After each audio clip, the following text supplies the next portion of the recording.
Amidst the snow-covered mountains, fresh bloodstains signaled a brutal purge underway. Footprints etched in the snow, accompanied by a pool of crimson blood, indicated the prey had sustained severe injuries and was rapidly losing blood. The long-haired man was running for his life, his breath coming in ragged gasps as he desperately tried to escape the Grim Reaper's scythe. His face was pale, his purple eyes wide with panic, as he muttered curses about his current miserable and hopeless situation. The bone-chilling cold made him tremble, his mind reeling with countless unanswered questions about this bizarre predicament. Just as he was bewilderedly wondering why he was running, a sharp sword key tore through the air from behind him. The blade sliced cleanly into his back, causing blood to gush like a spring.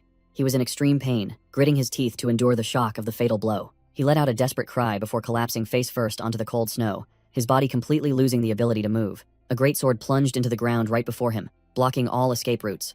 He could only groan and desperately drag his broken body. His pursuer uttered a venomous taunt, calling him a troublesome waste and saying he should have died from the start to save everyone the trouble. The killer approached with a savage smile, mockingly calling the pathetic prey before him young master Baek-jun. Baek-jun gasped in despair, cold sweat beating on his skin as his mind replayed that damned mistake. He bitterly realized that if he hadn't gotten involved in that bizarre bet, he wouldn't have transmigrated into a game character like this. Memories resurfaced.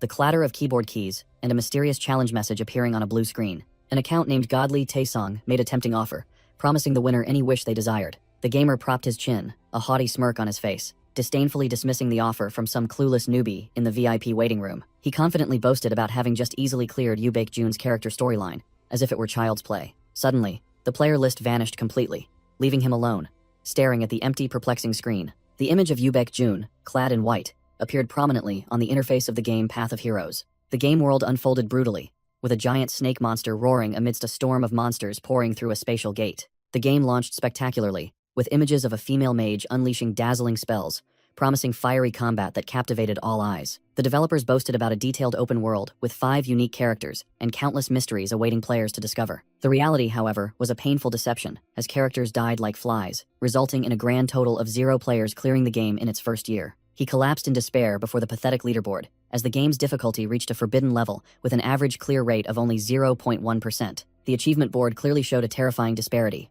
The main character Han Changwoo was spammed to death, while the trash character, Baek-jun, had only one single player clear his route. He propped his chin and let out a haughty sigh, proudly confirming that he was the only madman to accomplish that impossible feat with that garbage character. A notification appeared on the screen about a secret waiting room exclusively for masters who had cleared hero mode, with extremely strict entry requirements. He looked around in confusion, seeing the chat room as empty as a deserted temple, wondering if the game had crashed or if the others had formed a new group and abandoned him. A dry notification chime rang out, signaling the appearance of a name reeking of danger.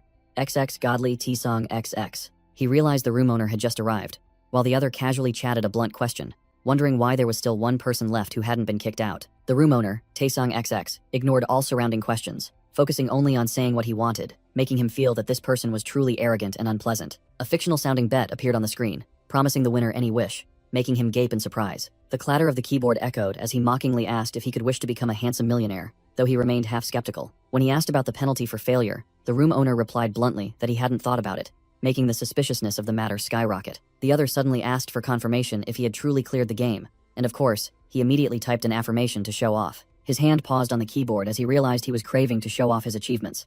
A classic case of top server player syndrome. The small fry in the chat channel clamored mockingly that no madman would clear every nook and cranny, especially with the trash character Baek-jun. Although reason told him this bet reeked of a scam, his curiosity and competitive spirit began to burn fiercely. He clicked his tongue and accepted to try his luck, as there was nothing to lose anyway, his finger typing to confirm participation in the game with a confident smile. The room owner praised him as the most outstanding among the players, while he smirked smugly, waiting to see what the next challenge would be. The computer screen suddenly distorted violently, with a bizarre purple energy flow, leaving him dumbfounded. A pounding dizziness overwhelmed him, making him clutch his head and groan, cold sweat breaking out as he felt his body losing control. A fateful notification appeared, declaring that this was no longer a game, but would become a cruel reality for him. His vision darkened, his hand helplessly sliding across the desk as his consciousness was forcibly disconnected. He completely collapsed onto the keyboard with a thud, officially losing consciousness before the mysterious power. The screen left a final, chilling message confirming that he himself had chosen this outcome. Amidst the howling snowstorm, Baek-jun's sharp purple eyes suddenly snapped open,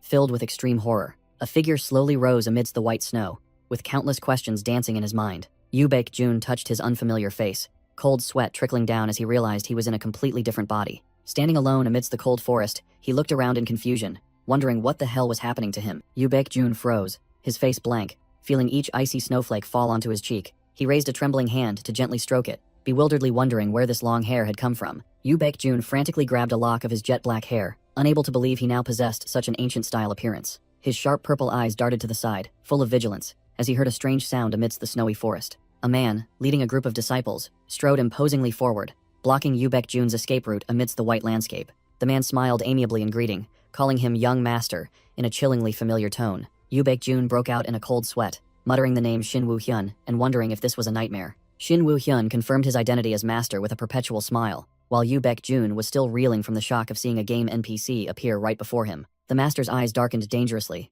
accompanied by the sharp sound of a sword being drawn. As he reminded Yu Baekjun about today's training session, Yu Baekjun froze, realizing the dialogue was identical to the game, while Shin Woo-hyun began to offer apologies reeking of death. Shin Woo-hyun flashed a twisted smile, declaring that today's training would be many times harder than expected. His eyes gleaming fiercely, he coldly announced that the first young master wanted Yu Baekjun dead, then unleashed a swift wind slash, forcing his prey to struggle to dodge the attack. Fresh blood splattered as the sword tore through his clothes, leaving a long wound on Yu Baekjun's weak body. Yu Baekjun clutched his bleeding wound, gritting his teeth and groaning in pain from the recent fatal slash. Shin Woo-hyun looked surprised to see that this waste could twist his body to dodge a sword-chi strike aimed directly at his heart. He sneered that even if he was the disgrace of the Sword Saint family, the blood flowing through Yu Baekjun's veins still allowed him to cling to his pathetic life a little longer. The hypocritical master stepped forward, promising to send his disciple off as gently as possible, to honor their old ties. Yu Baekjun broke out in a cold sweat, realizing this wasn't a game or a dream, but a cruel reality he was trapped in. He cast aside all unnecessary questions, acutely aware that a single misstep would send him straight to the Yellow Springs before those indifferent disciples. Yu Baekjun took a deep breath to steady his breathing, forcing himself to calm down and find a way to survive in the jaws of death. The bone-piercing pain from his blood-soaked arm shot straight to his brain, signaling that this body was seriously injured. Not a joke. He frantically looked around amidst the blinding snowstorm, realizing this was no peaceful dream, but the harsh reality he was trapped in. His purple pupils constricted in horror as he realized the virtual game on the screen had now become his own real life. Memories flooded back with images of long hair and the last message before he fainted.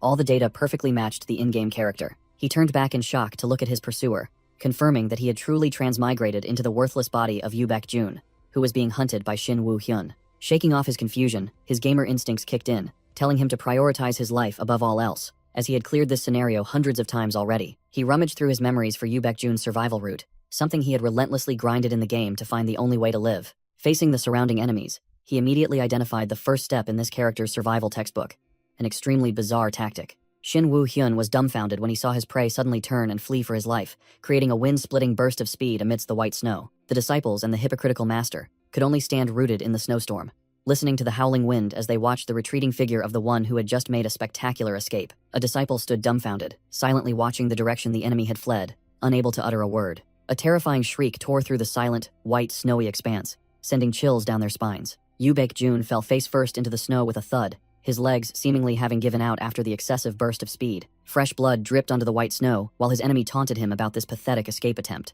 Shin Woo-hyun led his minions closer, a sneer on his face as he called out the name of the worthless young master lying on the ground. Yu Baekjun panted heavily, sweat pouring off him, but his eyes still burned with calculation, secretly hoping to buy a little more time. The hypocritical Shin Woo-hyun delivered another psychological blow, promising to send all the servants and Choi Seung-min to the Yellow Springs to keep him company. He turned to ask the familiar final question of show-off villains, wondering if his prey had any last words. A disciple suddenly looked up, his face changing color as he realized the snowstorm had suddenly become unusually fierce. The fierce howling of the wind froze the entire group, their eyes wide as they stared at the eerie white mist rapidly approaching. A disciple turned his head blankly, looking around as he sensed something unusual lurking in the snowstorm. Shin Woo-hyun maintained his superior demeanor, raising his chin as he looked down at the defeated one and asked if he had any last words. He paused slightly, a hint of surprise on his face when he heard Yu Baekjun still had the strength to talk back. Yu Baekjun cursed him directly. "Get lost, you coward," which left Shin Woo-hyun dumbfounded, completely unaware that the wolf-like death god was opening its maw right behind his neck. The villain's face turned pale with horror,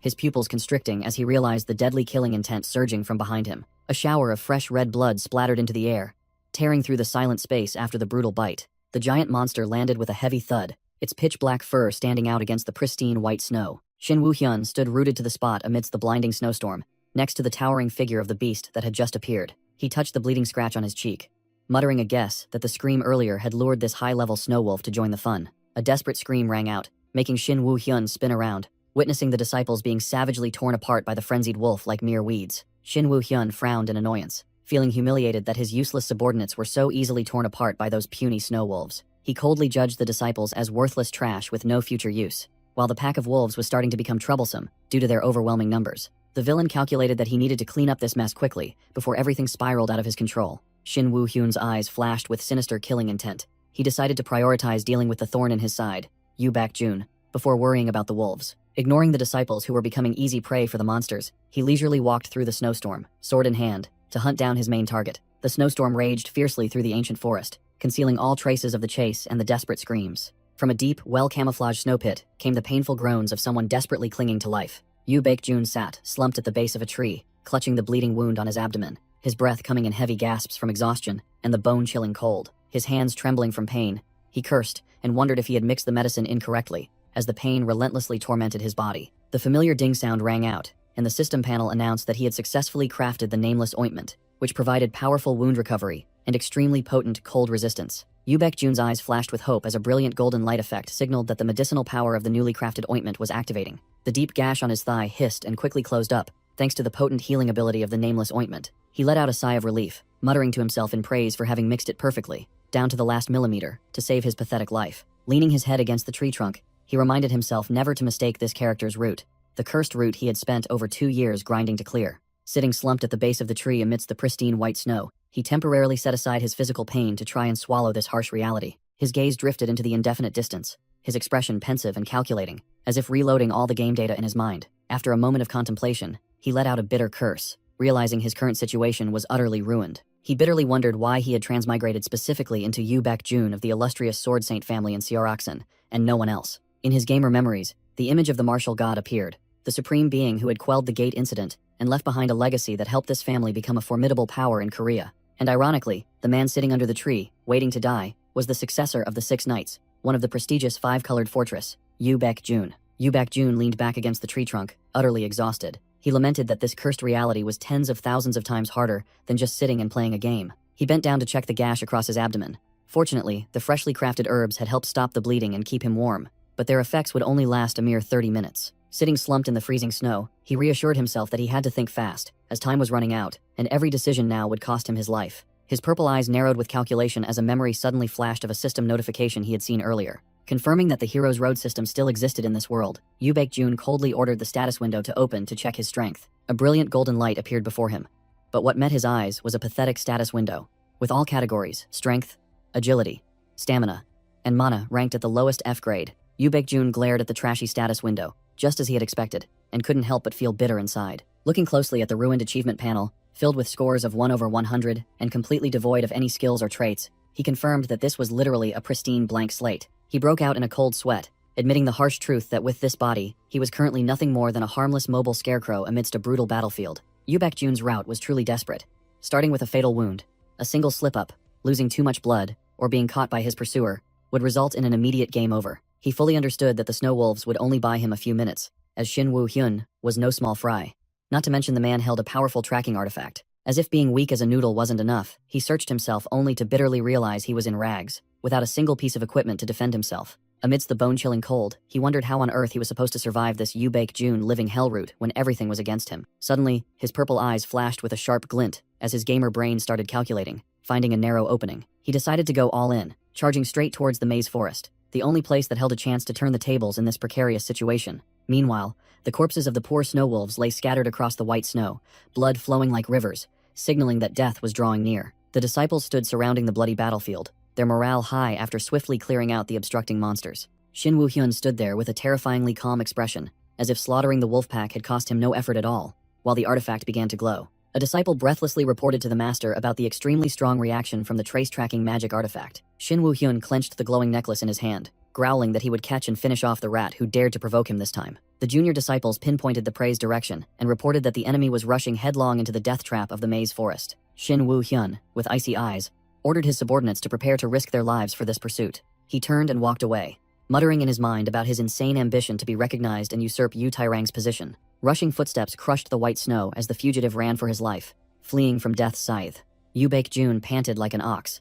This worthless body was screaming in protest from being overloaded, but he didn't dare to stop. In the gamer's mind, knowledge of the world of Hero's Road flashed by, a world where monsters were sworn enemies mercilessly slaughtered by hunters. Although monsters ranged from easy-to-deal-with creeps to tough bosses, he still ran headlong to find a way to survive. Yu Baek-jun hastily hid behind a large tree, remembering the forbidden place that all hunters avoided like the plague. A chilling wave of killing intent swept across the snow, accompanied by a terrifying hiss that seemed to freeze the surrounding space. Right behind him, the giant white snake monster with glowing blue eyes appeared, welcoming him to the hell of Seoraksan. Yu Baek-jun pressed himself against the large tree with a tense expression, realizing that this world was as cruel as a living hell. He cautiously peeked out to see if the enemy had disappeared. In this treacherous forest, where monsters hunted by instinct, this harsh Seoraksan snowy mountain terrain was clearly no playground for a feeble good-for-nothing like Yu Baek-jun to stroll around without protection. The crunching footsteps on the white snow raised the question of why a helpless person like him would venture to this door of death. It all stemmed from the instructor, Shin Woo-hyun, who had raised him since childhood but was an old fox wanting to support someone else as the successor. Taking advantage of his elder brother's absence, this traitor received a secret order to neatly dispose of the thorn in his side.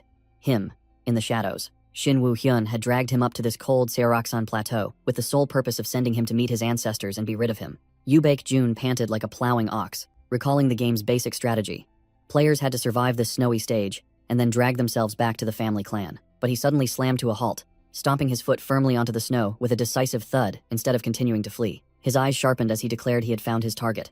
Towering before him was an ancient runic stele, holding an unrevealed secret at the center of the maze forest. The stone stele bore an ancient curse, warning that anyone lacking the skill and ruthlessness should get lost before losing their life. Shin Woo-hyun led the disciples, standing before the stele, silently observing the terrain as if preparing for a boss raid. The female disciple started to get cold feet, sweat pouring down as she imagined the entire team being swallowed by this maze forest if they made the wrong move. Shin Woo-hyun brushed aside his junior's fears, asserting that young master Yu Tairang's artifact provided protection, so they could proceed to check the area. But his cunning mind started calculating, sensing something unusual in the prey's actions. He doubted whether the good-for-nothing Yu Baek-jun had the guts to play such a risky game with a wolf pack. In his mind, an image of the enemy, completely changed, appeared.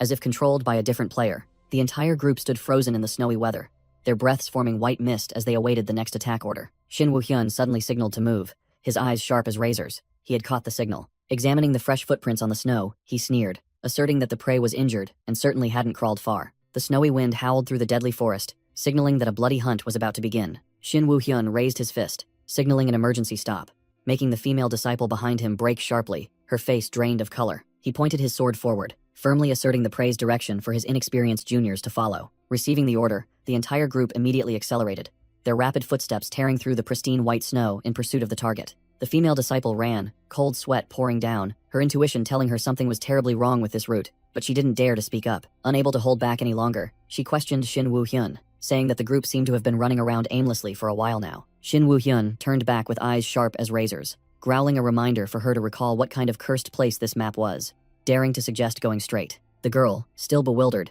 hadn't processed the information, and was about to ask for clarification when something unexpected happened. An accidental step kicked a strange black object buried under a thick layer of snow, emitting a dry thud. The female disciple looked down, utterly stunned to realize that what she had just kicked was neither a rock nor a branch. The female disciple froze in the snowy weather, her horrified gaze fixed on the obstacle that had almost made her stumble face first. Her face turned ashen, drained of all color, as she realized that what she had just kicked was not an inanimate rock, but a sign of death. Before her was a stiff corpse in a kneeling posture, vivid proof of the deadly trap called the breath of the maze. Shin Woo-hyun calmly explained that the unfortunate victim must have run around in despair 1,000 times before finally collapsing from exhaustion. A blackened hand reached up from the snowy hell, a stark warning that if they weren't careful, they too would join the ranks of these soulless corpses. Thud. A bloody hand gripped a dry tree trunk to gain momentum, a dry sound echoing through the desolate forest. Yu Baek-jun panted like an ox, sweat pouring off him, his eyes wide with extreme pain and exhaustion. He dragged his heavy feet through the snow, distinctly feeling death's cold breath on his neck,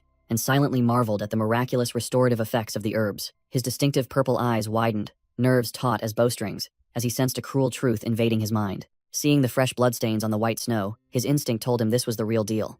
Dying here meant a permanent game over, with no respawning in town to recover. Yu Baek-jun gritted his teeth and cursed the damned Supreme Heavenly Venerate for hiding the deadly risks of this game. He trudged on, bitter at being tricked so painfully, but then sighed, admitting that he had willingly walked into this predicament himself. The wind howled in his ears as he suddenly remembered that he was no better, having tricked his opponent into believing he had never tried this game before. His stamina bar dropped to a critical red, making his steps falter, his breath ragged as if he were about to collapse in the freezing snowy weather. His eyes darted around, searching for a familiar sign, rummaging through a hardcore gamer's memory for a hidden coordinate somewhere nearby. A biting cold wind gusted through the mountain pass, signaling that the important destination was right before him. A triumphant, arrogant smile curled on Yu Baek-jun's lips as he pinpointed the location, Found it. Before him was the end of the maze, a bottomless abyss blocking all conventional escape routes. He recalled the first time he stumbled here, filled with despair, thinking he had found a way out only to hit this damned dead end. Standing before the abyss, Yu Baekjun regained his deadly calm, deciding to turn the desperate trap of yesteryear into a spectacular comeback opportunity right now. Yu Baekjun cast a calculating glance when he heard a sound. Knowing full well the hunters had taken the bait, just as he had predicted, Shin Woo-hyun led the disciples, emerging from the snowy mist, shouting the prey's name with the overwhelming aura of one in control. The villain smirked, sarcastically praising him for dragging himself all the way to this godforsaken place to offer his life. Yu Baekjun immediately switched to his acting mode, secretly despising them in his heart, as he saw the people who once served him, now not even bothering to call him young master properly. Cornered with the abyss behind him, he heard Shin Woo-hyun declare a death sentence for this meaningless resistance, right here. He roared in indignation like a man driven to desperation, questioning if this man had accepted becoming Yu Taerong's loyal dog. Shin Woo-hyun made no attempt to hide his ambition, his smile twisting further as he praised him for grasping the situation so quickly. The swordsman casually admitted to betraying to serve the stronger party, considering it natural to be worthy of the Sword Saint family's reputation. The mask of fear instantly vanished.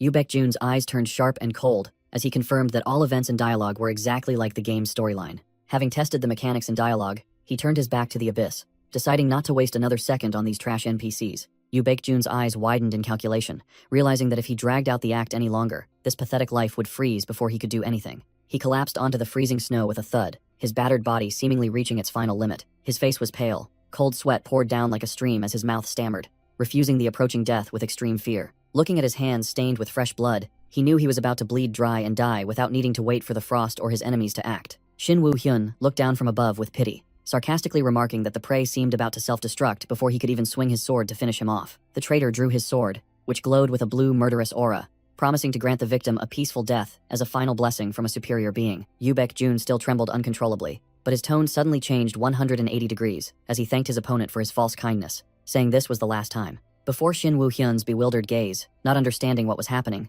he looked up and declared he would give him a valuable piece of advice. The corner of his mouth curled up, forming a haughty smirk, completely shedding the pathetic, weak facade from earlier. Yu Baekjun looked directly into his enemy's face with sharp eyes, cursing him directly as an idiot because the treasure around his neck could only be used once. Just as a disciple shouted a warning, Yu Baekjun swiftly unleashed a dazzling purple feint, blocking the vision of the entire pursuit party. Taking advantage of the chaotic moment, he dashed straight towards the edge of the abyss and threw himself into the swirling white mist without hesitation. Yu Baekjun slid down the sheer cliff face, breathing a sigh of relief because this desperate leap had temporarily saved him from the Reaper's scythe. Shin Woo-hyun and the disciples rushed to the edge of the abyss, but only saw a white void filled with snow and cold wind. The dense snowstorm below had completely swallowed the fugitive's figure, leaving a deadly silence to envelop the space. The bottomless abyss was like a monster's giant maw, swallowing the small figure free-falling into the depths without end. Shin Woo-hyun stood motionless before the sheer cliff, his cold gaze sweeping through the dense fog below, searching for a faint glimmer of hope. He turned to the disciple beside him, stating firmly that with such a height and injuries, that good-for-nothing was surely dead and dismembered. Shin Woo-hyun clicked his tongue in regret for not being able to retrieve the watch, and worried about how to explain it to young Master Yu Taerang before deciding to retreat. He clutched the necklace in his hand, his eyes thoughtful as he put it away, ending the pursuit with an incomplete result. Shin Woo-hyun stared at the emblem in his hand, the surrounding space suddenly becoming suspiciously quiet. He stood motionless in the snowy weather, causing the disciples behind him to look at each other in confusion, not understanding what their leader was planning next. Shin Woo-hyun panicked as he tried to channel mana to activate the item, but it was useless, a faint purple energy flickering mockingly. He began to doubt life itself, cold sweat pouring down as he realized Yu Baekjun's warning about this useless item might be true. A giant purple-skinned snow ogre suddenly appeared in the mist, baring its fangs in a grotesque grin as it caught the scent of delicious human blood. Shin Woo-hyun and the female disciple flinched and turned around, their faces showing extreme vigilance at the murderous aura that had just surged from behind. An entire squad of ferocious monsters loomed out of the snowstorm with menacing growls, blocking all escape routes for the pursuit party. Shin Woo-hyun's face turned pale, sweat pouring down as he realized he was holding a useless item amidst a pack of bloodthirsty monsters. The tables had turned drastically. Scene shifts to the bottom of the abyss. Yu Baekjun's body free fell and crashed hard, fierce blue lightning sparks erupting around him. He coughed up a mouthful of fresh blood, his ragged cough echoing, signaling that he was still alive, but his HP bar had dropped to critical levels after the landing. Yu Baekjun propped himself up, gasping for breath, his entire body battered after the freefall, but he stubbornly struggled to his feet. He gritted his teeth, enduring the bone-piercing pain, cold sweat pouring down his pale, bloodless face like a shower. His sharp purple eyes glanced forward, a faint glimmer of hope just flashing amidst his utter despair. An ancient book, radiating a brilliant golden aura, rested prominently on the dark ground. It was the only key to turn this game around. His trembling hand snatched the secret manual with a decisive thump, clutching it tightly as if holding onto his own life. Yu Baekjun silently screamed in his head, urging himself to act faster before death could knock. His eyes blazed with an intense will to survive, calculating that he had to recover immediately to have any chance of survival. His exhausted body gave out, causing him to collapse unconscious to the ground. But his hand still clutched the book tightly, refusing to let go. The book in his hand began to glow intensely, a stream of golden energy enveloping his battered body like a miracle. A series of system windows appeared, confirming his martial god bloodline, immediately activating the forced bloodline awakening process to upgrade this useless body. Yu Baekjun lay motionless on the cold ground, his breath as faint as a flickering lamp in the wind after being completely exhausted. A strange aura began to leak from his battered body, signaling that a spectacular comeback was about to begin. His body floated in midair, enveloped by brilliant golden flames, while system notifications continuously appeared, confirming. His eyes suddenly snapped open, emitting a powerful, blinding, white light, erasing all previous signs of weakness and uselessness. Those blazing eyes seemed to contain an entire sky of thunder and lightning, piercing the heart of anyone who dared to look directly. The sky above the abyss was torn apart by golden lightning bolts, the space violently shaking before the overwhelming power descending. A voice echoing from the past rose amidst the pristine white snow forest, speaking to the fortunate junior who had opened this secret manual. The aged but majestic face of the martial god appeared in memory, his eyes heavy with unspoken thoughts. He sat in meditation in a wooden room, his solitary back waiting for some unknown descendant to inherit his great legacy. A torrent of golden energy surged like a storm, proving that this predecessor's time had run out, and power had to be transferred immediately. The ancient secret manual floated in midair, radiating a brilliant golden aura as a testament to the author's final heartfelt efforts. Each line of text appeared, affirming the predecessor's iron will, accepting to sacrifice his very life to record a new foundation of martial arts for this world. The ethereal figure of the martial god gradually faded into nothingness, leaving behind a final dying wish, hoping this power would be used for righteous purposes. Yu Baekjun looked up with a confident smile, his mouth replying to the ancestral master's vow, but his eyes gleamed with the cunning of a gamer. Yu Baekjun stood proudly amidst the swirling energy, boldly declaring he would use this legacy worthily as the wind whipped his long hair. The system bell rang crisply, announcing that he had acquired the unique skill, Martial God's Tome, and the S-rank trait, Immortal Martial Body. Another notification window immediately popped up, confirming that all of his ability levels had been forcibly enhanced thanks to the new trait's overwhelming effect. The status window appeared like a dream, with strength, agility, stamina, and mana stats all leaping to C rank, officially freeing him from his good-for-nothing existence. Yu Baekjun stood firm on the ground with the book in his hand, his breathing stable and the aura around him completely transformed compared to just a few minutes ago. He smirked in satisfaction, checking his perfectly healed body and confirming that this life-or-death gamble had succeeded beyond all expectations. Yu Baekjun scoffed as he held the book, confidently declaring that he had just acquired the most game-breaking skill set and traits in this world. In the dark cave, he knew all too well that this game, Hero's Road, was notorious for having no level system.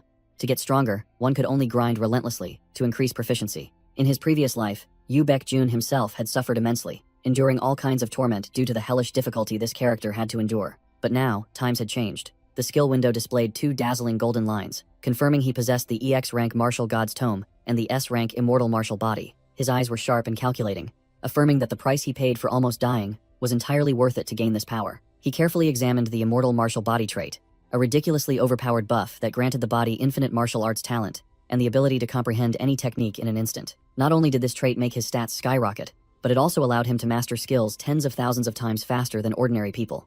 Truly a legitimate game hack. Yu Baekjun looked at the book in his hand, his heart swelling with joy, certain that his path to power would be much easier thanks to this overpowered trait. Next was the main course, the Martial God's Tome, an encyclopedia containing all martial arts in the world, automatically recording new techniques, learnable instantly by spending points. This was the very definition of a unique skill, the ultimate exclusive power that others couldn't even dream of learning unless it was specially transferred. Yu Baekjun secretly admitted that the other guy's unique ability was truly game-breaking, far too overpowered compared to normal standards. He read the description, which stated that all martial arts in the world were automatically recorded by a mysterious force. As long as they existed, he could learn them. It didn't matter if it was wuxia martial arts or fantasy skills. As long as it was related to the words martial arts, he could learn absolutely everything. He clicked his tongue in regret that the system was a bit rigid, not supporting the learning of flashy magic or alchemy. However, Yu Baekjun didn't care much, as he knew there were plenty of other ways to circumvent the rules and deal with those minor limitations. A notification sound rang out, interrupting his thoughts and drawing his attention back to the urgent matter at hand. Seeing the 100 skill points waiting, he decided to spend them right away, as keeping them wouldn't do anything. A series of offensive skills, like 3 talents, sword art, or basic movements appeared, but he dismissed them, deeming them completely useless at this moment. In his current weakened state, rushing into a bloody fight would be nothing short of suicide, so he decisively ignored those meaningless punching and kicking skills. His gaze settled on the most important goal at this moment, Lightfoot Technique, a survival skill that increased speed and reflexes to save his meager life. Yu Baek-jun affirmed that Lightfoot technique was an essential foundational skill, both for saving his life and for its absolute usefulness in the future. He smirked calculatingly, remembering that by grinding the proficiency of the martial god's tome to a high level, he could unlock some extremely bizarre tricks. Having dealt with the skills, he turned and swiftly operated on the system panel to finish the remaining tasks. The quest log appeared with 2 options, one of which had a long, cheesy name, like apologies to the ancestor for being a tomb raider for a day. With his professional eye, he dismissed the autocomplete quest to focus on a more important objective. Just as Yu Baek-jun broke out in a cold sweat over the quest's cringeworthiness, the entire cave began to shake with terrifying rumbling sounds. Rocks and dirt rained down, signaling that this tomb was about to collapse, but he still stood there indifferently, as if unconcerned with death. He calmly stood before the dark passage, muttering the incantation to activate the quest, ignoring the collapsing surroundings. According to the game's script, accepting this quest would open a hidden labyrinth, along with a bunch of excellent starting equipment for beginners. He flashed the arrogant smile of a gamebreaker, considering the reward for clearing the martial god's tomb to be child's play. As Yu Baek-jun walked through the dark cave, he clicked his tongue, wondering what had become of that bastard Shin Woo-hyun. In his mind, outside, the green-skinned monsters were frantically searching everywhere, wanting to crush anyone still breathing. A club-wielding monster peered around a tree trunk with a dull but murderous expression, determined not to miss any prey. Shin Woo-hyun was currently hiding behind the tree trunk, his face drained of all color, breathless from exhaustion. His usual arrogance was gone. Now he was just trembling uncontrollably, cold sweat pouring down like rain, terrified of being discovered. Before he could recover, a strange sound rang out right beside him, startling him, his eyes wide with terror. The giant white snake suddenly lunged out, striking repeatedly, scaring the pampered young master out of his wits. His scream caught in his throat. The snowy wind howled through the bare branches, erasing all traces of the brutal chase that had just unfolded in his mind. Back to reality. Yu Baek-jun casually picked up some rare ginseng roots, and coolly declared that, even if that guy escaped, he'd be lost in the labyrinth by now. He sat cross-legged, counting the 3 spoils of war he had just harvested with a nonchalant expression, as if he had gathered enough gear to get ready to play the game. He reviewed the pile of rare herbs he had just acquired, including sungrass and fire spirit grass, lying scattered on the ground. Yu Baek-jun flashed a triumphant smile, confirming that he had completely plundered everything, leaving nothing of value behind. The final objective appeared before him. He just needed to open this old wooden chest to consider the quest completed. His hand decisively flipped open the chest lid with a dry, promising click. Dazzling golden light emanated from within, revealing a glowing ginseng root and a brocade pouch that clearly contained a treasure. The system chimed crisply, signaling that he had successfully looted the thousand-year snow, ginseng, and the treasure keeper's storage bag. Notifications popped up rapidly, confirming the hidden quest completed, awarding 500 points, the black soul item, and initiating the process of teleporting him back to the surface. A stream of teleportation light enveloped Yu Baek-jun's body, slowly carrying him out of the dungeon that was beginning to close. His face showed the extreme satisfaction of a gamer who had just plundered an entire treasure hoard without breaking a sweat. Amidst the rumbling as the dungeon sealed itself, he still managed to muse about this cheesy yet distinctly martial god-esque ancient tomb motif beneath the abyss. He stepped out of the dust cloud, muttering complaints about the overly cumbersome jungle labyrinth they had set up to hide the treasure. Yu Baek-jun smirked slyly, triumphantly declaring that his life would finally flourish after enduring so much hardship. He turned and walked away proudly in his new outfit, while muttering thanks to the sponsor for this delicious meal. The system displayed information about the A-rank Black Soul item, a fancy handcrafted cloak with overwhelming defense and environmental adaptation abilities. The entire space shook violently with flashing blue lights, signaling that the teleportation process was complete. The scene shifted to a tranquil night in the mountains, with snowy winds howling through the trees. Before him was the front gate guard post of the Sword Saint family, standing majestically amidst the pure white snow. Inside the guard tower, the gatekeeper was glued to a handheld game console, casually replying when he heard his comrade call him for noodles. On the screen, the game character was in intense combat with a sickly green pixel monster. Suddenly, the screen displayed a huge game over, startling the gatekeeper, who let out a bewildered cry. The gatekeeper, engrossed in his game, was startled, his eyes wide and mouth agape as he looked through the bars at the looming figure. He was about to scream about a monster, but then choked up, realizing those glowing eyes filled with killing intent belonged to young master Yu Baek-jun. Yu Baek-jun pressed his face against the door, his breath weak, yet he barked out an order to immediately summon Choi Sung-min. Seeing the guard still dazed and unable to process, he yelled directly at him, ordering him to call someone immediately, even as he collapsed to his knees. His body had reached its limit of endurance, making his steps heavy and stumbling like a drunkard in the freezing snowy weather. His pale face was devoid of blood, and cold sweat poured down like a stream, signaling that his HP bar had dropped to a critical level. His consciousness gradually disconnected, and his vision darkened as exhaustion shut down all his body's defenses. A dull thud echoed, and he fell face first onto the snow, fresh blood splattering and staining a wide expanse of white. The scene shifted to daytime at the family estate, where the people outside were buzzing with chatter, wondering if the young master would survive. In the quiet study, a voice confirmed that he had been in a coma, unconscious for 4 long days. Ju Jungwon grumbled, telling the person opposite him to calm down and try to be a little more patient. as the old man always said. Apothecary Ju Jungwon crossed his arms and stated firmly, with a serious expression, that the patient's current condition was not caused by physical injury. The attendant Choi Seung-min put a hand to his chin in thought, his face full of confusion, wondering what on earth was happening if it wasn't an injury. While Yu Baek-jun was muttering and twitching on the bed, the old apothecary remarked that his chi flow was very good, but his complexion was terrible, as if he were having a nightmare. Yu Baek-jun's eyes suddenly snapped open, his pupils contracted in terror, as if he had just been jump-scared in the middle of the night. He shot up as if struck by lightning and let out a piercing scream, startling the two people standing nearby. Cold sweat poured off him, and Yu Baek-jun panted with a pale face, trying to calm down after an extreme panic attack. Seeing the young master was back online, Choi Seung-min beamed and cheered with relief, while the old apothecary beside him also sighed in relief. Yu Baek-jun stared blankly at the two people in front of him with a suspicious gaze, not yet having processed where he was. He absently wondered if he was stuck in a dream within a dream, his face blank with confusion. Choi Seung-min stood dumbfounded, a huge question mark above his head, completely unable to understand why the young master was reacting so excessively. Yu Baek-jun spun around, his eyes dazed, as if he had just realized a shocking truth that he dared not believe was real. He rushed to slam his hands against the wooden doorframe with a resounding crash, determined to verify reality. The door flew open, and Yu Baek-jun leaned out and took a deep breath, his face stunned as he looked down at the scene below. Below, in the vast training ground, the disciples were enthusiastically swinging their swords, their shouts echoing to the heavens and shaking the earth, radiating fervent energy. Two disciples walked and chatted animatedly about a B-rank gate that had just appeared in the west, their faces full of worry. They resolved to clear that gate before monsters flooded down the mountain,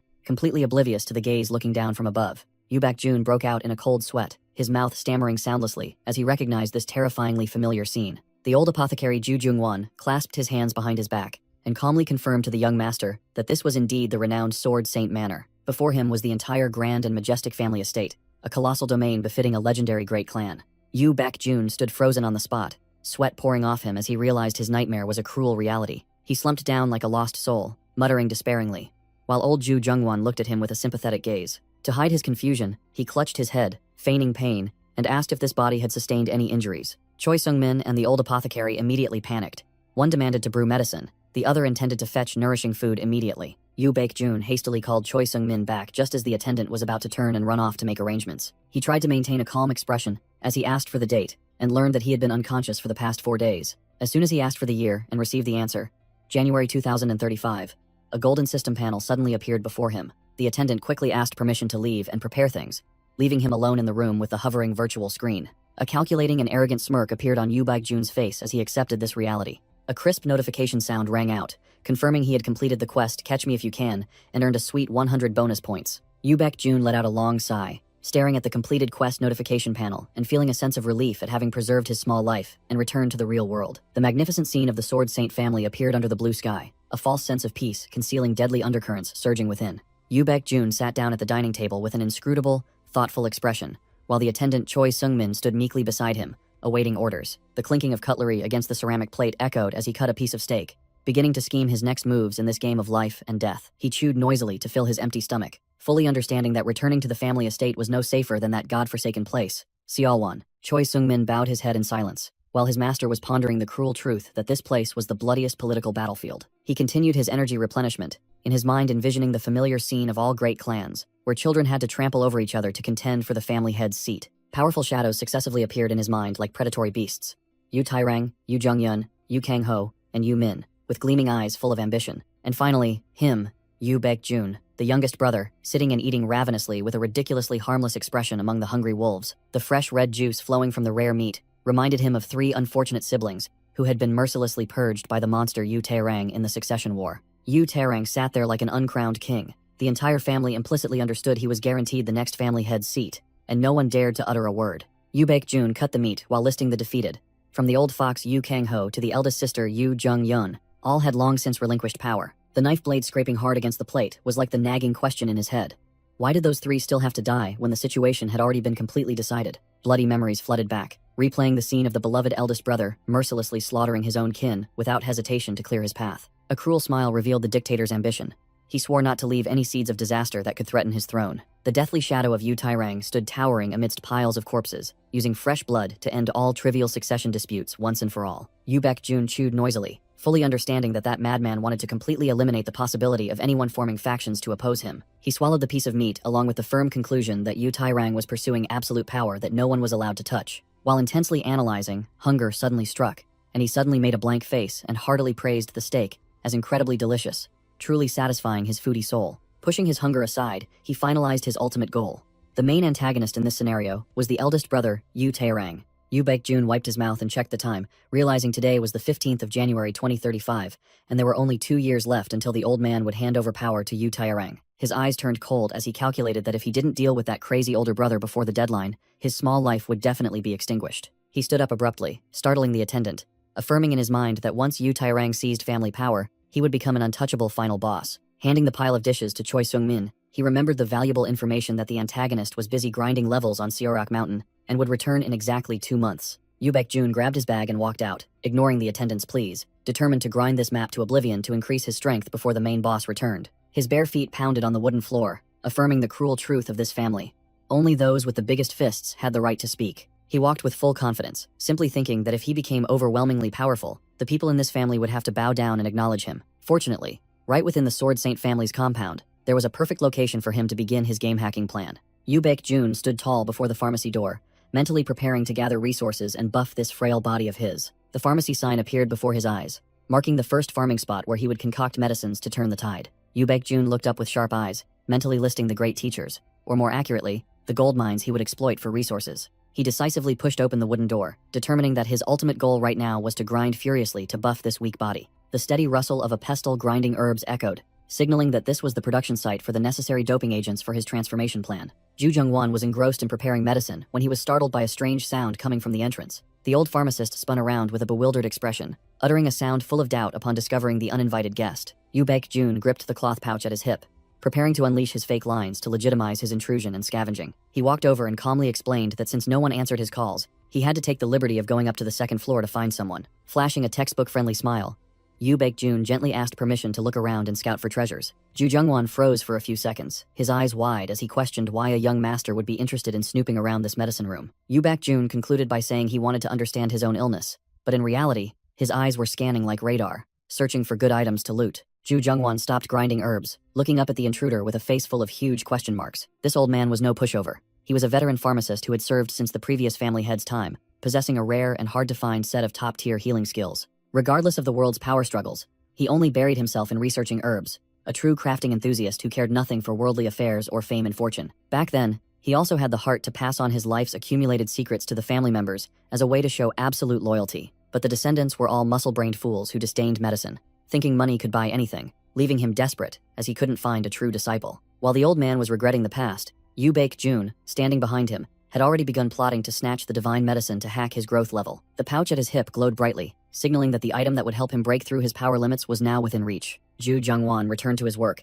explaining that he was taking longer than expected because he was busy concocting a new medicine formula. The old pharmacist apologized regretfully for his slow pace due to old age, while Yu Baekjun switched to A-list actor mode, forcing a fake smile to hide his ambition. Suddenly, Ju Jungwon's eyes sharpened like knives, and he sneered, probing whether this kid truly wanted to learn medicine or was just trying to fool an old expert. Yu Baekjun flashed a trustworthy, professional smile, confidently asserting that he was extremely interested in these herbs. The straightforward answer made Ju Jungwon halt, his hand movements stopping completely, utterly surprised by the young master's sudden serious attitude. He seized the opportunity to boast that he had been diligently studying through books all this time, then sniffed the air like a true connoisseur. Just by smelling the faint aroma, Yu Baekjun confidently rattled off the names of 2 ingredients, calming herb and dream flower, leaving his opponent stunned. Seeing the old man grinding herbs, he immediately declared their uses for headaches and sedation with perfect accuracy, subtly implying his desire to become an introductory disciple right then and there. Ju Jungwon's jaw dropped in astonishment because the kid had guessed correctly just by smelling, while he secretly thought this knowledge-displaying quest was too easy for a gamer.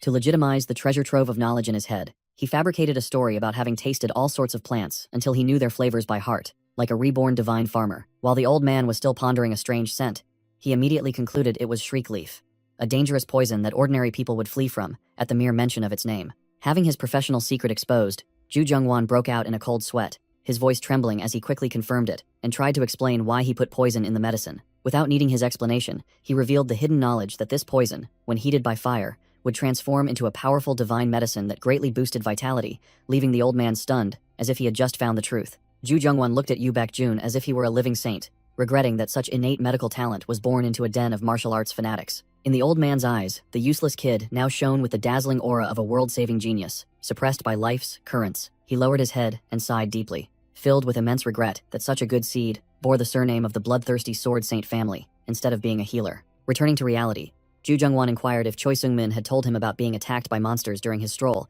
to confirm the information. Yoo Baek-jun stroked his chin, calculating, and confirmed the good deal as the old man was completely unaware of Shin Wo-hyun's assassination attempt. He began to put on a deeply contemplative act, boasting that only after that near-death experience did he realize how crucial medical arts were in critical situations. Seeing his prey listening intently, he added a final remark that he deeply regretted not having received formal training, which made the old man freeze instantly. The fish had taken the bait.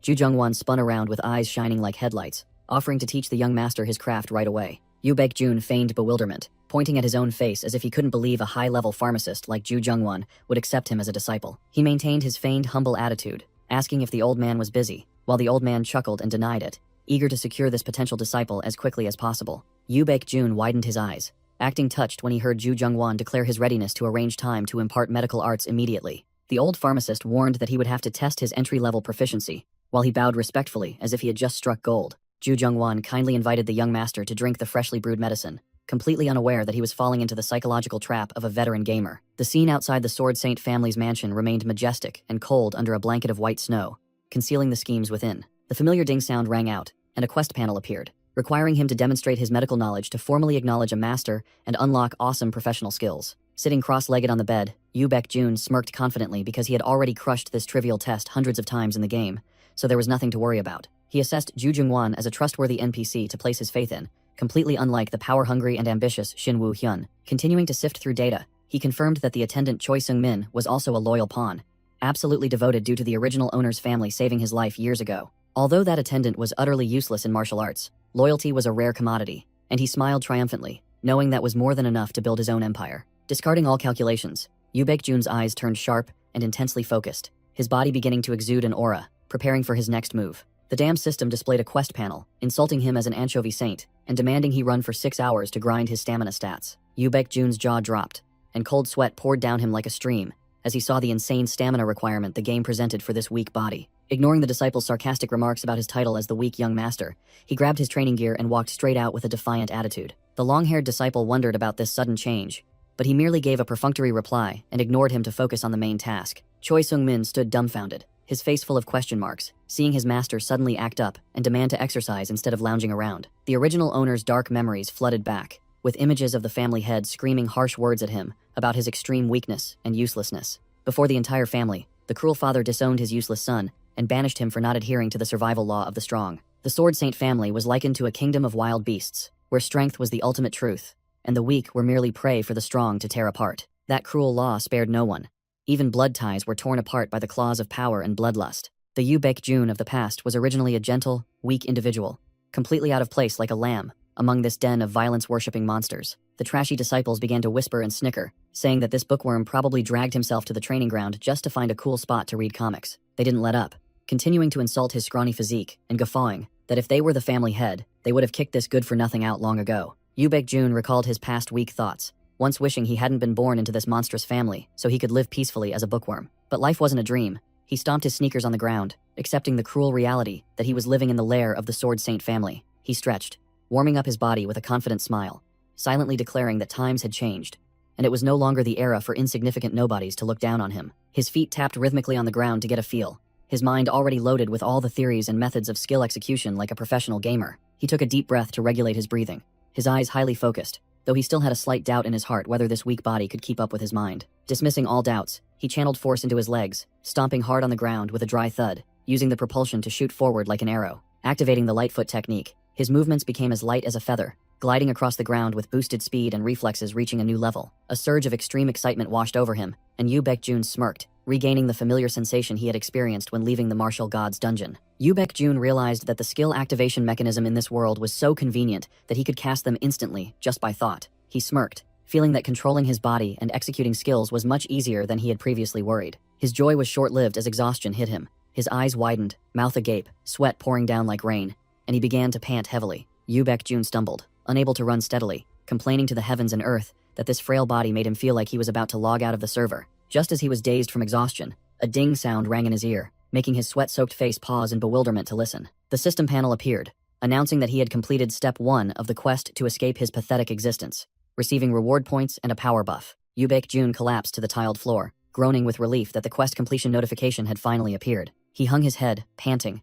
bitterly admitting that this physical training quest was anything but easy. It was terribly grueling. Though his body was utterly exhausted, his eyes still gleamed with sharpness and calculation as he pondered the effort he had just expended. He looked at the new stats panel with satisfaction, acknowledging that 6 hours of grinding for dear life had yielded a better set of stats than expected. Yu Baek-jun was about to rest when his keen sense of smell suddenly detected an unusually foul stench wafting strongly. He turned his head with a displeased expression, thinking it was a decomposing corpse or a pile of garbage nearby, but it turned out to be an acquaintance. Yu Kang-ho appeared with a sneering smile on his lips, immediately taunting that his younger brother's sweat smelled like garbage. Yu Baek-jun narrowed his eyes, full of calculation, wondering what ill wind had blown this hateful face here to bother him at this exact moment. His esteemed older brother stood proudly with his lackeys, looking down at Yu Baek-jun as if he were an insect, lecturing him about polluting the fresh air. Yu Baek-jun immediately switched into acting mode, flashing a fake smile to greet his long-unseen older brother and fabricating a reason about exercising. Yu Kang-ho sneered mockingly, taunting his good-for-nothing younger brother for always hiding in his room like a turtle in its shell, rarely showing his face outside. He continued to interrogate him about his training with an arrogant, condescending attitude, while Yu Baek-jun secretly despised his hypocritical show-off act. Outwardly, Yu Baek-jun chuckled in agreement like an obedient lamb, but inwardly, he was cursing this bastard for barking too much nonsense. Yu Kang-ho, the third young master of the Sword Saint family, revealed his true colors as a notorious troublemaker, exuding a strong third-rate villain aura. While Yu Kang-ho's reputation was ruined by drinking and womanizing, Yu Baek-jun had to make up stories about encountering monsters to cover up the reason for his secret grinding. Yu Baek-jun sat on the ground, chuckling and scratching his head, feigning innocent naivety, saying he was just doing a little exercise to stay healthy in front of the bullies. He put on the most obedient face he could, his mouth chattering that his older brother could order him around if he needed anything. But inwardly, he surely wanted to send this guy to his grave soon. Thwack! Before he could finish his flattery, Yu Baek-jun took a devastating kick straight to the face, sending blood gushing from his nose. The merciless kick sent Yu Baek-jun flying, tumbling to the ground with a painful thud, witnessed by the lackeys. Yu Kang-ho curled his lip into a sneer, shamelessly declaring that as an older brother, he would be delighted to help this good-for-nothing younger brother correct his behavior with violence. The thugs turned and walked away, roaring with laughter, gloating as they relived memories of bullying a cripple. Just like in the old days. Once the trash was out of sight, Yu Baek-jun's legs began to tremble violently, not from fear, but from suppressing his extreme rage. He hung his head to the ground, his hands clenched so tightly that his fingernails dug into his flesh, trying to suppress the boiling anger in his veins to keep from immediately rushing to fight to the death. Yu Baek-jun lifted his face, his purple eyes blazing with killing intent, blood streaming down, but his mouth mumbled a death sentence for that wretched older brother in the near future. Yu Baek-jun knelt on the ground, letting out a long breath, trying to suppress the rage that wanted to immediately rush forward and punch his older brother's face in. He wiped the streak of blood from his mouth with his hand, his eyes sharp behind his fingers, telling himself that the time to go all out against his enemy was not yet ripe. Yu Baek-jun stood up, staring intently at the quest panel, determining his ultimate goal was to grind frantically to increase his strength. The system displayed the quest first step to escaping his worthless existence, Part 2, requiring him to train his strength for 3 hours to earn 50 points and bonus stats. Yu Baek-jun stood alone in the courtyard, muttering his acceptance of the fate of endless grinding and preparing to begin the grueling session to enhance his physique. The Sword Saint family's estate was submerged in cold white snow, the starting point of a silent transformation journey for one considered a good-for-nothing. The skill book in the system space glowed brightly, emitting a golden energy stream, signaling that the moment to spend money on upgrades had arrived. Yu Baek-jun sat cross-legged, stroking his chin thoughtfully like a professional gamer analyzing the meta as he browsed the skill shop. He examined the skill Power Strike, priced at 100 points, a move that channeled mana into a fist or weapon to unleash a full-force attack. Finally, he considered 2 cheap items at 50 points each: the 3 talents Sword Art and the 3 talents Fist Art. Utterly basic D-rank skills for beginners. Yu Baek-jun sat on his bed, tallying his spoils, satisfied with 500 points from the Martial God's Tomb and 100 points from the escaping his worthless existence quest he had just completed. He curled his lip confidently, finalizing his plan to gather enough resources tomorrow to unlock the overpowered skills he was aiming for. In his mind, the powerful image of ranked hunter Yoon Chung-ha appeared, demonstrating the A-rank skill called Attribute Manifestation. The skill information panel warned that while this technique was powerful, it consumed mana like water, and was not something to mindlessly spam. Yu Baek-jun glanced at the bookshelf, confident that the 1000-year snow ginseng would be his mobile mana potion, allowing him to cast this extravagant technique. Back in reality, he compared the high-tier items with the 3 talents Fist Art and 3 talents Heart Art, clicking his tongue in disdain and calling them trash. The system confirmed that those martial arts were indeed worthless compared to A-rank items, but Power Strike, in particular, was a bargain worth keeping. Holding the third-rate secret manual in his hand, he admitted that even if he ground it to max level, it would still be useless, but he had his own reasons for learning them right now. His purple eyes flashed with calculation, and he sneered dangerously as he revealed his true purpose was to prepare for the upcoming event. The scene shifted to a physical training session, where Yu Baek-jun ran so frantically he foamed at the mouth, while the disciples watched him like a strange creature. Yu Baek-jun held a sprig of baraji grass in his hand, calmly explaining its deadly paralyzing toxicity like a true professor. He turned the problem on its head, asserting that if carefully boiled and dried, this poison would become a top-grade tonic. Concluding with a confident smile, he revealed the energy-restoring properties of this grass, leaving his listeners dumbfounded. Ju Jungwon froze completely, his aged eyes gleaming with admiration for the profound knowledge of the young master. In the old apothecary's eyes, Yu Baek-jun's image at this moment shone brightly, like a master of medicine bestowing knowledge. He plunged into a series of frantic grinding days, answering questions for points, buying the attribute manifestation skill, and doing pull-ups for dear life to escape his worthless existence. The system notification rang out like a heavenly melody, confirming that he had successfully unlocked the B-rank herbal crafting skill. Yu Baek-jun flashed a triumphant, arrogant smile, his purple eyes gleaming with satisfaction as he looked at the fancy skill panel he had just acquired.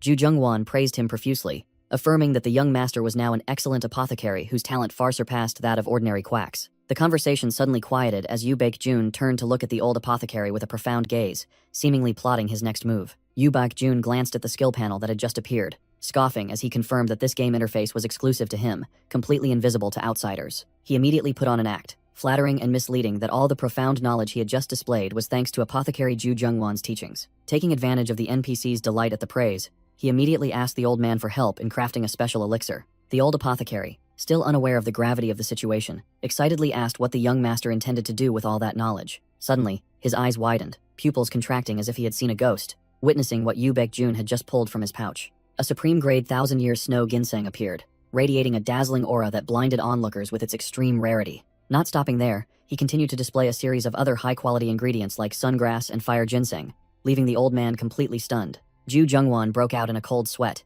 his voice trembling as he improvised a reason for the young master being relentlessly hunted by monsters to the brink of death: his possession of these treasures. Yu Baek-jun scratched his head and gave a wry smile, going with the flow, and accepting that reason to legitimize the origin of the incredible items without having to explain anything. The old apothecary nodded profusely, understanding his secrecy, completely manipulated by the cunning gamer's perfect act. The 1,000-year snow ginseng on the table emitted an extremely potent cold energy, clearly a rare and hard-to-find supreme-grade item in the world. Ju Jungwon curiously asked about the type of medicine he intended to craft, and Yu Baek-jun immediately requested an elixir that would maximally stimulate yang energy. Hearing about using yang energy to suppress the yin energy of the snow ginseng, the old apothecary broke out in a cold sweat, frantically asking if this madman was toying with his own life. Yu Baek-jun flashed a confident, challenging smile, firmly declaring that he would swallow the entire 1,000-year ginseng. The old man suddenly realized that the young master had been training like a madman for days, preparing his body to absorb this formidable item. His suspicion vanished, replaced by eyes burning with determination, and Ju Jungwon nodded sharply,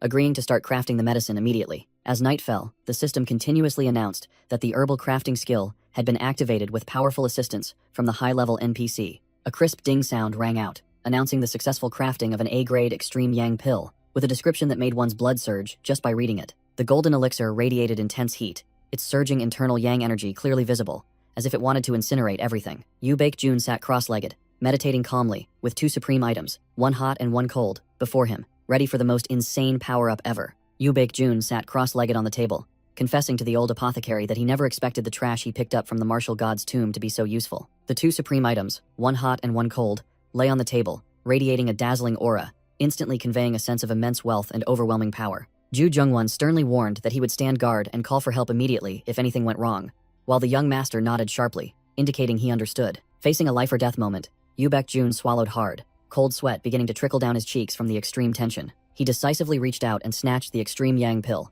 which was radiating intense heat on its wrapper. Without a second's hesitation, he shoved the pill directly into his throat and chewed it to a crisp with a defiant crunch. A surge of wildfire energy violently erupted from his body, as if wanting to incinerate the surrounding space into dust. Ju Jungwon stared wide-eyed, his face drained of color as he witnessed the terrifying and unimaginable reaction to the medicine. Yu Baek-jun's entire body blazed with crimson fire energy. His hair stood on end, and his eyes glowed stark white, making the old man beside him turn pale with fear. He gritted his teeth, enduring the pain as if being melted from within, screaming in his mind that it was hellishly hot, but still desperately holding on to absorb the power. Yu Baek-jun sat cross-legged, meditating calmly, his chest glowing brilliantly as if containing the sun, as he patiently waited for the yang energy to spread throughout his body. He felt each surge of scorching energy coursing through his meridians like lightning bolts, calculating the golden moment to activate the next step. Pop!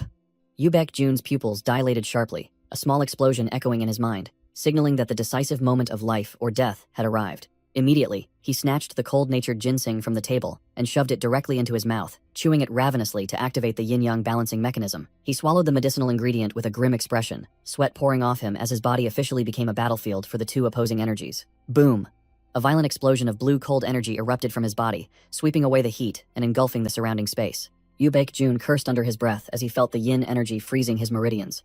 He gritted his teeth and strained, concentrating intensely to control this wild surge of power. Ju Jungwon, standing nearby, shrieked, the old man terrified out of his wits, seeing the young master's condition change so drastically beyond expectation. Yu Baek-jun's entire body floated in midair, his hair standing on end, amidst a powerful azure aura, leaving the small apothecary to only gaze up in horror. Ju Jungwon was in extreme panic, shouting that things were not good and about to rush off to call for help immediately, thinking the young master was about to log out of the server. Thud.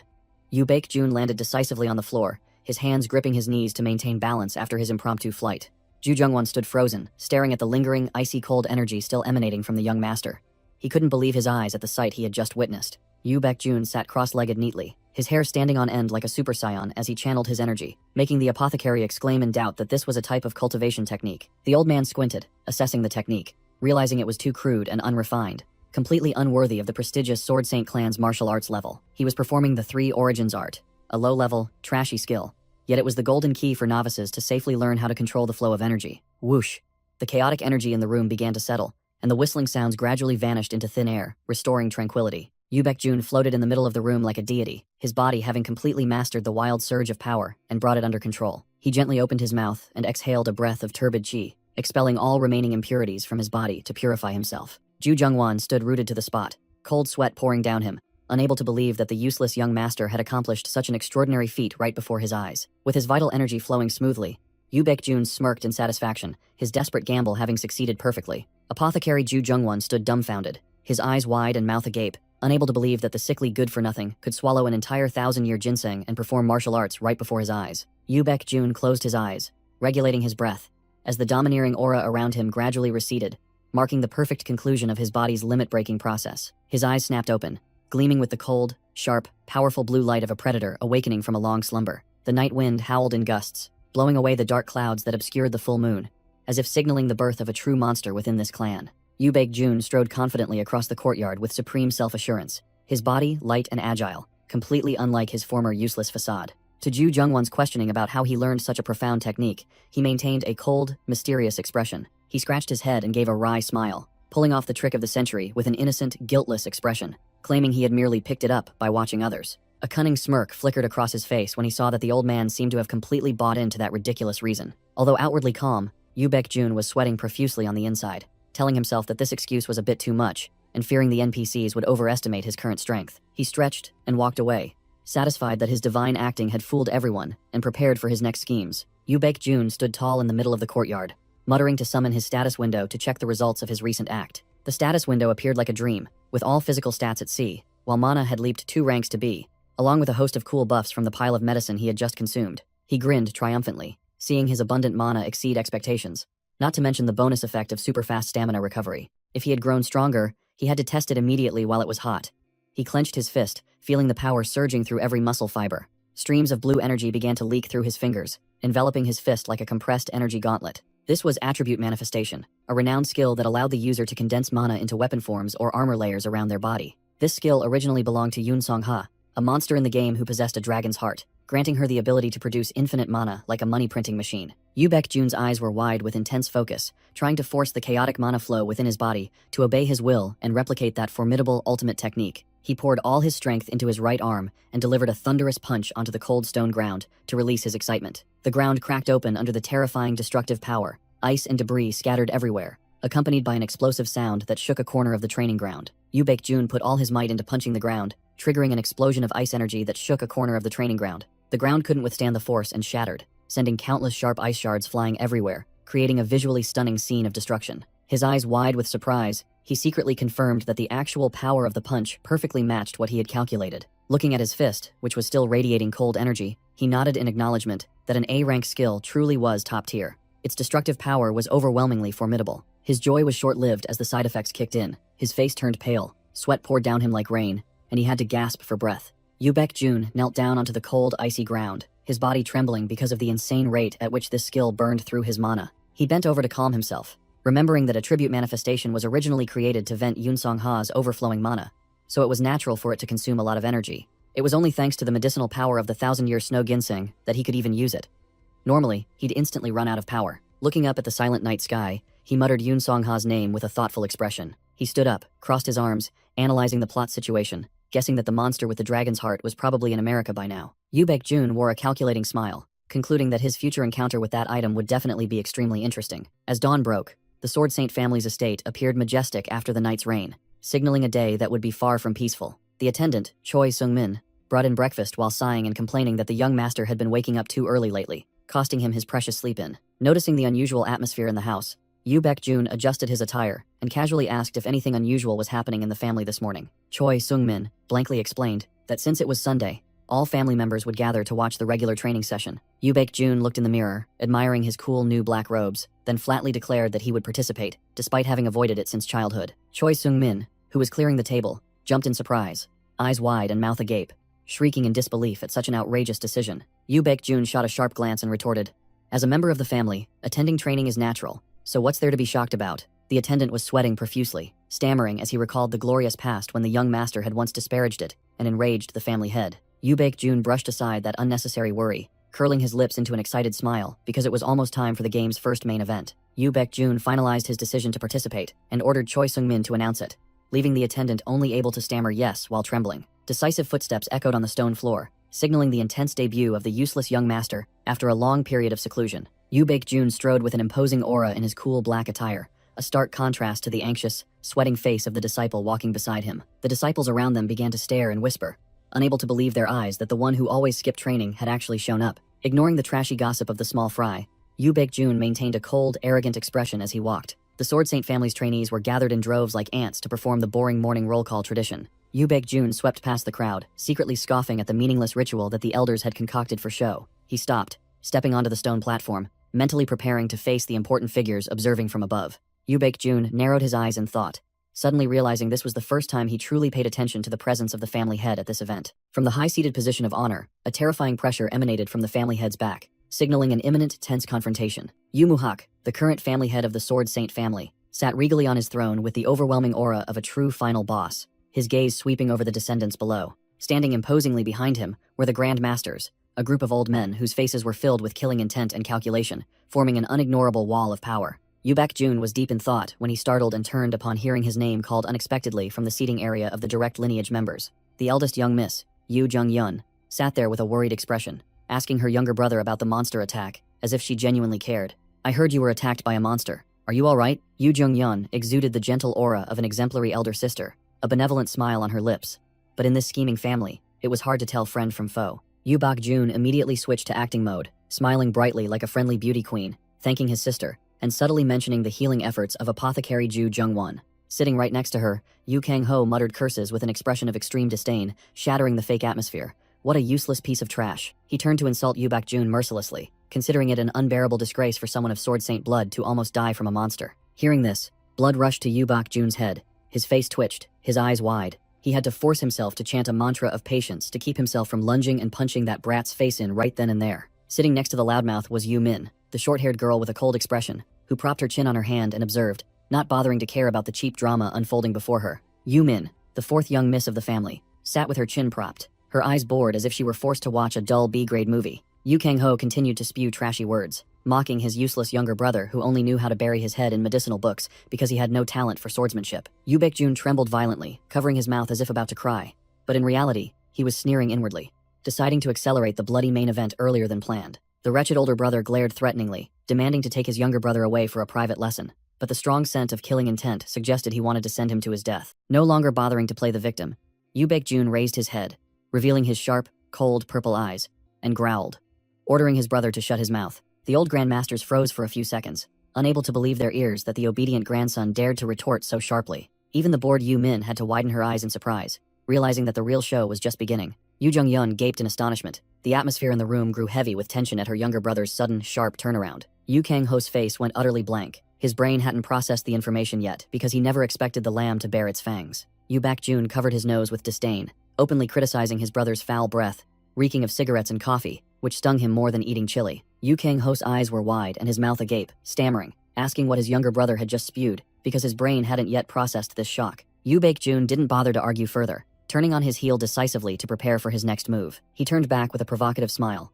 adding a final jab, advising his brother to use that beautiful mouth to brush his teeth and scrape his tongue to reduce the stench. Ignoring Yu Min, who was covering her mouth and giggling at the good show, Yu Baekjun calmly walked away as if no one else was there. Yu Kang-ho trembled violently with rage, his entire body shaking violently, as if electrocuted by the public humiliation. Unable to restrain himself any longer, he sprang up, yelling curses, intending to lunge and teach his younger brother a lesson he'd never forget for being tired of living. Yu Baekjun completely ignored his brother's rage and calmly knelt on one knee with an extremely solemn demeanor. This unexpected action made Yu Kang-ho freeze mid-stride, his face utterly blank with confusion, like an NPC with a script error. Before Yu Muhak, who sat majestically on his high throne, Yu Baekjun loudly called out to his father to attract attention. His eyes burning with firm resolve, he declared his desire to learn martial arts, officially activating the first main quest of his life. A resounding shout signaled the official start of the first form of the 8 Heaven Sword Art training, the air brimming with fighting spirit. Yu Jung-yeon, sitting on a high chair, also had to turn her head, her gaze fixed on her younger brother, causing a stir below, with unconcealed curiosity. The Grand Masters stood staring at each other, their faces dumbfounded as if they couldn't believe their ears at the good-for-nothing's bold declaration. Yu Muhak maintained a stone-cold expression, his sharp gaze scrutinizing every nuance on his youngest son's face, wondering what trick he was playing. Yu Baekjun held his head high, facing the immense pressure from his father, his eyes showing no wavering or fear, unlike a weakling. The family head ruthlessly poured cold water on him, asserting that an incompetent and useless individual with no interest in martial arts should not even dream of stepping into this sacred place. He smirked slightly, calmly retorting that he had suddenly found an interest in swordplay after years of being a nobody. Yu Muhak, seated on his throne, recalled his weak past, a time when he had openly criticized killing skills as barbaric, even as a child. Yu Baekjun maintained a confident smile, acknowledging his past but asserting that his recent near-death experience had completely purged that childish mindset. He boldly declared that he would rather learn to kill to survive to the very end than rot away in despair, officially discarding his former weak self into the trash. Yu Muhak narrowed his glowing golden eyes, filled with pressure, and growled, asking what this damned son planned to pull next after his opening act. Yu Baekjun didn't hesitate to drop a bombshell, demanding to be personally taught martial arts by one of the 4 great masters. The masters froze completely, speechless, at the good-for-nothing's excessively confident and absurd demand. A fiery master roared in indignation, insulting him by saying that his demand to learn martial arts was a joke that even stray dogs wouldn't touch. Yu Muhak, seated on his throne, made a blunt statement, asserting that his talent was zero and teaching him would only waste precious time. The family head added a fatal blow, emphasizing that those masters were mountains that someone like him should never dream of touching. Yu Baekjun smirked, turning the tables with a question about hidden talent, making Yu Muhak gasp in astonishment for the first time. He sneered triumphantly, knowing that all the contemptuous dialogue from these NPCs was exactly as he had predicted long ago. Yu Baekjun boldly declared that he would prove himself worthy, accepting any wager to become a disciple and learn martial arts. Yu Min glanced over with curiosity, questioning what her older brother intended to use to prove that illusory talent right here. Yu Baekjun bowed with a calculating look, officially activating the first main event with the mindset of someone holding the entire script in his hands. He loudly declared that he would challenge and defeat Yu Kang-ho right here in this training ground in exactly 1 week, leaving everyone stunned. Yu Kang-ho froze completely, his face dumbfounded, as if he couldn't believe what his ears had just heard from the good-for-nothing's mouth. Yu Min burst into laughter as if watching a comedy, but then suddenly fell silent and observed with a meaningful gaze at this unusual seriousness. The 3rd young master was furious, his face turning purple as he roared, questioning if his younger brother, who had never learned martial arts, was making a fool of him. Yu Baekjun completely ignored his fuming older brother, turning directly to question the family head about the final decision for this wager. Yu Muhak's lips curled into a cold, decisive acceptance of his son's audacity. The family head, seated on his high throne with an overwhelming aura, allowed him to try but warned that this was his last chance in life. Yu Muhak's glowing golden eyes pierced deep into his opponent's heart, threatening to strip him of his bloodline status and expel him from the clan if he failed. Yu Baekjun stood tall, facing the immense pressure, calmly reminding his father to be prepared for that outcome. Yu Baekjun smirked meaningfully, bowing his head and accepting the life or death wager with the family head as light as a feather. Yes, father. He immediately moved to a secluded training ground deep within the clan to begin his super speed leveling. Standing before the empty training ground, Yu Baekjun took a deep breath, his eyes scanning the terrain with a rare seriousness. He set a time limit for this impossible mission, exactly 1 week to achieve his goal. Placing his hand on the stone pedestal, a blue aura emanated as he calculated the lucrative reward of learning martial arts from one of the 4 great masters if he defeated Yu Kang-ho. With a gamer's brain full of tricks, he saw this life or death match simply as an in-game event to acquire free skills. He immediately activated the Magic Scarecrow, a mana-consuming skill that created a straw puppet capable of moving and attacking like a real person. Yu Baekjun's lips curled into an arrogant smirk again, clearly revealing the excessive confidence of someone who held the script firmly in his hands. he boldly declared with a challenging expression, treating his opponent like a fish on a chopping block.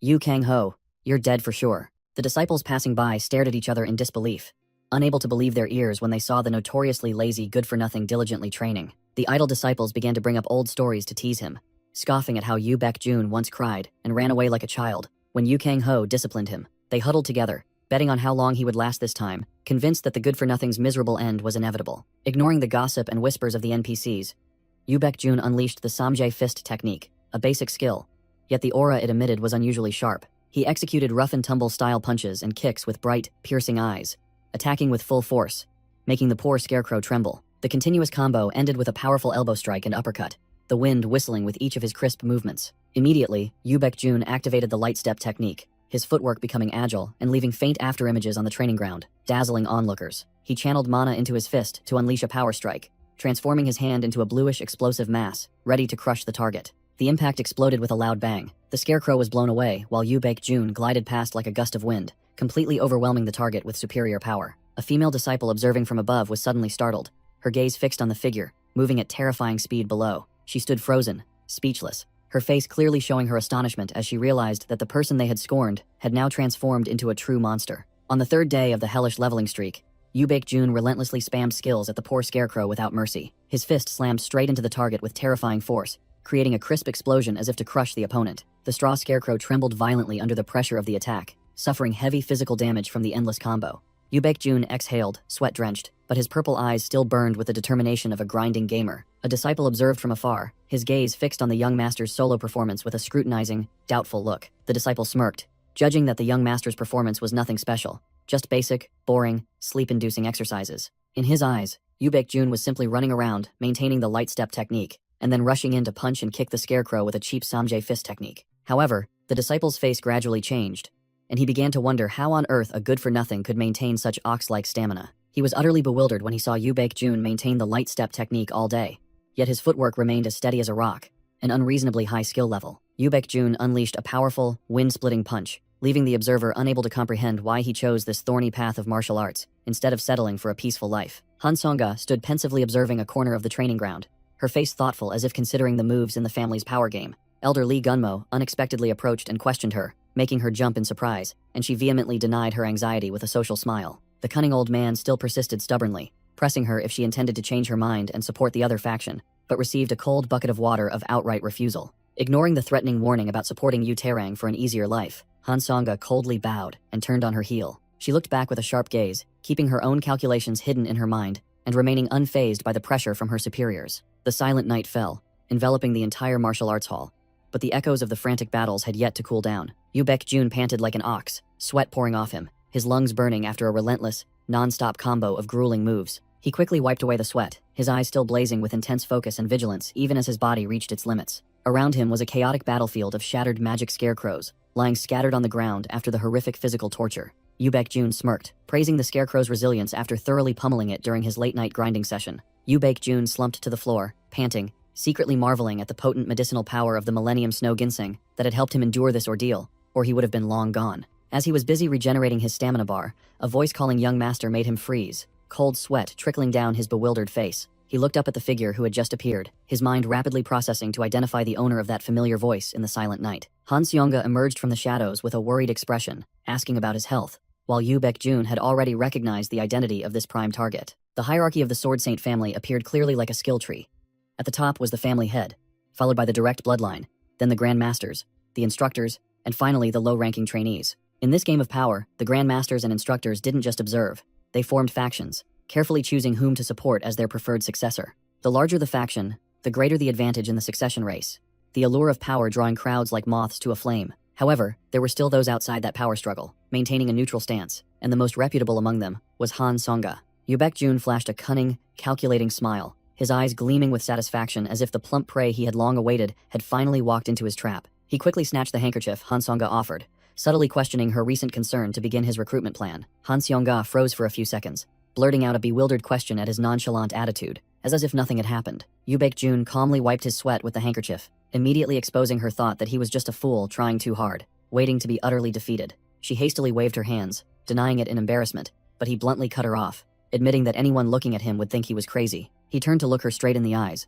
firmly stating that he wasn't pointlessly feeding kills, but that everything was part of a well-thought-out strategy. Han Song-ga was stunned, her eyes wide open as she vaguely realized that the trump card in his plan was martial arts, not swordsmanship. Yu Baek-jun's sharp purple eyes seemed to pierce through her, igniting the intense curiosity that had long been suppressed within her. In a family where everyone revered swordsmanship like a sacred decree, Han Song-ga was a rare game anomaly with a mindset completely different from the masses. She secretly researched all sorts of different fighting styles, grinding day and night just to find ways to optimize her own strength instead of being conservative. Though she yearned to learn magic but was bound by the title of instructor, she now felt like she had struck gold, seeing a successor dare to openly use martial arts. Han Song-ga, with a serious expression, quickly reminded him of the unwritten rules of the Sword Saint family. She looked down at the chaotic battlefield, her voice trembling as she emphasized the taboo against learning anything other than swordsmanship. Yu Baek-jun sat on the ground, sneering, throwing back a provocative question about who had established such an archaic rule. He directly challenged the paradox of the martial god, a master of countless arts from spears and bows to fists and kicks,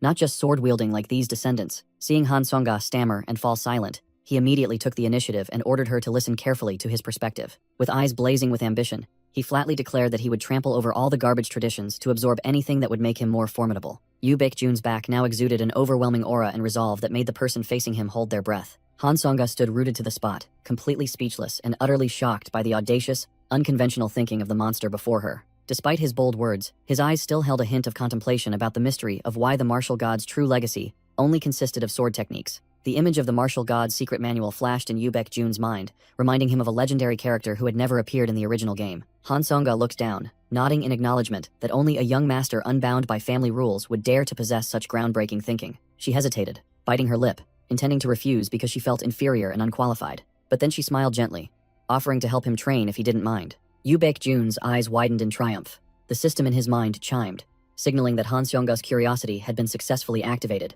Even so, Han Song-ga still worriedly warned him that she was someone despised and looked down upon by the entire family. Ignoring the warning, Yu Baek-jun steadfastly called her instructor and asked her to disregard the gossip. Han Song-ga smiled brightly, sealing their alliance with a profound statement. Since we are both outcasts, what does it matter? Yu Baek-jun turned away to hide his satisfied smile, secretly appreciating his new instructor's willingness to play along. Unlike the conservative NPC masters who always found excuses to shirk, Han Seong-ga stood tall, asserting her position, proving that she ignored the world's gossip, not because she was isolated, but because she simply didn't care about that trash. Yu Baek-jun looked at his new instructor's back, secretly admiring the unwavering resolve of a true master amidst life's myriad changes. He smirked triumphantly, knowing full well he had just landed a great deal by recruiting a powerful and compatible instructor. Yu Baek-jun seized the opportunity, his eyes gleaming as he declared himself ready to begin training at any time to level up his skills. He was mentally planning to build Han Song-ga into an overpowered magic swordsman when she abruptly cut off his thoughts with a sharp command. Han Seong-ga's face darkened, radiating an overwhelming killing intent that forced Yu Baek-jun to sit still, forbidding any movement. He was about to open his mouth and make an excuse about it being dark to bail on training and rest, but his instructor cut him off, scolding him directly as a weakling daring to find excuses to skip practice. Han Song-ga leaned close to his face, her eyes like daggers, questioning what he intended to use to defeat Yu Kang-ho with such a half-hearted attitude, making him break out in a cold sweat from fear. Under the clear moonlight, Yu Baek-jun realized he had made a grave mistake, unaware that Han Song-ga would transform into a demon whenever she activated training mode. Han Song-ga warmed up amidst the quiet mountain villa, preparing for the training session, while Yu Baek-jun stood ready to endure. She put on a serious face and began the theoretical lecture with the intense focus of a professional instructor. Han Song-ga spoke endlessly about the sky-shattering sword art, a signature, high-grade technique left behind by the martial god that everyone had to learn. She stood behind Yu Baek-jun, announcing that she would transmit guiding mana, and asked him to focus on sensing the flow. The moment Han Song-ga's hand touched his back, a powerful surge of azure mana immediately erupted, accompanied by a whooshing sound. The instant the connection was made, Han Song-ga flinched, her eyes widening as she detected an unusual signal. She was utterly shocked when her scan revealed a colossal energy reservoir, deciphering why he could continuously spam lightness skill without running out of power. Han Song-ga broke out in a cold sweat, unable to believe that such an overwhelming body structure belonged to a newly initiated newbie. Sensing the perfectly balanced flow of vital energy, she was stunned, likening it to a masterpiece gifted by the heavens. Han Song-ga leaned in close to observe, her sharp gaze as if she had just grasped the truth about how this monster's power operated.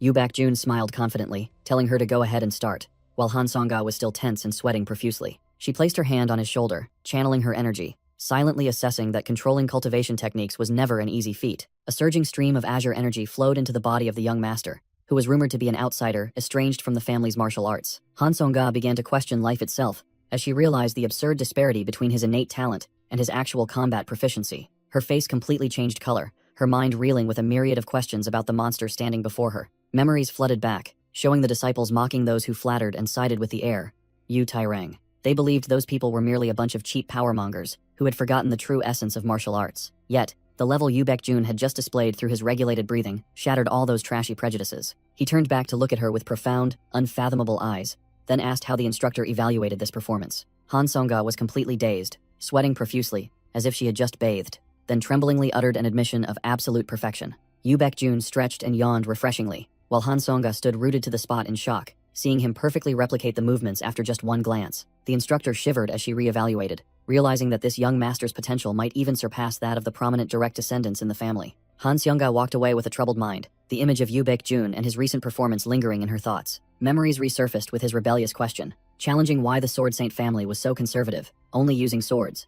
When the martial god was proficient in all types of weapons, he had arrogantly declared that he would learn everything, using any means necessary, regardless of the rules, as long as that trash helped him grow stronger. Han Songa felt a glimmer of hope. She began to believe in this path because she had never intended to assist the legitimate heir anyway. The moment the instructor was out of sight, Yu Baekjun immediately dropped his act, revealing the cunning smile of someone who had just pulled off the scam of the century. He lay sprawled on his bed, reading a secret manual, gloating and enjoying the pleasure of looting a rare skill without spending a single penny. It turned out everything was part of his plan to grind for favorability. Step 1 was deliberately showcasing unorthodox skills to attract attention. Step 2 was to deliver pre-written lines that struck at the opponent's hidden desires and deepest aspirations to manipulate their psychology. Yu Baekjun lay sprawled on his bed with a triumphant smile, sealing the deal to learn the sky-shattering skill tomorrow to optimize his power for the upcoming battle. The system displayed information about the sky-shattering fist, a B-rank signature cultivation method of the martial god that helped accumulate energy and strengthen the body to be incredibly tough. He recalled Han Songa's AI mechanics, well aware that this NPC was extremely picky and would immediately say goodbye if the player couldn't demonstrate so-called innate talent. Yu Baekjun lay with his hands behind his head, feeling utterly self-satisfied as he declared himself the center of the universe, feeling full just by looking at how skilled he was. He couldn't help but burst into wild laughter, the maniacal cackle of a veteran gamer who held all variables in his hands and was preparing for the performance of a lifetime. Time flew by like a dog running in the fields, the scene shifting to one day before the fated practice match at the Sword Saint family. With an atmosphere as tense as a drawn bowstring, the disciples gathered, whispering and wondering why this useless young master was trying so hard, working himself to death without resting to recover. Footsteps stomped heavily on the stone floor. Han Songa shouted, correcting his terribly wrong lightness skill posture and forcing him to exert even more strength to increase his speed. Yu Baekjun ran for his life, eyes wide and mouth agape, beside the instructor in her cool training attire, sweating profusely, which made the gatekeeper behind them freeze in utter shock. 3 disciples could only stare blankly as he swept past like a gust of wind, forced to admit his insane grinding endurance, though their hearts were still full of doubt. Han Songa yelled loudly, forcing Yu Baekjun to increase his speed to the maximum, while he ran for his life, eyes wide and mouth agape, wondering where this woman got so much stamina. Sunset descended,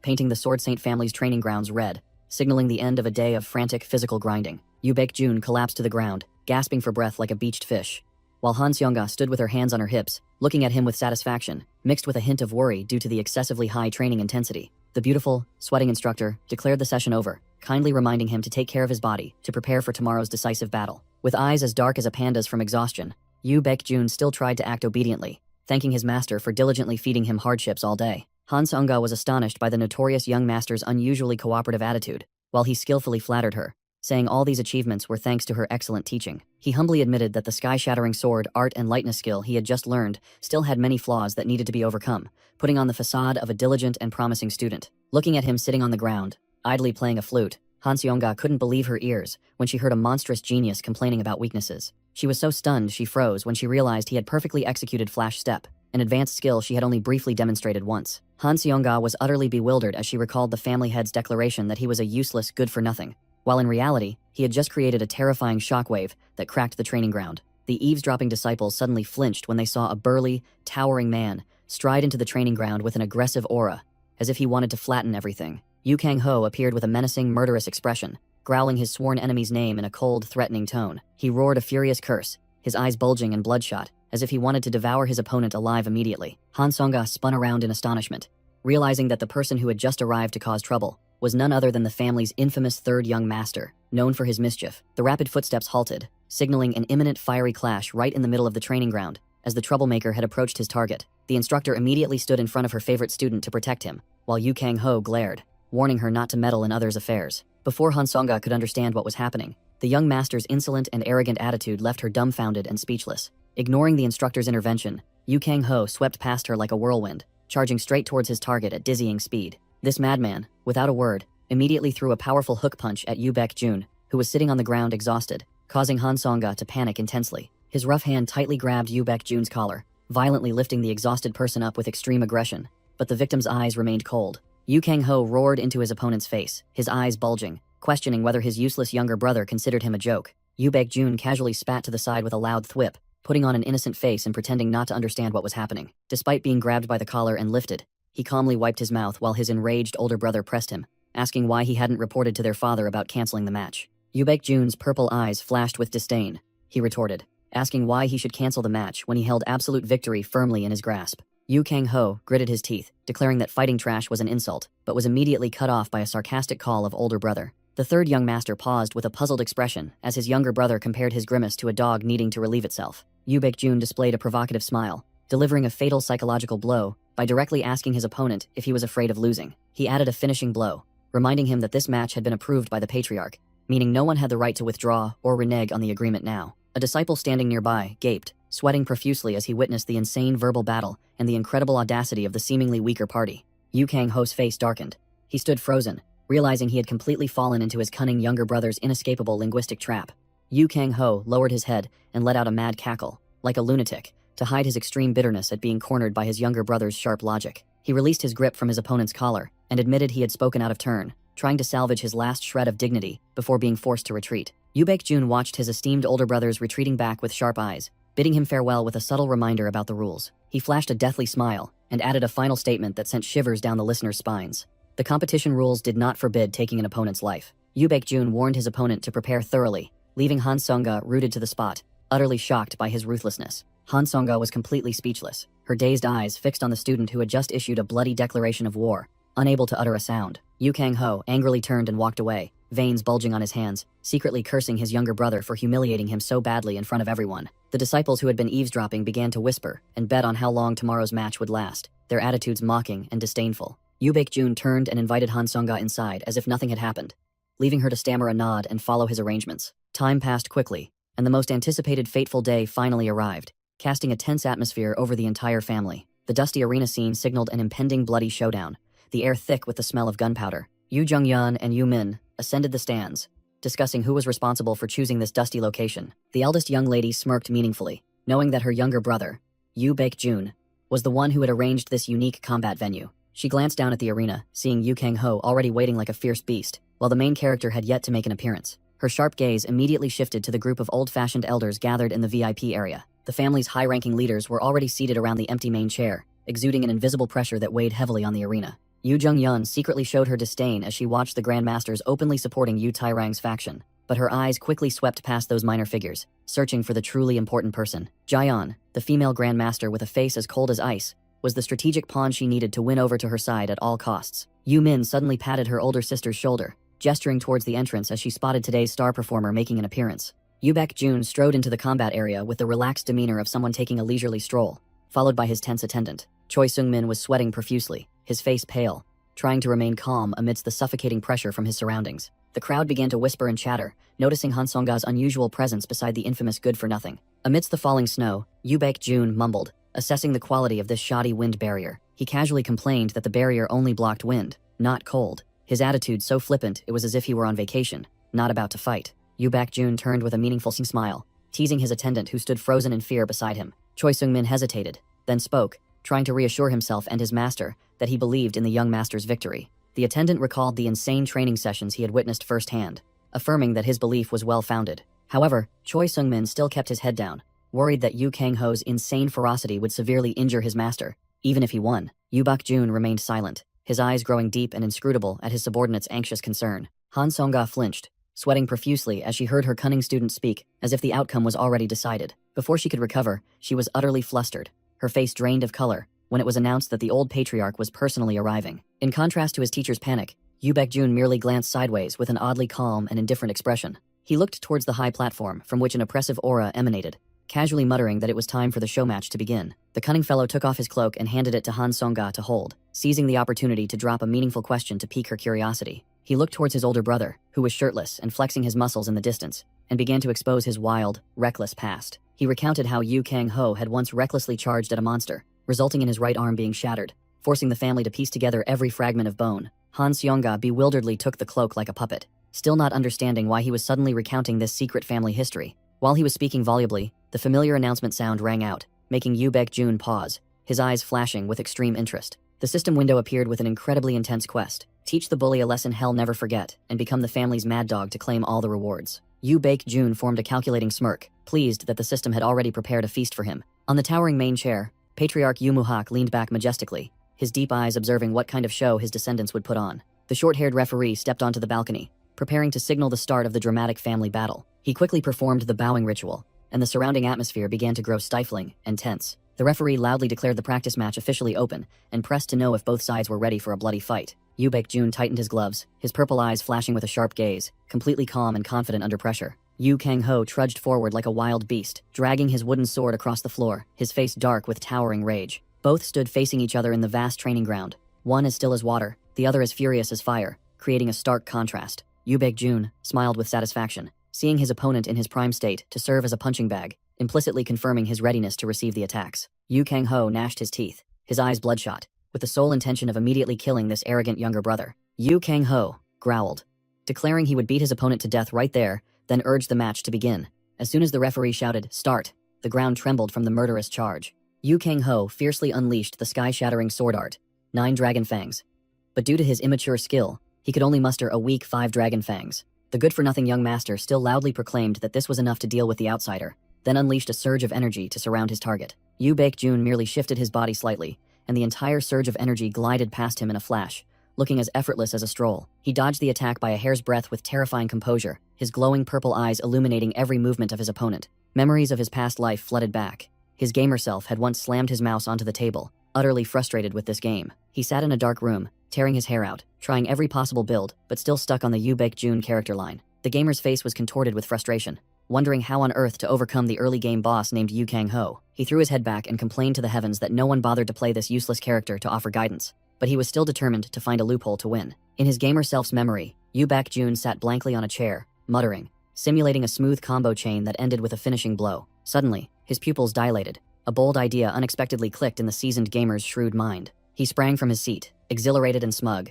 confident that while this move might be a bit cheap and dirty, its effectiveness was undeniably real. The most overpowered mechanic in this game was skill combination, allowing players to merge abilities to create bizarre monstrosities. Back before the match, Choi Sung-min innocently advised the young master to rest, unaware that he was brewing a scheme. Yu Baek-jun feigned obedience, retreating to his bedroom and subtly dismissing his attendant to freely execute his dark plan. As soon as the door closed, a dazzling golden light erupted from the system grimoire he summoned. He flashed a calculating smile, beginning to rummage through his skill inventory to find the perfect combo to send Yu Kang-ho to his demise. His finger swiftly scrolled through the newly acquired skill list, immediately settling on troublesome moves like ground sweep kick and joint breaker. The system window displayed the description for ground sweep kick, a petty skill specifically designed to kick dust into an opponent's eyes, causing extreme vision loss. Yu Kang-ho scoffed disdainfully, dismissing the sand-throwing move as a trash skill unworthy of his attention. The smile on his lips vanished as he felt an unusually chilling killing intent surge right beside him. Yu Baek-jun activated attribute manifestation, summoning a colossal, sharp block of ice from thin air. The ice block immediately exploded,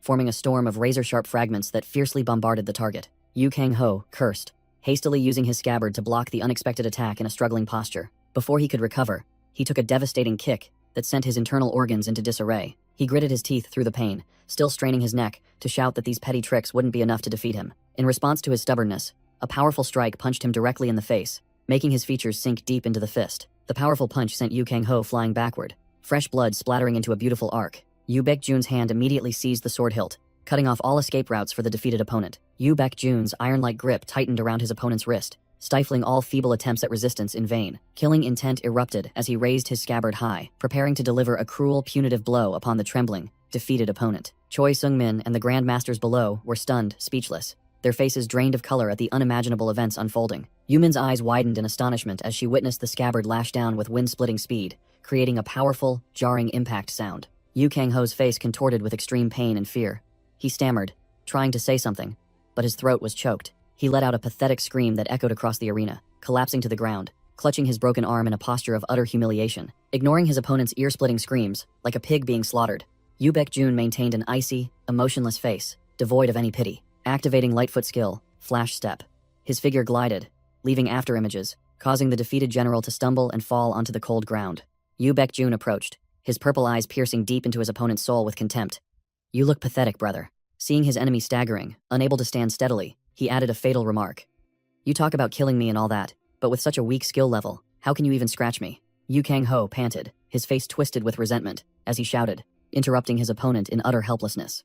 Yu Baekjun remained nonchalant, coldly asking his esteemed elder brother if he knew why their father tolerated such arrogance. His purple eyes gleamed with deadly sharpness as he added, asserting that it was because their father believed Yu Kang-ho had talent. At this, Yu Kang-ho was stunned, breaking out in a cold sweat, while Yu Baekjun continued his psychological torture by mocking that talent, which was only good enough for a thug. With a contemptuous smirk typical of a pro gamer, Yu Baekjun openly ridiculed his opponent's amateurish skill level, calling it laughable that it was considered talent. Struck where it hurt most, Yu Kang-ho roared furiously, swinging his sword and unleashing the Mooncleaver skill directly at his tormentor. The sword strike, imbued with blue energy, tore through the air, hurtling at terrifying speed to cleave his opponent into 100 pieces. Instead of dodging, Yu Baekjun calmly stood his ground, clenching his fist and channeling energy, preparing to block the attack head-on like a premium tank. Seeing his opponent intend to block a sword skill with bare hands, Yu Kang-ho laughed wildly and smugly, thinking his younger brother was foolish to the point of being tired of living due to excessive arrogance. At the moment of impact, Yu Baekjun activated attribute manifestation.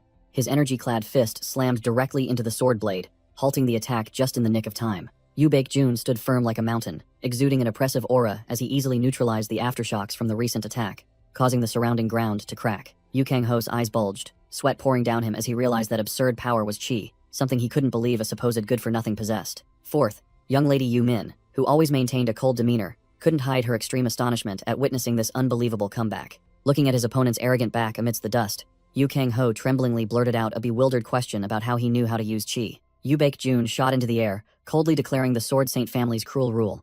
Only the fittest had the right to exist. He hovered high above like a judging deity, asserting the truth that the strong would devour all, while Yu Kang-ho could only look up in helpless insignificance. Yu Baekjun's fist glowed with fiery red energy as he activated the attribute manifestation and powerful strike combo to deliver the finishing blow. An earth-shattering explosion resounded as the punch landed, crushing the ground and creating a blinding dust cloud right where Yu Kang-ho stood. His attendant, Choi Seung-min, hastily covered his face, lamenting that he saw nothing but the thick dust cloud created by the terrifying impact. As the dust storm gradually settled, a lone figure stood tall amidst the desolate ruins of the training ground, making everyone hold their breath, awaiting the outcome. The familiar ding of the system window rang out crisply, signaling the time to reap the rewards after the intense beatdown. The family's Mad Dog quest notification appeared, confirming excellent completion, exactly as Yu Baekjun had scripted. He calmly received 300 bonus points and increased his mastery of the Martial God's grimoire, even as the dust from the terrifying impact had yet to settle. Yu Baekjun stood tall like a war god, looking down at his younger brother, Yu Kang-ho,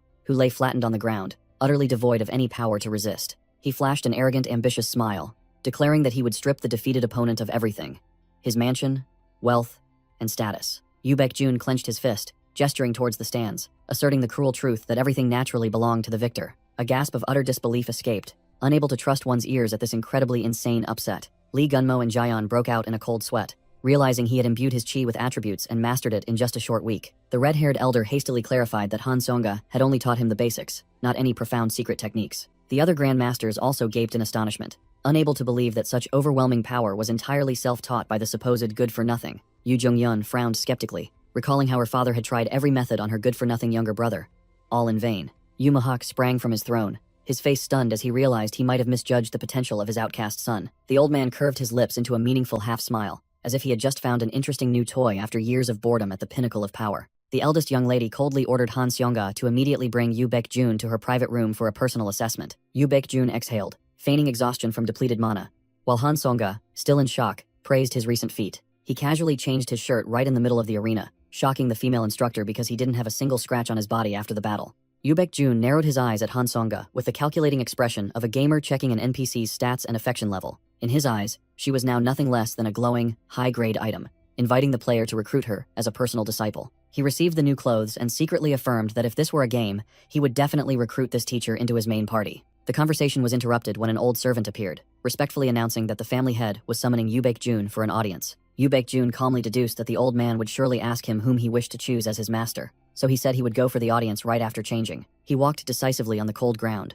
his mind already calculating dialogue options to optimize the benefits from the upcoming meeting. The medics hastily carried Yu Kang-ho's battered body away for emergency treatment, everyone stunned that a mere week-long trainee could so thoroughly defeat the third young master. Yu Baekjun smirked, calculating that the good-for-nothing older brother's status would plummet uncontrollably, meaning he could extract even more assets from this defeated opponent. He adjusted his brand-new black suit, a cunning glint in his eyes as he considered whether to replay his old act to manipulate these high-ranking NPCs. In the family head's private chambers, a solemn atmosphere prevailed as Yu Baekjun knelt, performing the respectful bows of a good child and student before his old father, Yu Muhak, and the servants. Yu Muhak stared intently at his youngest son with sharp, aged eyes, his finger tapping rhythmically, full of pressure, as if scrutinizing the depths of the person before him. Yu Baekjun maintained his obedient kneeling posture, making himself small before the powerful, imposing figure of his father seated on the high chair. He bowed his head, replying, "Yes, father," with a deceptively gentle expression, confirming his desire to seriously learn martial arts to conceal his true ambitions.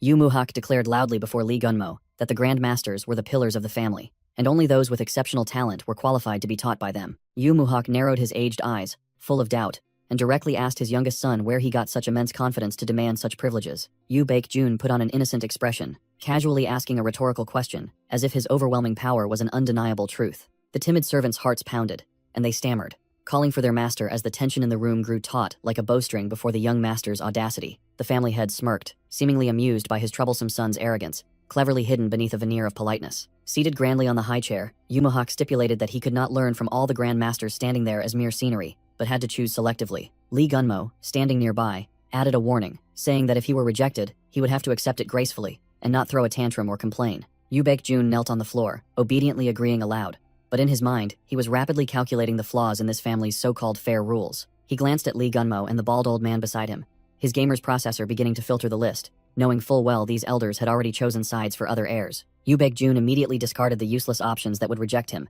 aiming straight for the single target to trigger the lucrative hidden event whose storyline he knew by heart. With a textbook-perfect radiant smile, he settled on Grandmaster Jaeon's name, surprising everyone with this audacious move. Grand Elder Jaeon froze for a few seconds, her sharp gaze piercing the one who dared to call her name amidst the tense deliberation. Lee Gunmo turned to question his colleague with a challenging expression, wanting to see how she would handle this hot potato under the family's pressure. She remained absolutely silent, her face impassive, revealing no emotions, which only made the shrewd elders around her more impatient. A bald Grand Elder sighed heavily, delivering a blunt statement as if the game had already decided the arrogant young master's losing outcome. Although everyone buzzed about Jaeon never having taken a true disciple, Yu Baekjun remained calmly kneeling amidst the storm of public opinion, like a gamer confident in his walkthrough. The bystanders eagerly jumped to conclusions, assuming he was ignorant of this Grand Elder's difficult unspoken rules because he had been confined to his room. Ignoring the chatter, Jaeon unexpectedly spoke, interrupting the crowd's thoughts with a serious request for a direct test. She walked powerfully towards Yu Baekjun, her overwhelming aura making the surrounding space seem to sag, awaiting her judgment. The Grand Elder's hand rested lightly on his shoulder, a gentle touch that carried the immense weight of judgment from a superior. A surge of blue aura enveloped both of them. Jaeon directly infused mana into his body to examine his constitution, while Yu Baekjun fully understood this was an aptitude test. The moment she infused mana for the test, Jaeon flinched as if touching high voltage, her eyes wide open, having discovered something unbelievable. The Grand Elder broke out in a sweat, stammering, unable to speak from shock, while Yu Baekjun wore the cunning smile of a gamer who knew he possessed a VIP Pro account. To the astonishment of Lee Gunmo and the bald elder, Jaeon tremblingly turned back and delivered a blunt statement that silenced the entire hall. Perfect. Lee Gunmo couldn't believe his ears, his face contorted like a monkey eating chili as he pressed her, asking if she had lost her mind to give such an incredibly high evaluation. Jaeon ignored the doubt, firmly asserting once more that Yu Baekjun's body was a perfect masterpiece, a rare and hard-to-find treasure in the world. The top expert's affirmations silenced Lee Gunmo, while the bald elder could only sigh, accepting the truth that their side had clearly lost this round. From his throne, Yu Muhak coldly spoke, cutting through the buzzing atmosphere, directly asking Jaeon about her final decision after the shocking assessment. Jaeon began to explain her haughty past, recalling how she had refused to teach anyone to avoid trouble and gossip. However, faced with Yu Baekjun's overwhelming aptitude, she made a drastic change, declaring she would break her principles to accept him as her true disciple. Yu Muhak nodded in agreement and was about to dismiss the crowd, but Yu Baekjun unexpectedly spoke up, interrupting with another request that stunned everyone. Yu Baekjun suddenly lowered his eyes, feigning obedience, but his mouth uttered a proposal that piqued everyone's curiosity. Yu Muhak raised an eyebrow, full of interest, allowing his son, who had just achieved a feat, to state his wish. Without beating around the bush, Yu Baekjun delivered a critical blow to their finances by demanding the right to use the family's resources and money. Lee Gunmo froze completely, his face dumbfounded, unable to believe this kid dared to open his mouth and demand such significant privileges. Jaeon was equally shocked. She hadn't expected her newly accepted disciple to possess such immense audacity. In his mind, images of siblings like Yu Tairang or Yu Jungyun spending money like water flashed.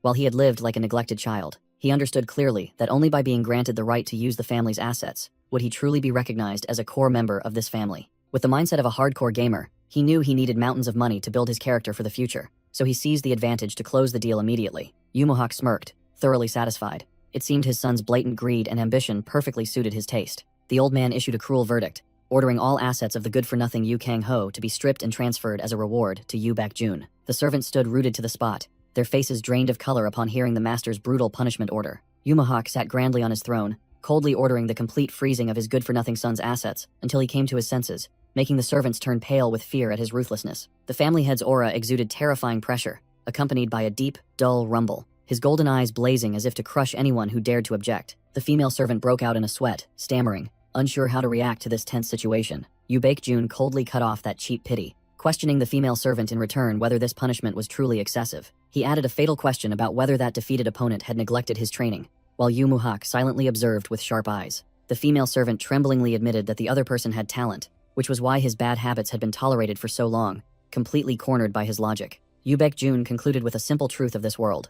The victor becomes king, the loser becomes a bandit, and the Sword Saint family is no place to coddle the weak. Yumohak reaffirmed that cruel rule with an impassive face, declaring that the weak had no place in this family, officially striking the loser's name from the honor roll. The old servant could only close his eyes and sigh, resignedly accepting the truth that times had changed and the strong were now the ones holding the power of life and death. Yumohak coldly dismissed them, dispersing the useless crowd to restore quiet to the family. The wind howled outside the mansion, signaling major upheavals about to descend. In contrast to the storm outside, the space inside the tea room was unusually quiet and solemn. Jaeyeon calmly raised the hot teacup in her hand, displaying the serene and unhurried demeanor of a true master. The Grand Master sipped her tea, casually probing the family head's thoughts on the recent performance. Yumohak stood with his back turned, full of arrogance, while Jaeyeon respectfully remained kneeling behind him. She confirmed that the subject of both their interests was indeed the youngest young master, Yu Baek-jun. Jaeyeon pondered deeply, her sharp eyes beginning to sift through her memories to assess the boy. She unhesitatingly declared that among the countless geniuses she had encountered, Yu Baek-jun was the most formidable, incomparable to anyone else. A glint flashed in Jaeyeon's eyes.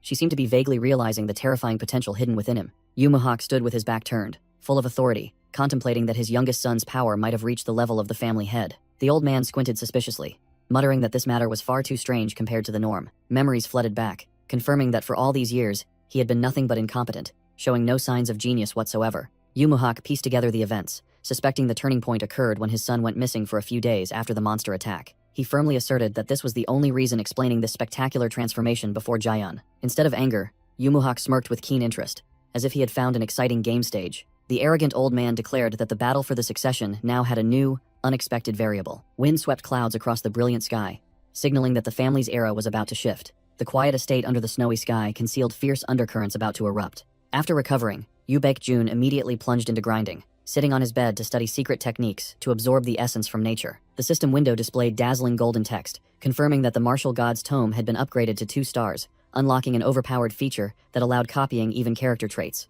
Yu Baek-jun smirked smugly, realizing this EX rank item could not only learn skills, but now also fully absorb opponents' hidden passives. Truly a top-tier item. The system's human body simulation glowed brightly, explaining valuable passives like poison resistance or mana recovery, expensive resources that every gamer yearned to possess. He snapped the book shut, his eyes flashing with calculation as he held the key to unlock hidden events, meant only for those with special passives. Yu Baek-jun was racking his brain, calculating about the hidden in-game events, which only activated when players possessed the correct passive needed to unlock the storyline. He looked out at the snowy sky, mentally calculating that there was about a month and a half left before the true monster, Yu Taerang, returned to the family to settle scores, clearly defining his goal to grind levels frantically to face the final boss.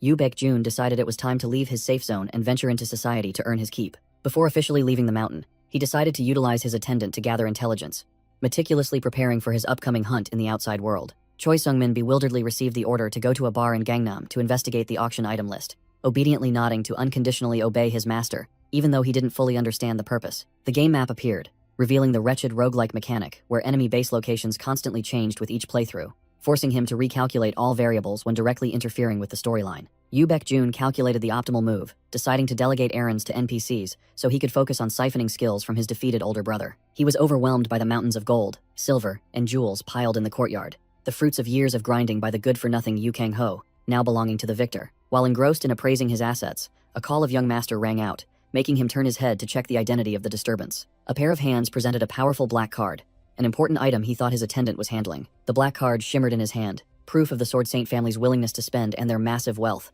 ranking in the top 0.1% of the server. Yu Baek-jun smirked with calculation, realizing there was a change in the quest chain, as the item deliverer was not his disciple, Choi Sung-min. He calmly took the card, his gamer mind quickly analyzing the situation to determine who was behind this move. Han Seonga appeared with a bright smile, confidently declaring that she had changed her class to his exclusive personal trainer starting today. He immediately saw through the true nature of this title. The trainer label was merely a front for a personal secretary and bodyguard position.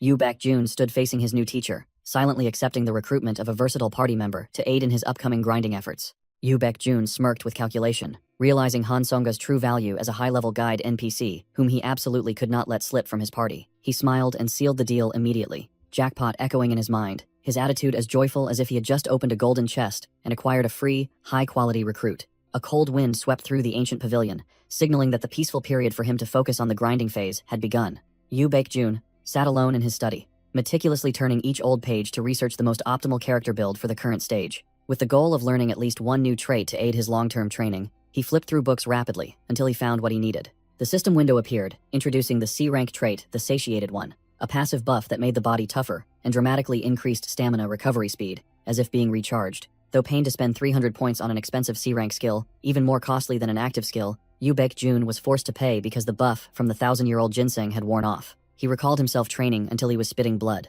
well aware that without supportive doping, this mortal body would soon collapse under the intensity of hardcore grinding. After equipping the recovery passive to ensure stamina, Yu Baek-jun's eyes lit up again as he moved on to his next goal, hunting for an offensive skill. He vigorously punched the air in front of the disciples, comparing the effectiveness of arduous manual grinding versus consuming skill books to instantly become a master. The skill book appeared like a divine item, containing knowledge that allowed gamers to bypass the grueling grinding phase and instantly possess power. Piles of low-rank trash skill books fell scattered, highlighting the harsh truth that high-quality, premium items were always rare and hard to find, with extremely low drop rates. Yu Baek-jun strode down the hallway, analyzing that the usual way to grow stronger was through grinding, while skill books were merely rare luck that ordinary people could hardly attain. His eyes were sharp and full of calculation, confident that with the martial god's tome in hand, he could hack the game and turn those rare opportunities into infinite resources at any time. His footsteps struck the floor with powerful force, asserting that his position as the Sword Saint family heir was the most solid springboard to access high-level training resources. He stopped abruptly before the archway,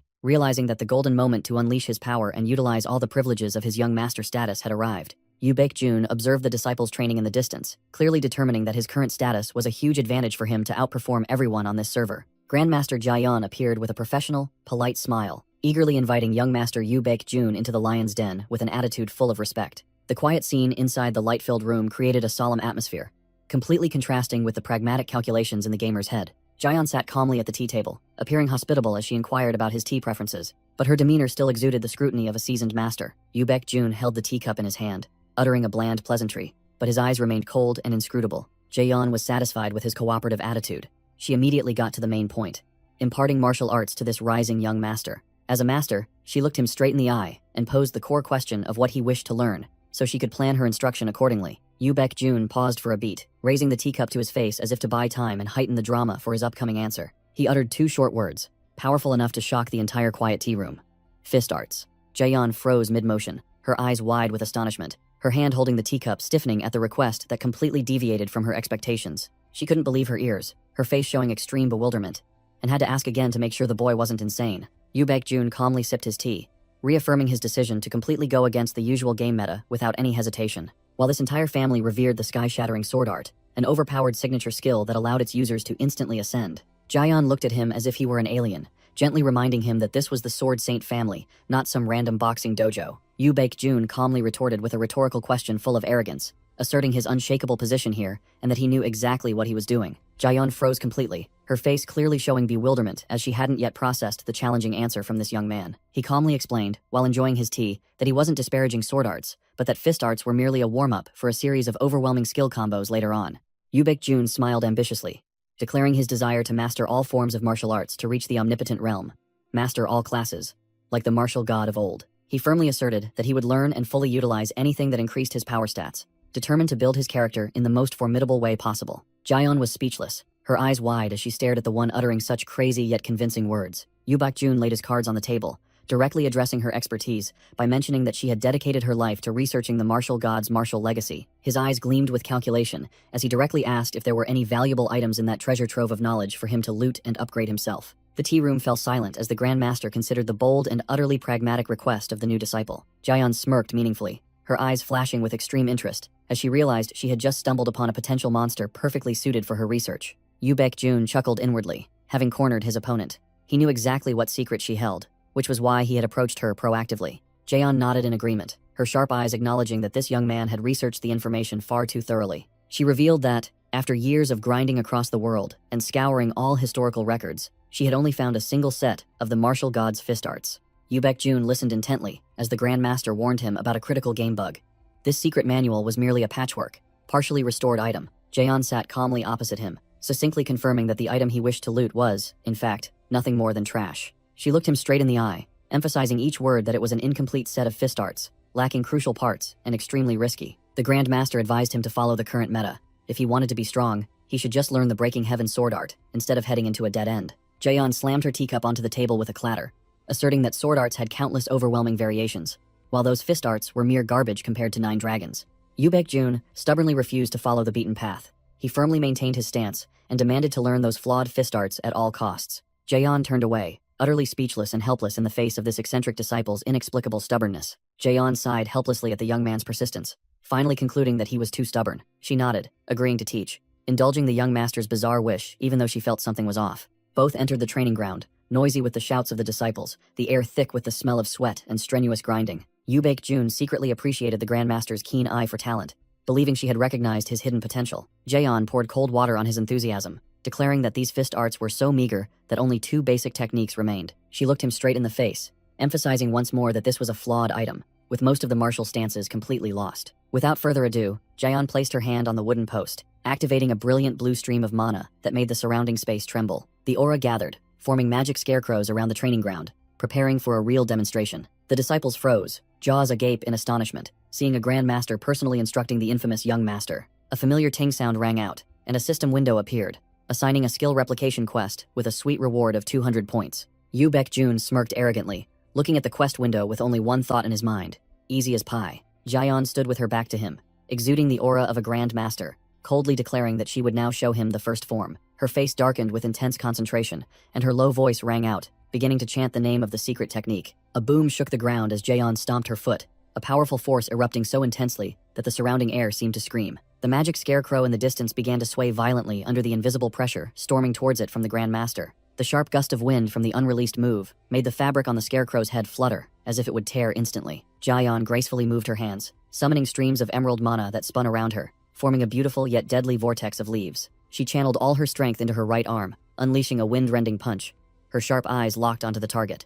Jaeyeon's steps glided like lightning, stomping hard on the tiled floor to build momentum for her decisive attack. The emerald mana-clad fist slammed directly into the target, creating a blinding explosion of light. Its devastating power truly monstrous, sweeping everything away. Jaeyeon swung her hand, unleashing an overwhelmingly powerful, coiling green dragon-shaped force that shot straight towards the target with wind-rending speed. The emerald mana tore through space, creating sharp slashes carrying terrifying destructive power that swept across the training ground. A horrifying explosion echoed as the attack hit the ground, the energy erupting violently, forming a deep crater at the point of impact. Dust billowed from the cracked earth.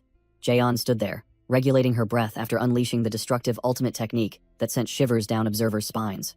Yoo Baek-jun smiled with delight, recognizing the high-level skill he had just witnessed as the renowned heavenly annihilation. The mana vortex still spun at the explosion site, making him nod in acknowledgement of its terrifying destructive power. True to its name, Jaeyeon brushed her hands, warning that this move consumed mana like water. Those with average dantian shouldn't even dream of touching it. Yoo Baek-jun broke into a sweat, agreeing with that assessment, while the Grand Master eagerly suggested moving on to the second demonstration. In just a fleeting moment of distraction, Jaeyeon had glided behind the magic scarecrow at dizzying speed, preparing for the next lesson. She calmly explained the operating mechanism of these magic scarecrows, specifically that they could fire mana bullets to counterattack practitioners. The magic scarecrow began to hum with magical engine sounds, and a brilliant blue light flared, signaling that combat mode had been activated for the demonstration. With just a slight infusion of mana, the inanimate scarecrow instantly transformed into a mobile fortress, a dangerous aura enveloping its entire body. Whoosh! A mana bullet tore through the air, shooting straight towards the target at light speed, without warning, leaving observers no time to blink. Bang! Yoo Baek-jun, with divine reflexes, raised his hand to block the attack. The colliding energy created a powerful shockwave that made his hair fly wildly. His hand was red and smoking after the block, while the Grand Master calmly explained that the damage had been minimized to prevent fatalities. Though not fatal, the impact still left his skin tingling. Yu Baekjun's face darkened, speechless at this violent training method. His eyes widened in extreme bewilderment, wondering why he had become a target dummy, as the game scenarios he had played never featured such an absurd beatdown. Jaeyeon calmly walked over, explaining that bringing out these scarecrows was a necessary stepping stone for demonstrating the second ultimate technique she was about to impart. She turned her head, her eyes sharp, demanding that he focus intently on the scarecrow in the distance so as not to miss the crucial moment. The magic scarecrow once again vibrated violently, mana energy gathering above its head, emitting immense pressure, preparing for a new skill release. The magic scarecrow shot forward at an incredible speed, leaving a blue streak of light that tore through the air, dazzling observers. It activated its attack mechanism, unleashing a fierce stream of blue mana bullets directly at the target in front. Yu Baekjun and Jaeyeon stood still as statues, calmly watching the stream of bullets fly past them, with an incredibly precise hitbox, not a single hair harmed. The surrounding air compressed. A pillar of emerald energy descended from above, signaling that the final boss was beginning to channel its power. Jaeyeon closed her eyes in concentration, her entire body enveloped by a surging torrent of wind elemental true chi, preparing to unleash her ultimate. She gathered mana in her palm. The spinning energy orb emitted a low, threatening hum, compressing its power into a single point. Jaeyeon gracefully waved her hands, controlling sharp currents of wind that enveloped her body. Her movements fluid yet filled with killing intent. She decisively unleashed a palm strike, sending forth a barrage of wind blades that tore through space, moving at speeds invisible to the naked eye. Boom, boom, boom. A series of chi bullets shattered the poor straw scarecrows, their absolute precision instantly obliterating the targets. The disciples gaped in awe at the Grand Master's overwhelming skill, while Yu Baekjun looked at the smoking scarecrow corpse and shook his head in resignation, immediately determining that he couldn't copy this move. Jaeyeon began explaining the return strike skill, with its mechanism of absorbing force and returning it intact, asserting that this move looked simple but was much more difficult than the destructive blow she had just demonstrated. Yu Baekjun's eyes lit up when he heard about the difficulty. His gamer's mind immediately assessed it as an extremely practical, sect-founding skill to spam in real combat situations. He admitted he had never used this move in actual combat, but asserted that it was a hard counter to mages, making Jaeyeon nod in agreement with his sharp observation. The battle-hungry young man immediately demanded to test it, leaving the Grandmaster stunned, unable to comprehend where this kid got the confidence to ask to learn the most difficult move first. Jaeyeon's face went blank, beads of sweat starting to roll down her forehead at the unbelievable arrogance and haste of her newly accepted disciple. The disciples stood far away, whispering amongst themselves, unable to understand why a good-for-nothing like Yu Baekjun was allowed to stand beside the family's great master to discuss martial arts. One of them sneered upon hearing the rumor that he had defeated Yu Kang-ho, dismissing it as mere gossip, believing there was no way that weakling could have accomplished such an impossible feat. The brown-haired disciple still maintained a seeing-is-believing attitude, but his mocking smile vanished when he noticed strange activity from the Grand Master's training ground. Jaeyeon gestured to prepare the training target, and the atmosphere on the field grew tense, making the spectators curious about the upcoming demonstration. Yu Baekjun adamantly insisted on learning the second move first, then fluidly mimicked the movements with his hands, stunning everyone as he intended to copy a high-level skill after just one glance. Jaeyeon cast a meaningful glance, waiting to see if this arrogant kid had real power or was just an empty barrel making a lot of noise. The disciples chattered noisily, still holding their narrow-minded view of the former good-for-nothing, and convinced he would fail miserably. Yu Baekjun stood tall with an impassive face, declaring he was ready to break all conventional rules. Jaeyeon began her introductory lecture on game mechanics, asserting that to acquire skills, one must either grind diligently or consume skill books. The Grand Master emphasized the grueling process of arduous training, something any true martial artist must endure to achieve power. He activated his protagonist aura, sneering at that textbook theory, because he possessed a far more overwhelming unique path. A stream of blue energy tore through the air at terrifying speed, heading straight for the poor scarecrow, standing as a target. The sharp attack glided across the ground, demonstrating the distinct mindset of one who wielded extraordinary power. The violent aura ripped through the training ground, leaving behind residual energy trails that sent shivers down the spectators' spines. Yu Baekjun erupted with imposing aura, his eyes sharp, proudly declaring he possessed the martial immortal body, the ultimate cheat code that allowed him to bypass all grinding processes. The disciples froze, their eyes wide and mouths agape, as they witnessed Yu Baekjun's utterly devastating move. Yu Baekjun unleashed a scorching display of fire, leaping to perform a spinning kick, imbued with furious fire energy to block the attack. A stream of fiery energy enveloped his body, creating a vortex of heat that incinerated everything around him. He landed in a super cool pose, flames still dancing around him as if provoking his opponent, completely controlling the situation. Jaeyeon broke out in a cold sweat, her face drained of color as she realized he had just used Return Strike to absorb the mana orb and immediately send it back. Yu Baekjun sneered arrogantly, tightly compressing the fiery energy mass he had just extorted from the scarecrow in his hand. Without a single wasted movement, he swung his arm and slammed the fire orb into the ground, activating a wide-area destructive counterattack. The flames erupted fiercely, transforming into a colossal fire beast that lunged and devoured the target in an instant. An earth-shattering explosion echoed, shaking the entire area, a towering column of smoke signaling the complete annihilation of the enemy. The poor magic scarecrow was now just a glowing lump of charcoal rolling on the ground, proving the protagonist's absolute overwhelming superiority. He landed softly with a neat thud. Embers from the impact still scattered around as proof of the terrifying destructive power. The disciples were completely frozen, their faces blank as if their souls had left their bodies, unable to process the surreal performance they had just witnessed. Grandmaster Jaeon broke out in a cold sweat, her eyes wide open as she wondered if an outsider could truly accomplish something so absurd. Yu Baek-jun stood proudly amidst the ruins, forcing Jaeon to bitterly admit that it had taken her an entire lifetime to master this move. In the Grandmaster's eyes, he hadn't merely copied the skill, but had elevated it to a terrifying new level. The system window immediately popped up, announcing that he had completed the quest. Of course, I am a genius, and pocketed a sweet 200 points. Jaeon stepped forward, showering him with praise. She was astonished to see him use mana to counterattack and perfectly execute heaven-shattering world destruction. Yu Baek-jun flashed his familiar professional smile, humbly responding to the praise like a truly obedient and talented student to conceal his smug satisfaction. He explained that his meager mana reserves were no match for the Grandmaster's, so he had to borrow external force to compensate for the deficiency. He glanced at the 2 deep craters on the arena floor,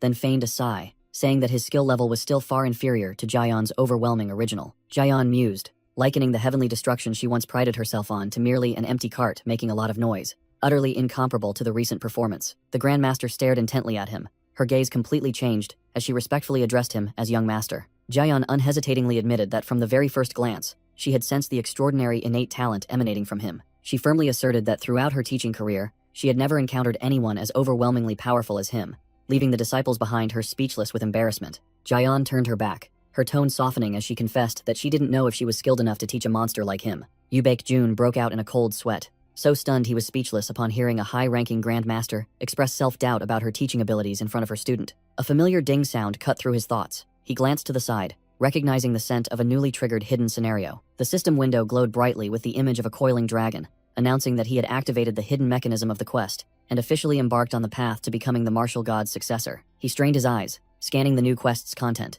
his heart pounding as he anticipated the most important line of text that was about to appear at the bottom of the window. The quest required him to diligently grind under Jaeon's guidance, and the ultimate reward was the legendary Ghost Shadow Steps skill, making him groan with delight. Jaeon prattled on about the commonality of Ghost Shadow Steps, while Yu Baek-jun outwardly nodded, but inwardly he was overjoyed, having stumbled upon a rare skill he had planned to buy. He feigned a startled jump, his eyes widening in surprise when he heard the Grandmaster declare her intention to personally teach him this skill. His pupils constricted as he heard her analyze that this footwork was the perfect piece to overcome Heaven Shattering's fatal weakness regarding its casting time. Jaeon gave a meaningful smile, concluding that practice was always better than theory, and the fastest way for him to grasp it was to dive into training immediately. A week passed in a living hell.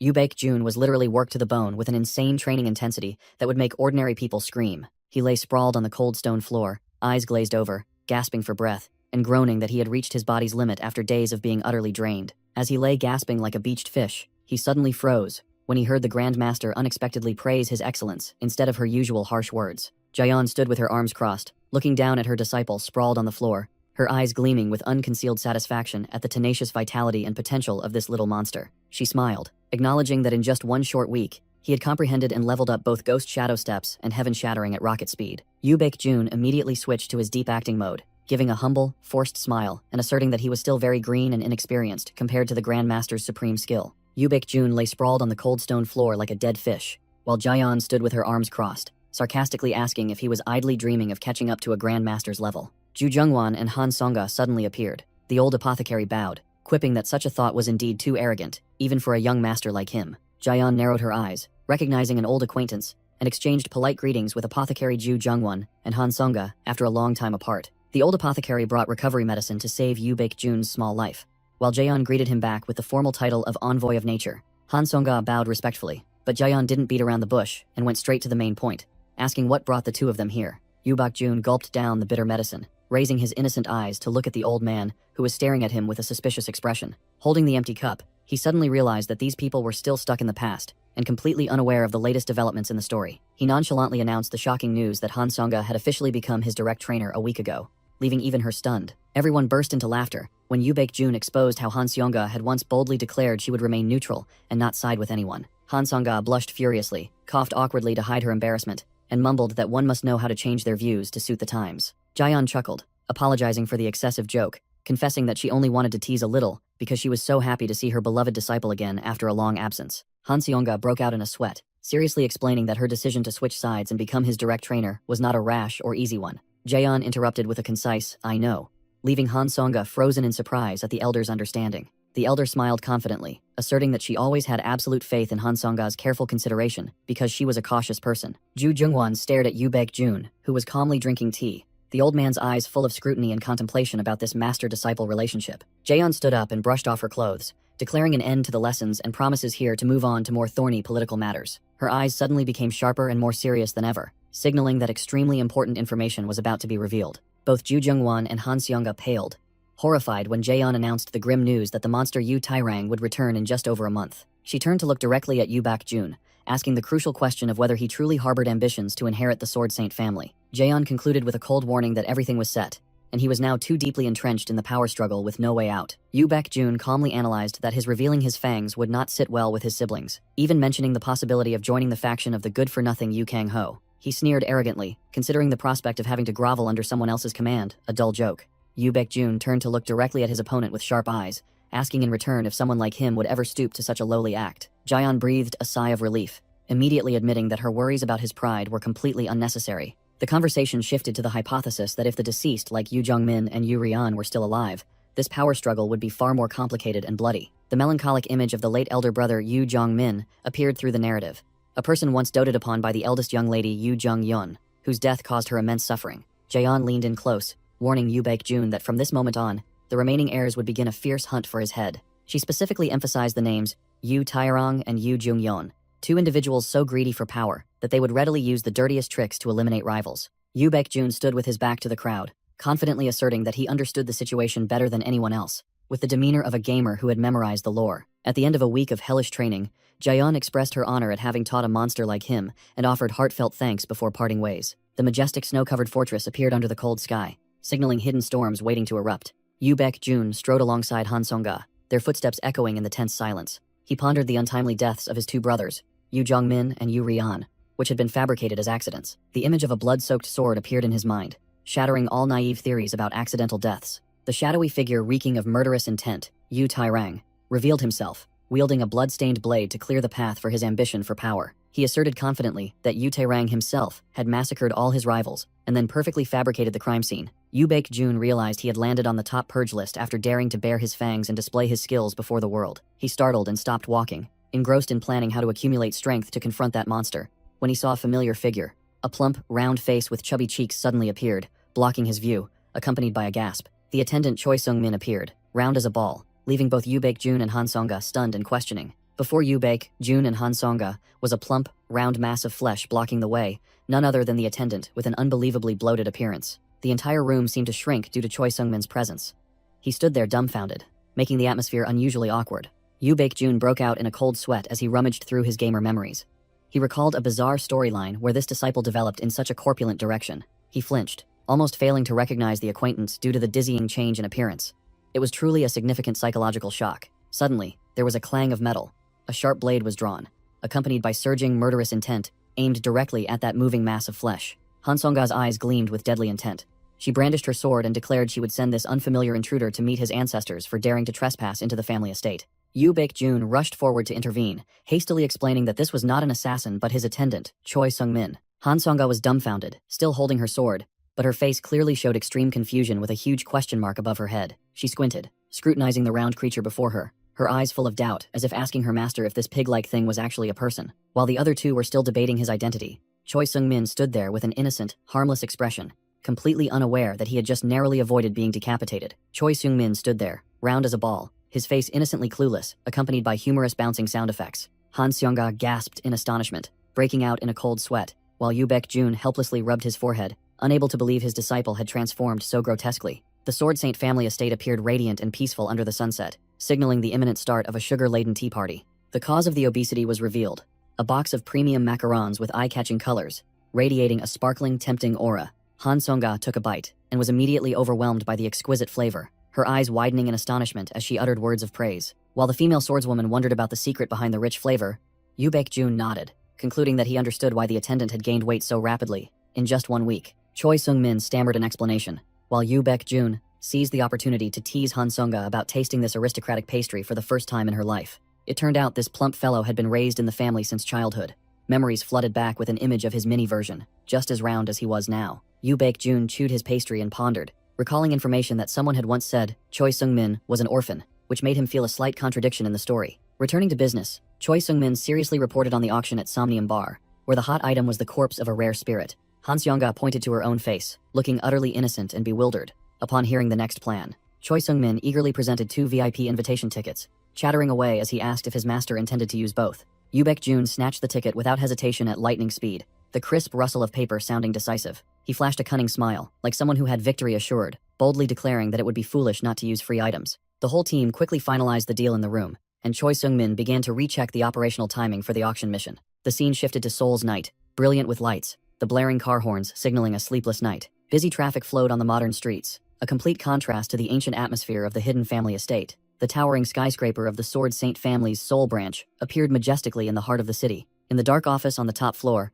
a mysterious man leaned back in his chair, coldly answering the report. Reflected on the luxurious glass table, the mysterious man uttered a brief, calculating confirmation. Lee Jun-woo answered the phone, his face changing color upon receiving the bad news that the young master was about to arrive in his territory. He introduced himself as the Seoul branch manager, immediately switching to a docile servant mode to confirm the order and prepare to welcome the VIP. The night view of Seoul unfolded glamorously with its skyscrapers.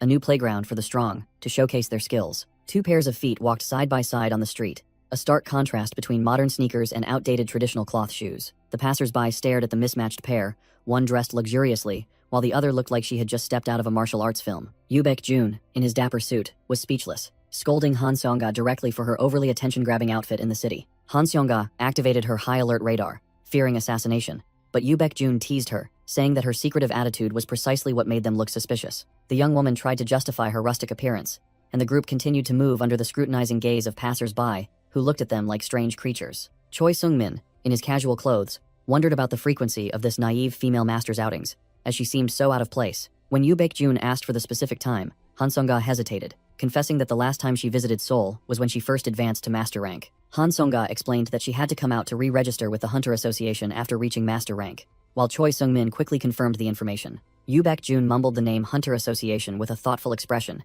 as if sifting through the game lore in his head. His sharp gaze quickly darted to the side, seemingly having pinpointed their destination. He looked up at the towering skyscraper in front of them, confirming with his disciple if this was indeed the den they needed to visit. Han Seong-ga confirmed the correct address but bluntly criticized the place, saying it was just an empty organization with nothing formidable about it. Yoo Baek-jun remained silent, his eyes becoming profound and unfathomable as he assessed the true value of this so-called association. Memories flowed back to the chaotic era hundreds of years ago, when monsters began pouring through gates and devastating the human world. The strong individuals of that time, predecessors of today's hunters, had to gather into organizations to fight for survival. The organizations that survived over time evolved into guilds, magic towers, or prestigious families like the current Sword Saint family. Yoo Baek-jun sneered, exposing the greedy nature of these organizations and asserting that the power of the Sword Saint family now even overshadowed the government. Han Seong-ga flatly remarked that this organization was merely small fry, not worth the concern of a noble young master like him. Yoo Baek-jun calmly nodded in agreement, but his profound gaze hinted that this order was only temporary. He looked up at the building and silently calculated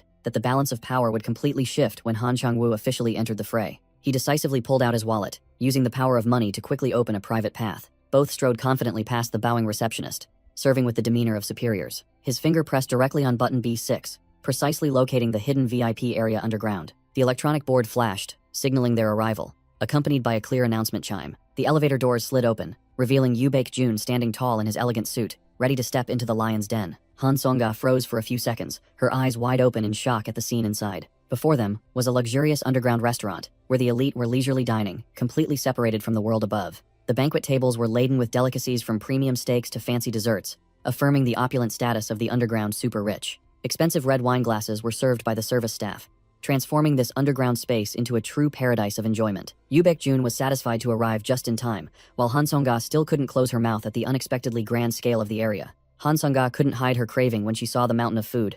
The hungry stomach of the rustic disciple began to protest against the material temptation. Amidst the luxurious setting, Yoo Baek-jun sharply scanned the room, identifying numerous hunters mingling among the elite guests. To his disciple's naive question about the crowd's purpose, Yoo Baek-jun calmly confirmed that everyone was waiting for the auction. He cut short Han Seong-ga's curiosity, directly leading her to the second floor to secure the most advantageous observation spot. Like a true boss, the stage lights came on, and the auction host appeared with a confident demeanor and his signature smile, officially welcoming everyone to the Somnium auction house. He warmed up the atmosphere with an introduction to rare and hard-to-find items, from earthly treasures to equipment dropped from the otherworld. As soon as the two master and disciple settled in, the auction host immediately sped things up, skipping the lengthy greetings to go straight to an item dropped from a special monster. The auction host had just announced an A-grade item from the Dark Zone, making Han Seonga immediately perk up her ears to listen. The covering cloth was ripped off at lightning speed, challenging the knowledge of anyone who dared to call themselves an expert. Han Seonga's eyes widened to their fullest, focusing intently on the stage as if afraid to miss a life-changing moment. The auction host shouted excitedly into the microphone, announcing the appearance of the ultimate item every gamer craved, a skill book. The magic book floated in midair, emitting a mysterious blue light, proving its genuine high-class status, not a fake. While the crowd was still dazed, Yoo Baek-jun immediately identified its origin from the LeBron Kingdom on the Fantasia continent. The starting price jumped to 100 million, stunning Han Seonga, and the number was immediately pushed to 120 million in an instant.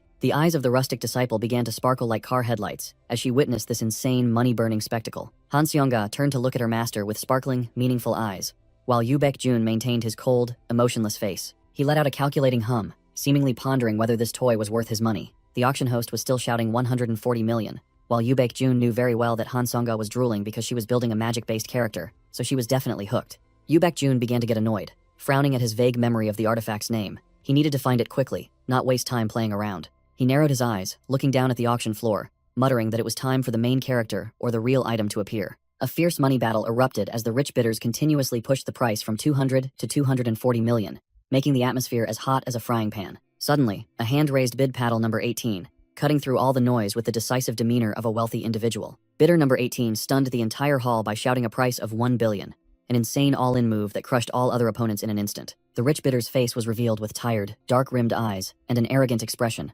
proving he was either a true high roller or a rich madman. From the VIP balcony, Yoo Baek-jun observed the arrogant man with sharp eyes, seemingly having recognized something interesting. He turned back with a devilish smirk, making a chilling remark confirming that everything was unfolding exactly according to the game script he knew by heart. The auction host moaned with pleasure, shouting loudly into the microphone to announce the final item, the ultimate boss of the evening, officially entering the stage to conclude the game. The auction host spread his arms wide, shouting to announce that the main course of today's blood feast had officially hit the stage. He rattled on about Seoraksan Mountain, teeming with monsters, and promised a lord's soul lying beneath the mysterious red cloth. The red cloth was ripped away, revealing the intact corpse of a giant snow tiger, making the entire hall hold its breath. Even in death, the beast's glowing yellow eyes still emitted killing intent and terrifying mana, as if it were about to pounce on its prey. Han Seonga broke out in a cold sweat, her mouth agape and eyes wide, as she felt the terrifying mana pressure emanating from that corpse. The auction host proudly boasted that this specimen had been expertly processed, its mana-rich skin and kidneys perfectly preserved, not a single drop of essence lost.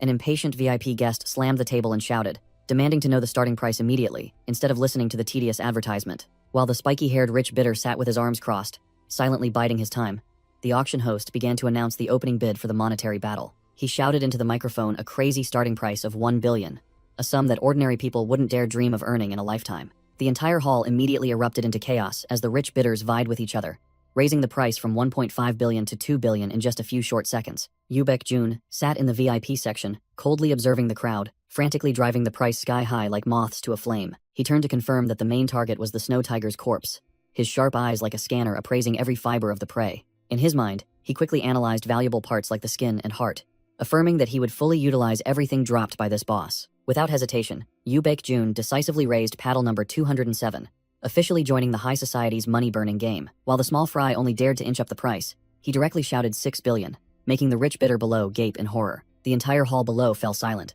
all eyes fixed on the upper floor to see which madman had just thrown money out the window. Choi Seung-min stood frozen in place, his face bewildered as if his soul had left him, unable to believe the enormous sum that had just reached his ears. Yoo Baek-jun flashed a cunning, calculating smile as he looked at the reflection of his panicking attendant on the bidding paddle. Choi Seung-min broke out in a cold sweat, his voice trembling as he tried to dissuade his young master and remind him of the risks of using family assets. Yoo Baek-jun casually brushed aside all worries, declaring that this amount of money was nothing, and he would handle it himself if the family head found out. A VIP guest broke out in a cold sweat, muttering to reassure himself that this money was nothing to the Sword Saint family, but still couldn't hide his trembling fear. The monetary battle showed no signs of cooling down as another bidder immediately cut in, raising the price to 6.2 billion, making the atmosphere scorching hot. The entire hall seemed to explode with constantly fluctuating numbers, the rich bidders frantically shouting prices, vying for every last bit in a shower of money. Yoo Baek-jun narrowed his eyes, calculating.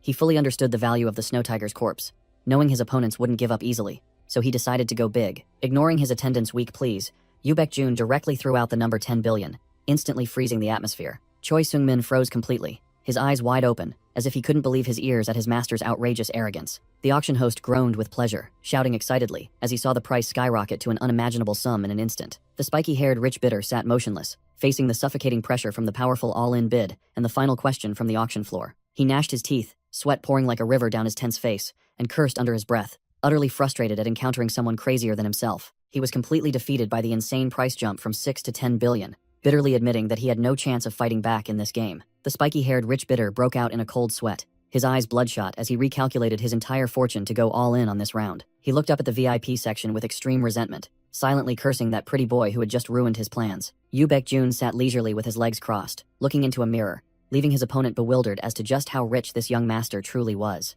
Ignoring his opponent's intense struggle, he picked up the bidding paddle with a nonchalant attitude, as if money were mere scrap paper. The spiky-haired rich bidder gritted his teeth in determination, raising paddle number 18 and shouting 10.2 billion to claim the snow tiger's corpse at any cost. Yu Baekjun clicked his tongue, complaining about this time-wasting cat-and-mouse game, while Han Songa, sitting opposite him, could only look on in bewilderment. Without bothering to haggle, he coldly finalized the bid at 15 billion, making the entire hall feel like it was about to explode. Han Songa instantly turned to stone upon hearing the astronomical figure, her mind blown by her master's excessive extravagance. His opponent was utterly shocked, his face drained of color, as he desperately tried to raise the price to 15.1 billion in extreme despair. Before his opponent could even catch his breath, Yu Baekjun delivered a final blow of 20 billion, light as a feather, officially eliminating his rival from the game. The rich bidder's psyche officially shattered into pieces like a stone statue under the immense pressure. He slammed his fist onto the chair in frustration, gnashing his teeth and cursing at his own powerlessness. Sweat poured down him like a shower, his face contorted in panic as his brain struggled to process the 20 billion figure.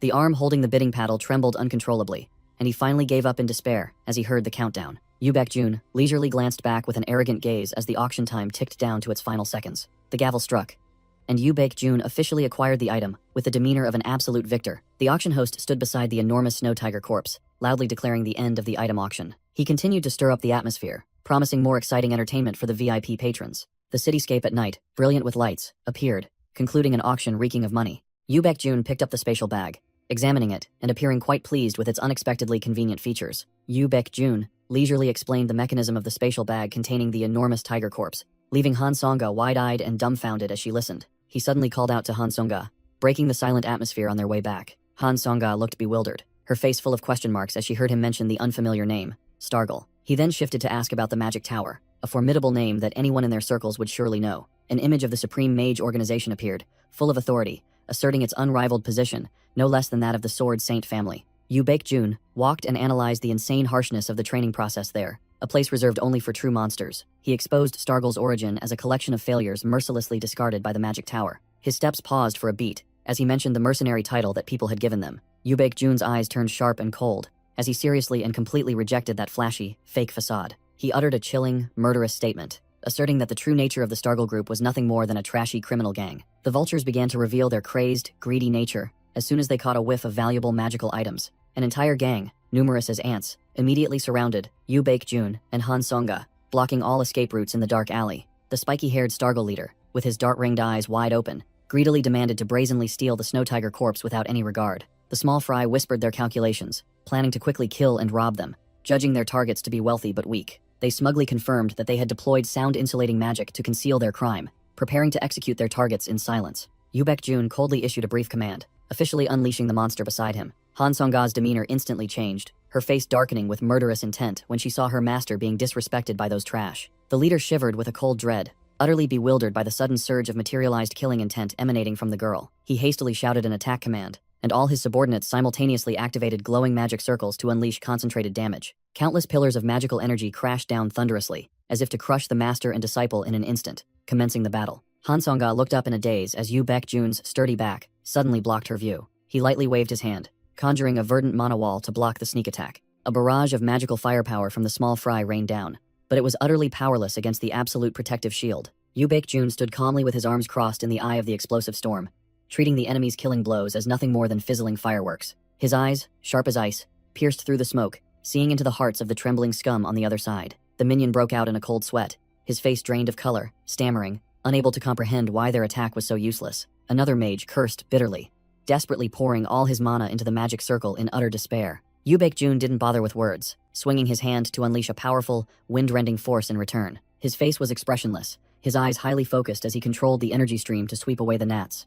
A terrifying explosion echoed, shaking the entire area, and Han Seonga stood stunned, witnessing her disciple's overwhelming power. The minion's face was drained of color, sweat pouring down him as he stammered, wondering where his attack had vanished. Yu Baek-jun gave his opponents no time to breathe, gliding forward like a ghost with speed that the naked eye couldn't follow. A bone-chilling, ice-clad punch was unleashed, its impact creating the crisp sound of shattering ice and breaking bones. He charged left and right through the encirclement, each strike sending a piece of small fry flying into the air, ice energy swirling thickly. Yu Baek-jun activated an area of effect skill, transforming the ground into a colossal ice sheet, freezing and flinging the surrounding scum into the air. The thug panicked completely, screaming desperately as he realized his legs were frozen solid to the ground by the chilling energy. The Stargle leader broke out in a cold sweat, shouting in anger and confusion as he saw his subordinate fall too quickly. His face changed color, his pupils contracting as his survival instinct screamed that something was terribly wrong. He stood frozen, watching his subordinates turn into ice statues, witnessing such a bizarre skill for the first time in his life. The Stargle leader broke out in a cold sweat, stammering as he called for reinforcements from their hideout in utter panic. A subordinate yelled in frustration, cursing his boss directly for the idiotic order to make contact in the heat of the moment. He shouted his comrade's name, then frantically charged forward, towards where Yu Baek-jun was leisurely walking like a god of death. Han Seonga stood silently in her white martial uniform, witnessing the chaotic scene and her disciple's overwhelming power. Yu Baek-jun turned back with an innocent expression, asking his master for permission to take care of the high-ranking commander. Han Seonga nodded sharply, calmly agreeing as if it were obvious given his skill level. She let out a soft, powerful exuding a chilling aura that seemed to make the surrounding space heavy. Han Seonga looked up at the building, secretly astonished that she herself had only recently mastered this skill. Her eyes shone with admiration mixed with shock, unable to believe this monstrous disciple had used it so proficiently. Yu Baek-jun tightened his grip on his sword hilt, offering a gunpowder-laced compliment about the enemy's geniuses for not knowing their place. He stood proudly, drawing his sword, not forgetting to mock the name of some insignificant organization called Stargle, which Head never heard of in the game script. The minion panicked completely when he realized his legs were frozen solid, screaming desperately for his comrades to save him from impending death. The remaining Stargle members desperately unleashed a massive inferno, hoping to melt the spreading, deadly ice. The blazing fireball hurtled forward with destructive speed, carrying the last, faint hope of the small fry. Swish! A sharp sword strike tore through space, cleaving the fire magic in two as easily as slicing a soft cake in midair. Yu Baek-jun stood tall amidst the dissipating flames, his sword casually resting on his shoulder with the arrogant demeanor of a true destroyer. The thugs gaped, their eyes wide and brains stalled, as they watched their proud magic effortlessly neutralized. The Stargle leader broke out in a cold sweat, his face drained of color, as he recognized the legendary sword art that had just been unleashed before his eyes. Yu Baek-jun stood tall like a god of death before the defeated opponent, who could only utter a few dying words in utter astonishment. Another subordinate stood frozen, his face drained of color, as he witnessed his comrade being wiped out amidst the sound of flesh tearing through the air. Yu Baek-jun's voice turned icy as he began his lecture on world order for these clueless fools. He erupted with an overwhelming aura, his eyes blazing, sternly declaring that messing with the Sword Saint family was the most foolish mistake of their lives. The cold moonlight from above silently witnessed the one-sided massacre, accentuating the lonely and terrifying aura of the strong. The sound of frantic footsteps pounded on the ground. The cowardly Stargle leader was running for his life, fleeing from the god of death. The Stargle leader's face was contorted, sweat pouring down him, his breath ragged from the terror gripping his mind. He was so panicked that he even abandoned his precious magic book to save his life, scrambling headlong towards the building like a sewer rat. Yu Baek-jun leisurely bent down to loot the fallen magic book, calmly watching his prey desperately try to burrow into its hideout. Yu Baek-jun stood tall before the target building, still holding the magic book he had just extorted from the defeated foe. He narrowed his eyes, assessing the enemy's hideout, his cold demeanor confirming this was the end for these little rats. In his mind, a series of algorithms analyzed the map. He fully understood that these criminals' constant location changes wouldn't fool a professional. Standing in the wide courtyard, Yu Baek-jun exuded the aura of a kingpin, casually holding the book as he surveyed the situation. He tilted his head, issuing a short but weighty command into the silent void. "Show yourselves." Immediately, space rippled, and Lee Jun-woo, along with his guard squad, emerged from stealth, kneeling in unison, awaiting orders. Lee Jun-woo, the head of the Soul Branch, respectfully bowed and reported, maintaining absolute professionalism under the young master's pressure. Yu Baek-jun didn't even look directly, merely gesturing towards the building with his chin and coldly asking for confirmation if the prey had run inside. The subordinate quickly confirmed there were no civilians inside, implicitly understanding that his master was about to level the place. Yu Baek-jun's eyes were sharp as razors as he pronounced a death sentence for all enemies except the Stargle leader. Kill them all. Cries of obedience echoed through the space as the subordinates immediately carried out the order, leaving Yu Baek-jun standing proudly amidst the surging aura. He stood silently in the courtyard, his eyes indifferently watching the shaking building, awaiting the massacre to begin. Yu Baek-jun glanced, his tone full of hidden meaning as he noticed the subordinate's swift appearance.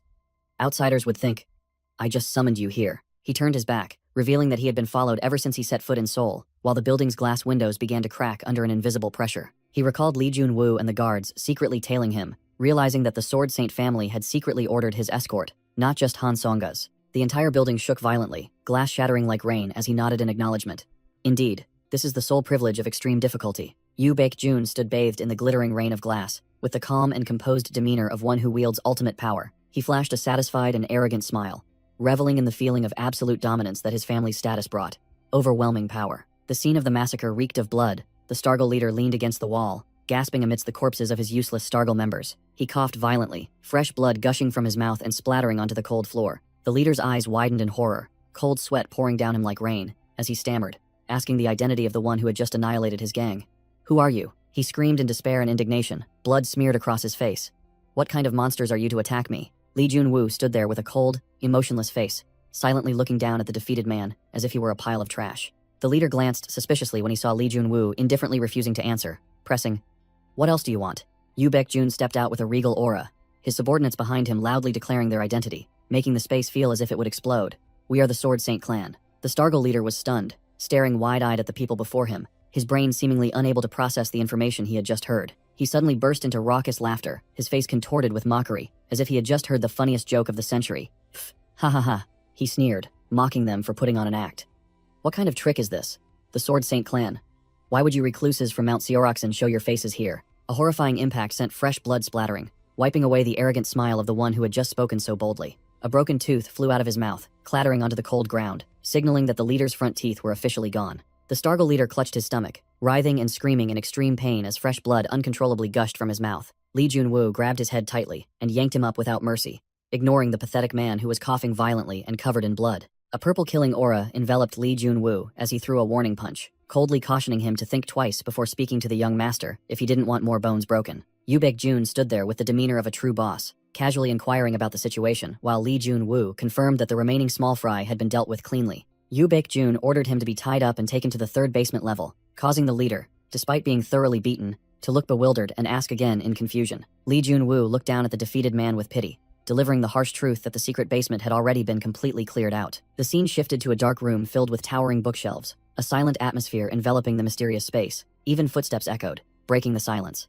And Yoo Baek-jun mused to himself that this place looked no different from an ordinary library. A glowing red magic orb floated in midair, emitting a mystical light, signaling that this was the hidden treasure they had carefully concealed. Yoo Baek-jun and Lee Jun-woo entered the secret room, overwhelmed by the mountain of magical items and valuable documents piled up. Lee Jun-woo bowed his head, full of regret for not investigating more thoroughly, blaming himself for overlooking such a gold mine right under his nose. Dozens of questions arose in Lee Jun-woo's mind, and he broke out in a cold sweat, wondering how the young master knew this location so intimately, as if he had planted a spy beforehand. While Yoo Baek-jun was busy rummaging through the papers, Lee Jun-woo stood behind him, secretly assessing the dizzying change in his master's aura and health after the training battle. Yoo Baek-jun's hand snatched an old scroll from the messy pile, and he cheered excitedly, having finally found the valuable item he needed. Yoo Baek-jun smiled triumphantly as he unrolled the scroll, confirming it was indeed the blueprint for the training magic circle he had long sought. The system window displayed detailed information about this A-rank item, an ancient secret technique that greatly enhanced the user's concentration and mana absorption.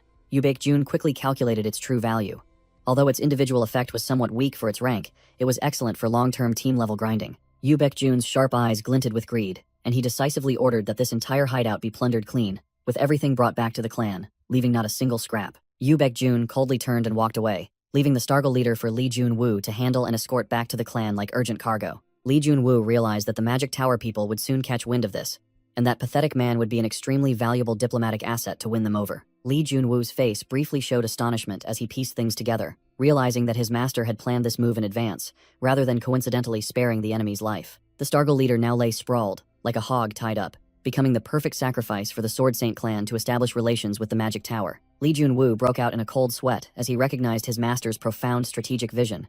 Completely unlike the rumors of a useless wastrel only interested in debauchery, he secretly compared it to the past and firmly asserted that the old, good-for-nothing young master would never have known how to contact and arrange everything so systematically. Yoo Baek-jun's retreating figure gradually disappeared into the clan grounds, leaving behind an impression of authority and mystery that commanded his subordinates' respect. The scene shifted to the entrance of the study, a place that held important martial arts secrets and exuded the solemn, tranquil atmosphere of the Sword Saint clan. A knock echoed, breaking the silence, accompanied by a respectful request from someone outside wishing to enter the young master's private space. Yoo Baek-jun, in a simple white shirt, turned to face Han Songa, who had just entered with a bewildered expression, not understanding why she had been personally summoned by him. Yu Baekjun stood in the empty room, casually explaining the current state of the study as Han Songa entered with a questioning look. He bluntly declared that he had cleared out all the useless books because he had already read them thoroughly ages ago and no longer needed them. Without beating around the bush, Yu Baekjun held out a blue secret manual, radiating a mysterious magical aura, right in front of her. Han Seonga's eyes widened to their fullest, and she stammered, speechless, as she realized the terrifying value of the legendary item in her master's hands. He pushed the book into her hands, reminding her that she had once coveted it in the past, as if he were bestowing a superfluous toy. Yu Baekjun flashed a cunning smile, using the excuse that it was an item specifically for women to force her to accept this priceless gift without refusal. Han Seonga was still in shock, hesitating to return it because she felt the gift was too grand for her status as a disciple. Yu Baekjun's eyes turned sharp, and he cut off her refusal, saying that he already understood her polite intentions. Han Seonga's face went blank, caught red-handed by him, who then mocked her naive inability to hide her emotions. He delivered the final blow with a threat to burn the book if she dared to refuse again, making Han Seonga gasp in alarm. Han Seonga tremblingly took the book, stammering her thanks as sweat poured down her face like a river under her master's invisible pressure. She stared at the magic book in her hands, complaining that this tacky item looked far too bland compared to her imagination. Yu Baekjun cleared his throat with a loud ahem to correct his disciple's disrespectful attitude, signaling her to focus on the task. He picked up the instruction sheet, scratched his chin, and began to feign innocence, wondering aloud how to use this toy. Outwardly, he appeared thoughtful, but internally, Yu Baekjun was in utter panic, clueless about its use, secretly praying for Han Seonga to carry the team this time. He forced a laugh, changing the subject by saying this magic circle was just loot from the Stargle Small Fry's hideout, to alleviate suspicion. Yu Baekjun continued to bluster that he had picked it up but knew nothing about it, deliberately acting ignorant to conceal the item's true value. He explained that it was a single-use item, not a skill book, then urged her to install it right there so he could witness its effect firsthand. Following the instructions of the fake expert, the magic paper with ancient runes was spread flat on the floor. Han Seonga placed her hand on the magic circle and infused it with mana, causing a fierce surge of blue energy to erupt, accompanied by a whooshing sound. The magic circle on the floor glowed brightly, signaling successful activation. Han Seonga slumped down, letting out a long breath after her mana was drained to start the device. Yu Baekjun stared wide-eyed at the effect, his gamer's mind immediately assessing the terrifying energy consumption of this heavy-duty toy. Seeing his disciple's pale face from exhaustion, he both reassured her that it only cost a lot the first time, and continued to play the clueless role, asking what the circle actually did. As Han Seonga recited the cultivation support effects from the instruction book, he stood with his arms crossed, nodding as if he understood, then generously allowed her to use it while he was away. Concluding swiftly, he suggested she test the item immediately, then turned and walked away with the demeanor of a true master. Just as he was about to leave, he paused, his sharp eyes darting towards the door, as he heard the footsteps of a stranger entering the study. Choi Sung-min appeared, greeted, then delivered shocking news. The Magic Tower delegation would visit earlier than expected tomorrow. Yu Baekjun mentally replayed the scenario, immediately guessing their main purpose was to appraise the portable magic circle. The servant hesitantly glanced at his master's expression, then timidly added another shocking piece of news. His former fiancée would also be part of this trip. In contrast to the disciple's worried look, Yu Baekjun merely nodded indifferently with drowsy eyes, confirming he didn't care about his almost wife. He stared blankly, a dozen huge question marks above his head. His brain temporarily stalled upon hearing that hauntingly familiar name. Choi Sung-min continued to innocently add fuel to the fire with a polite greeting, while Yu Baekjun began to sweat profusely, realizing the gravity of the situation. The name Jin So-yeon struck him like lightning, making his eyes widen and his face contort in horror as he frantically searched his memory for data on this dangerous character. Memories of a terrible future flooded back, where the entire city was engulfed in flames and ruins under a blood-red, deadly sky. Footsteps crunched on the rubble, a lone figure silently advancing towards the remnants of destruction. The brown-haired man with bloodied arms screamed desperately, trying to use his last bit of strength to persuade the other party to calm down. A blazing red magic formation activated with a deafening hum,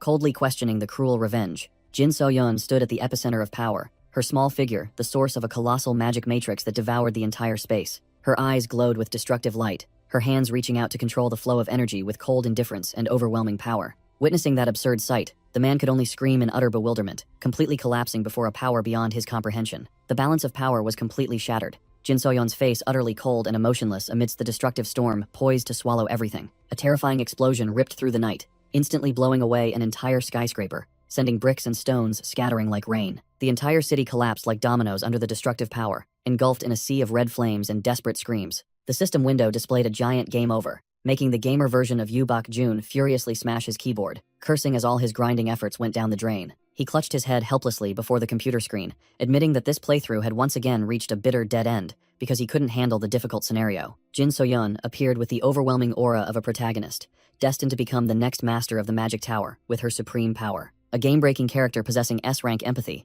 But if the magic tower's collapse couldn't be prevented, she would immediately go berserk. Yu Baek-jun broke out in a cold sweat, recalling her power capable of wiping out all of Korea, utterly shocked to learn this ticking time bomb was his former fiancé. He stood frozen in the room, his brain working at full capacity to search his memory for hidden settings that had never appeared in thousands of previous playthroughs. His heart pounded with fear, wondering how many more deadly variables awaited him in this bizarre world. Yu Baek-jun sweated profusely, bitterly admitting that if this were just a trash game, he would have reset and started a new round long ago. The cruel reality, like shards of broken glass, pierced his mind, confirming that there was no revive button here.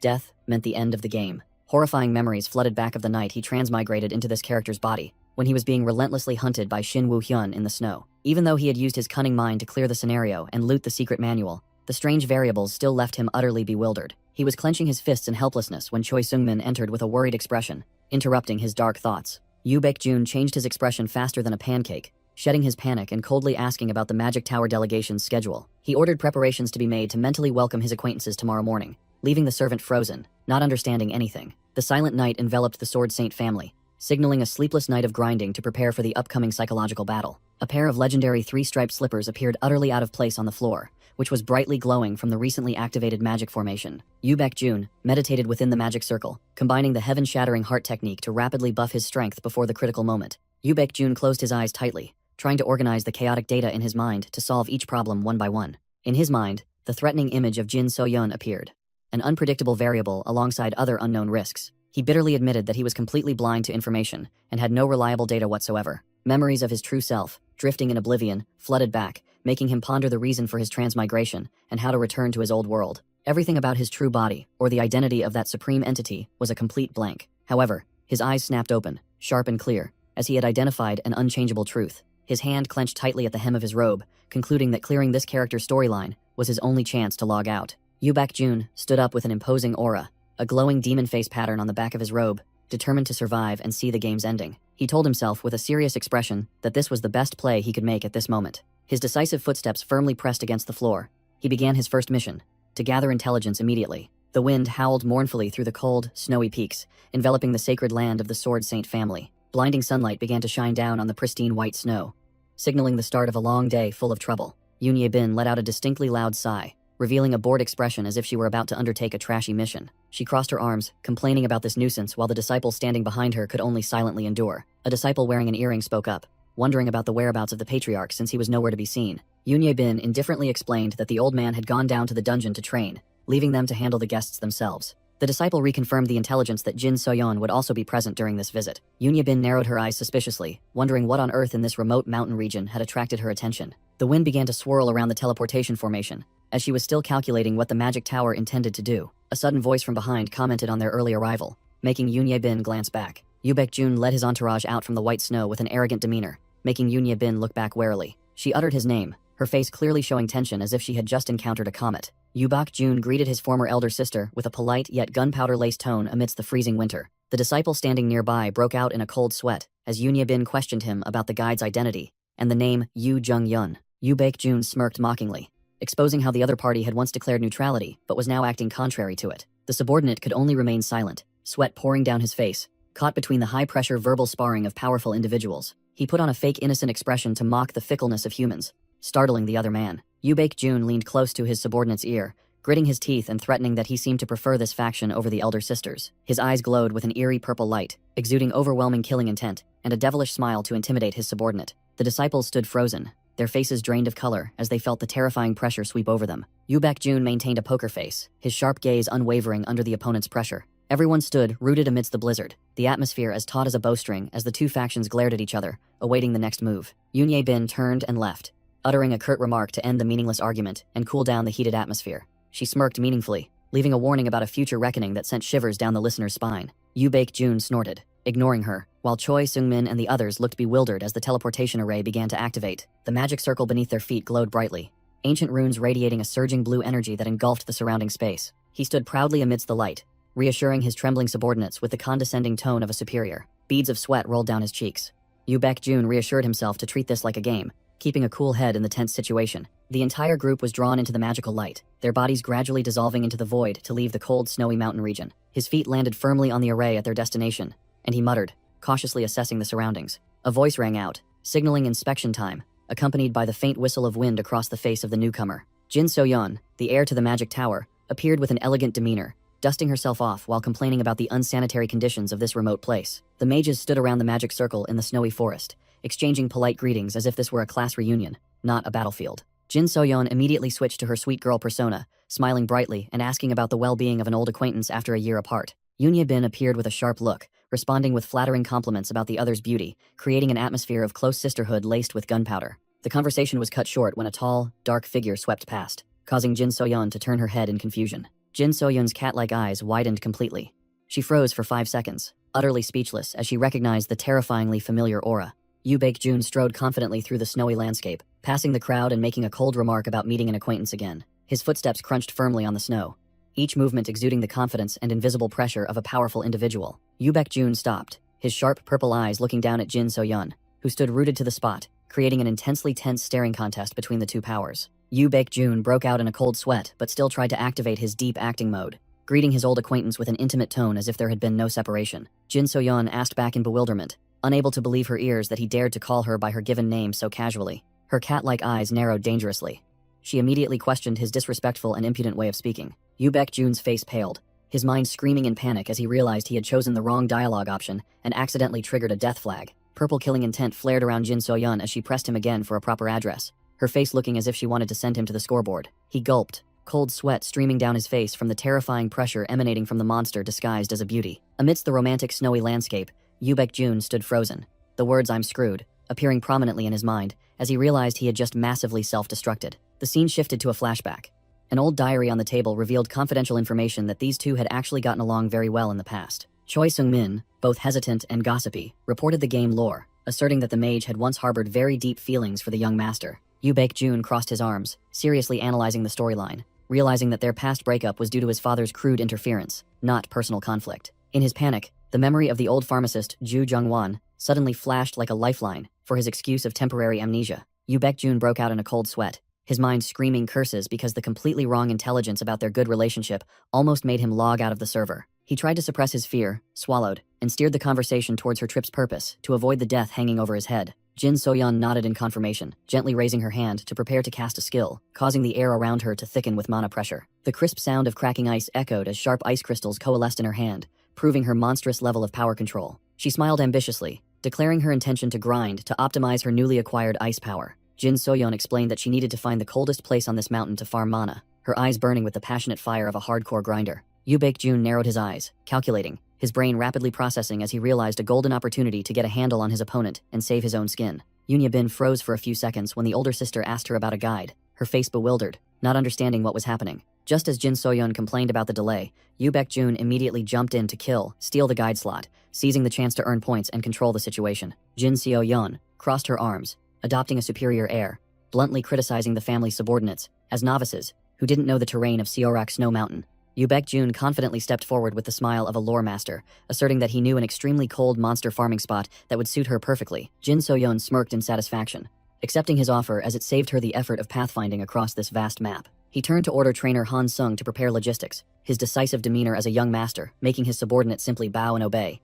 Yes, sir. Jin So-yeon began to show impatience, wondering why the group hadn't moved yet so she could make the most of her grinding time. Yoo Baek-jun gave a mysterious smile, reassuring her that he had a unique item he wanted to show off before they departed. The scene shifted to the family's secluded warehouse area with ancient architecture, a place harboring secrets not meant for outsiders. The Stargle gang leader was tied up tightly like a rice cake, his mouth gagged, his eyes wide with fear, not understanding what fate awaited him. Yoo Baek-jun led Jin So-yeon into the warehouse, his cold eyes observing her reaction to the living gift trembling on the ground. Jin So-yeon was stunned to realize that the person lying there was a member of the Stargle gang, unexpectedly encountering an enemy in this remote place. The Stargle gang leader, gagged, screamed in despair as he realized he had been turned into an item for transfer to the magic tower, a place even more terrifying than hell. The decision was made to postpone their departure until tomorrow morning to avoid encountering the ferocious snow wolves that hunt at night.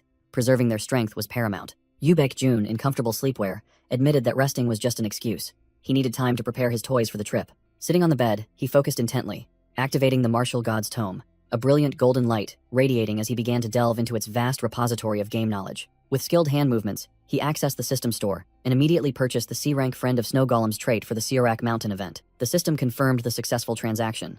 The finicky snow golems would now consider him an ally thanks to the newly activated mark. Yoo Baek-jun smirked, calculating. Although this trait was useless in combat, it was the mandatory master key to clear the Tears of the Snow Abyss event. In his memory, if the vengeful spirit of the snow tiger wasn't suppressed early, it would return to its physical body and cause a catastrophic disaster for the entire region. Yu Baek-jun's eyes were sharp and cold. He was determined to destroy this seed of disaster while it was still in its weakest spiritual form before it could evolve. Looking at his meager account balance of only 100 points, he felt disheartened. He accepted his impoverished reality and planned to grind skill proficiency after completing the mission. The system displayed a lucrative mechanism.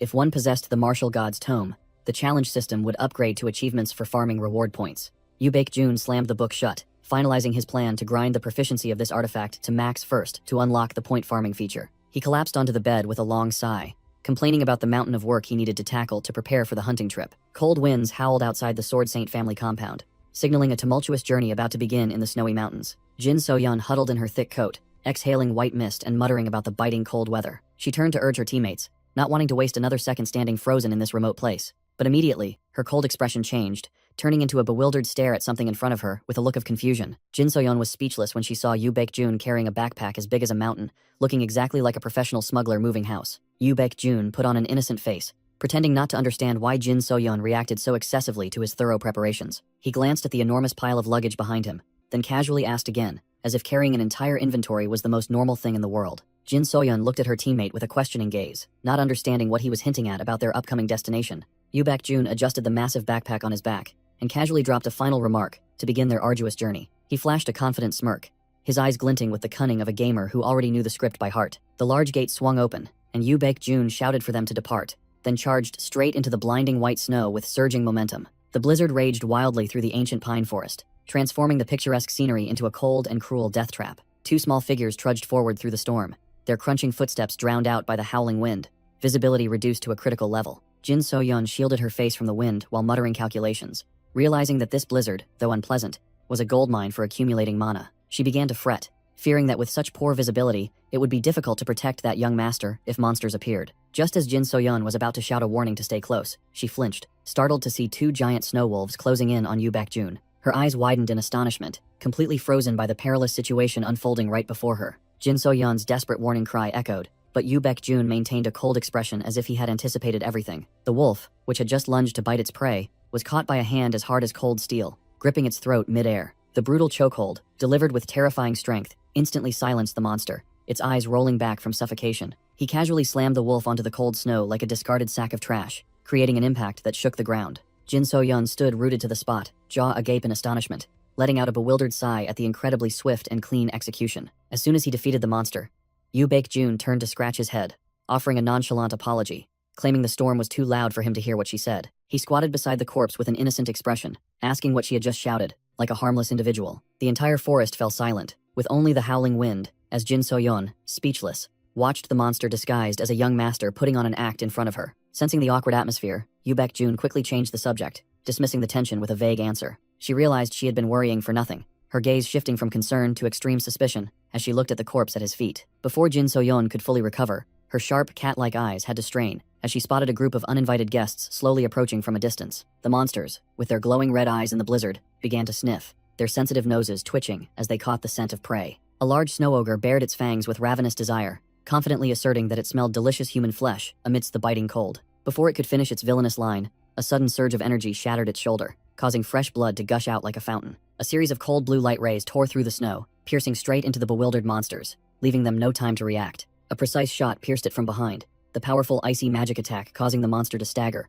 On the verge of collapse, the large corpse crashed heavily onto the pristine white snow with a thud, leaving its companions to stare in utter bewilderment. The remaining snow ogre's eyes widened, cold sweat beginning to pour as it realized the battle situation was changing too rapidly for its slow mind to process. Jin So-yeon coldly declared that it wasn't over, her hands continuously manipulating magic to clear away this trash. The monsters charged frantically like moths to a flame, facing Jin So-yeon, who had activated her berserk state. With numerous glowing red magic circles radiating destructive pressure, a colossal pillar of fire erupted from the blazing red magic formation, tearing through the night and incinerating the cold space with destructive heat. The unfortunate snow ogre was swept directly into the heart of the firestorm, struggling in despair as its health bar plummeted uncontrollably from the terrifying damage. The wide area AoE firepower swept away all the surrounding monsters, instantly turning the farming ground into a colossal meat oven. Jin So-yeon stood defiantly amidst the sea of flames, her platinum hair fluttering as she coldly controlled the magic formation like a goddess of destruction. Yu Baek-jun let out a gasp, cold sweat beading on his forehead, and exclaimed in utter astonishment at this incredibly overpowered skill display. He couldn't believe his eyes.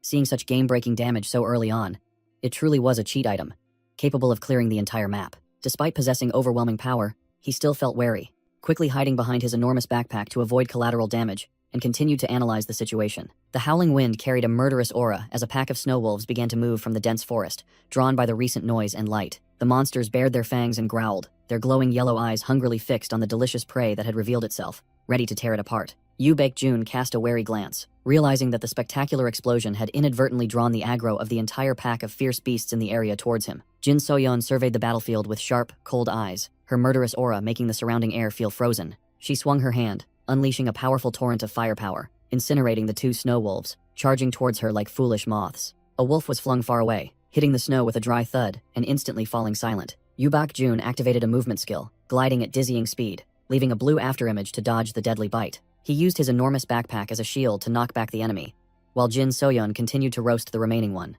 The two coordinated smoothly to deal with the targets, stepping over the blazing wolf corpse without a backward glance. The remaining snow wolves growled menacingly, their glowing yellow eyes flashing with aggression and bloodlust, but they dared not make a move yet. Yu Baekjun frowned as he observed, noticing the presence of the alpha and clicking his tongue at the increasing nuisance. He stepped forward to shield his teammate, boldly declaring that he would personally clear away this trash to assert his role. Jin Soyeon looked at his back with a skeptical gaze, silently assessing the number of enemies surrounding them. Jin Soyeon, without hesitation, summoned a blazing flame in her hand, ready to confront the giant monster charging to its doom. She coldly unleashed her attack, firing terrifying torrents of firepower consecutively to teach the monsters a lesson in power. The dry sound of flesh tearing and bones shattering echoed as the attack ripped through the opponent's body, fresh blood splattering and mixing with the red hue of the flames. Yu Baekjun calmly carried his massive backpack, stepping over the lifeless wolf's corpse, his demeanor as relaxed as if he were strolling in a park. He lightly wiped his hand, his eyes scanning the surroundings to assess the battlefield after the massacre. A drop of cold sweat trickled down his cheek, and he let out a soft gasp of surprise as he realized the terrifying extent of the unexpected devastation. An entire battlefield blazed with countless charred monster corpses. While the culprit sat nonchalantly resting on a rock, Yu Baekjun broke out in a cold sweat, silently assessing his teammate's madness. That's Jin Soyeon for you. She's completely wrecked everything. The flames still blazed fiercely on the corpses of the unfortunate monsters, transforming the pristine white snow into a fiery red hell on earth. Seeing that the situation was temporarily stable, he suggested they rest for a bit and received a brief agreement from the overpowered mage. Yu Baekjun extended his hand, offering a bottle of mineral water to his teammate, with the caring demeanor of a true leader who looks after his personnel. He sat perched on his enormous backpack, sagely advising Jin Soyeon to drink water to recover mana after her costly skill barrage. Jin Soyeon took the water bottle but didn't drink immediately, instead turning to stare at him with a probing, meaningful gaze that made the atmosphere tense. Yu Baekjun flinched, his eyes wide with surprise, as he heard her suddenly remark coldly that he had changed too much from before. Outwardly, he was frozen, but internally, he was screaming in panic, sweating profusely as he wondered if he had misplayed his role or messed up the script somewhere. The female mage began recounting how he used to always trail after her, calling her senior sister, but now his attitude was disrespectful, having dropped all honorifics. Jin Soyeon continued to praise him for overcoming family pressure to care for others, leaving Yu Baekjun bewildered and completely lost. He broke out in a cold sweat, stunned when she recalled how they had once confided in each other about their situations, a serious knowledge gap that he was completely clueless about. Yu Baekjun could only listen in silence as she dug up the painful past of how he once cried because he couldn't meet his father's expectations. He quickly pieced together the information, activating his gamer mindset to analyze the core similarities and differences in inheritance rules between the Magic Tower and the Sword Saint family. Jin Soyeon reminisced about the suffocating pressure from her father, Jin Baekchon, and the battle for the Magic Tower Master's seat, which made her empathize with her comrade in a similar plight. Realizing that delving deeper into the past was a dangerous move, she decided to cut off the emotional flow and steer the conversation elsewhere to preserve her life. She turned and urged them to continue, making Yu Baekjun, who wanted to take a break, jump in surprise at the female mage's incredible stamina. He was sweating profusely but still managed a practiced smile, nodding in agreement to move immediately to maintain his image as a reputable leader. Yu Baekjun stomped heavily on the snow, confidently declaring that he would lead the way, and instructed his comrade to stick close to avoid getting lost in the blizzard. Jin Soyeon watched his giant backpack in confident stride, her mind beginning to harbor doubts about his true strength. She recalled Yu Muhak's firm assertion that this person was a good-for-nothing with no talent, which was completely contrary to what was happening. Her gaze sharpened as she tried to decipher the contradiction between the rumors of him being a good-for-nothing and his incredibly impressive team-carrying performance. They left the corpse of the snow wolf behind and continued their march, heavy footsteps echoing through the desolate land. The bitterly cold wind howled through the snow-covered pine trees, signaling that the journey ahead was still fraught with hardships. Yu Baekjun trudged along, carrying his huge backpack, leaving Jin Soyeon trailing behind him in the blinding blizzard, her footsteps crunching in the snow. He suddenly stopped and casually announced that they had arrived, leaving the female mage behind him bewildered and not understanding what was happening. Jin So-yeon looked around with a questioning expression, as all she could see was endless white snow, with no destination in sight. Before them was a towering, sheer ice cliff, where the howling wind created small whirlwinds, as if to swallow anyone who dared approach. She squinted, observing more closely.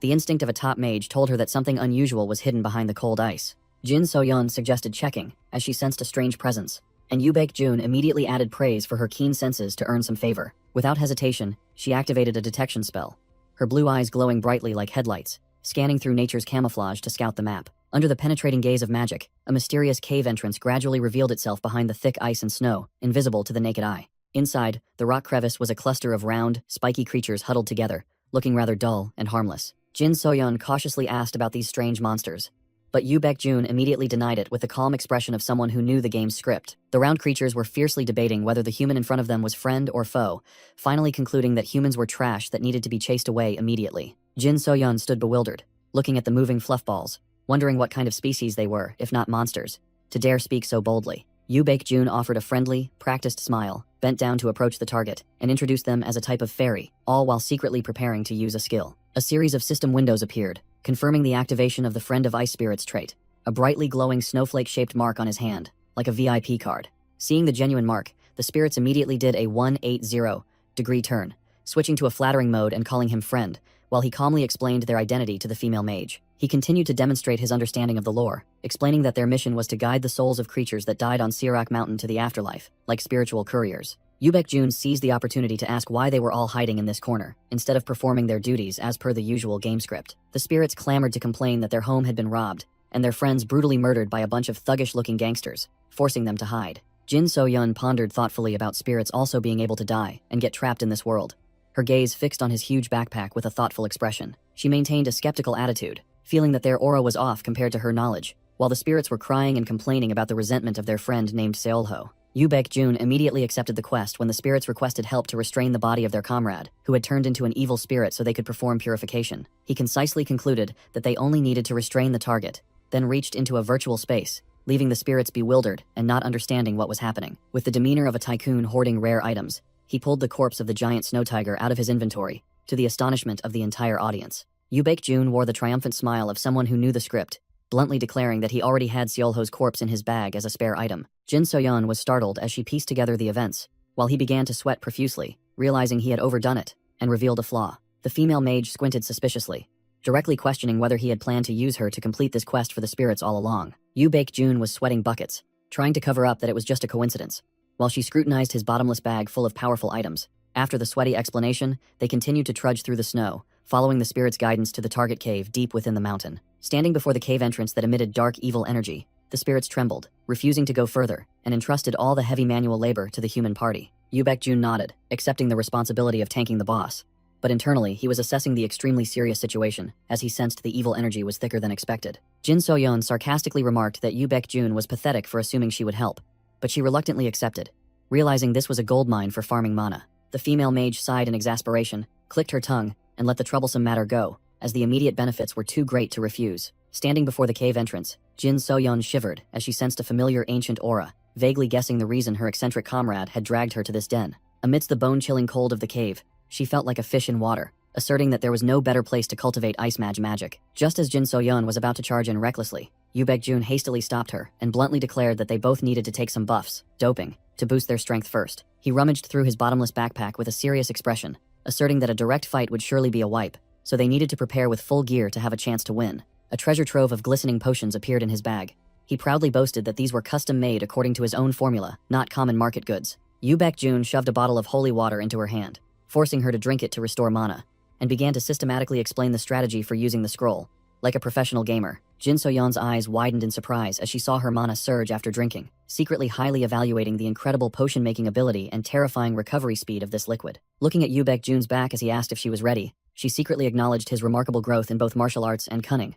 Ready to charge into the tiger's den together, a surge of purple death aura violently erupted from the void, signaling the appearance of a powerful evil entity. The monster's sharp fangs were revealed in the darkness, accompanied by a murderous growl that made the space tremble. The snow tiger, or rather, its vengeful spirit, revealed its true form with fiery eyes and a body enveloped in purple spectral flames. The beast let out a threatening growl, but both remained unfazed, standing firm on the glowing magic circle. Jin Soyeon glanced at the boss before it could fully register, then coldly asked her comrade if everything was truly ready to begin the battle. She stepped onto the formation, listing a series of excellent buffs, from recovery to mana amplification, that her comrade had meticulously prepared. Yu Baekjun squatted down, spreading out the ancient scroll on the ground with a decisive and professional motion. This was the ultimate item, the Manifestation Magic Circle, a tool that forced soul-type monsters to manifest physically for 2 hours, making them easier to deal with. He was sweating profusely, thinking of the exorbitant price he paid for this item, but admitted that if their opponent was Seolho's vengeful spirit, he couldn't regret the investment. Without another second of hesitation,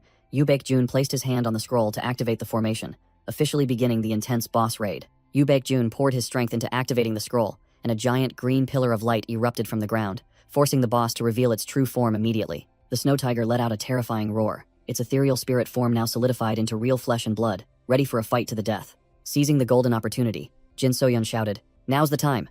and immediately channeled mana into her palm to prepare a control skill. She thrust her hand forward, activating the bind skill with sharp, murderous eyes, determined to muzzle the ferocious beast. Dozens of giant magical chains shot out from thin air like hunting snakes, lunging straight at the target with dizzying speed. The sharp spears plunged into the snow tiger's flesh, pinning its limbs to the cold ground and causing the monster excruciating pain. The chains tightened around the colossal body of the beast. The clanging of metal echoed harshly as it struggled to break free. The boss was no pushover. Its crimson eyes flashed with ferocity as it began to channel its profound inner energy to break free. The chains in Jin Soyeon's hands vibrated violently. The monster's immense strength made her flinch, nearly losing her grip. She gritted her teeth, trying to hold the chains tight, but sweat began to pour down as she sensed the opponent's overwhelming mana. What kind of mana is this? I can't hold it much longer. Yu Baekjun stomped his foot firmly on the ground, stabilizing himself, and the shockwave from the stomp sent dirt and rocks flying around. He moved his hands with extreme dexterity, activating a series of glowing blue magic circles to prepare for a destructive combo. With determined, fiery purple eyes, Yu Baekjun activated a chain of ultimate skills. Mana Amplification Circle, combined with Heavenly Annihilation. The magic formation beneath his feet emitted a sharp crack as energy was compressed to its maximum, ready to blow away all obstacles. A colossal pillar of fire erupted fiercely, engulfing the target amidst deafening explosions and scorching heat that incinerated everything. The snow tiger roared madly in the sea of flames, while Jin Soyeon still gritted her teeth, holding the magic chains tight to prevent its escape. Seeing his teammate struggling, Yu Baekjun rushed forward like a gust of wind, ready to support this crucial control phase. Jin Soyeon shouted Baekjun's name, sweat pouring down like rain as she felt the monster struggling frantically. The chains vibrated violently. She widened her eyes and warned, "It's coming," as a terrifying surge of energy began to erupt. The snow tiger boss officially went berserk, its eyes glowing with an eerie purple light, radiating an overwhelming murderous aura, signaling a bloody reversal. The snow tiger let out a terrifying roar, its entire body enveloped in a purple aura reeking of death, and lunged straight forward with the speed of a true monster. Clang! Even the strongest magic chains couldn't withstand the heat, shattering into pieces before the immense strength of the berserk boss. Jin Soyeon gritted her teeth and cried out in helplessness as the bind skill was completely broken, while Yu Baekjun rushed to her rescue just in time. Like a god, the monster pounced with earth-shattering force, but Baekjun activated his divine reflexes to narrowly dodge the attack amidst the swirling dust. He flew through the air, strangely calm, right before the wide-open maw full of fangs, waiting to devour its prey.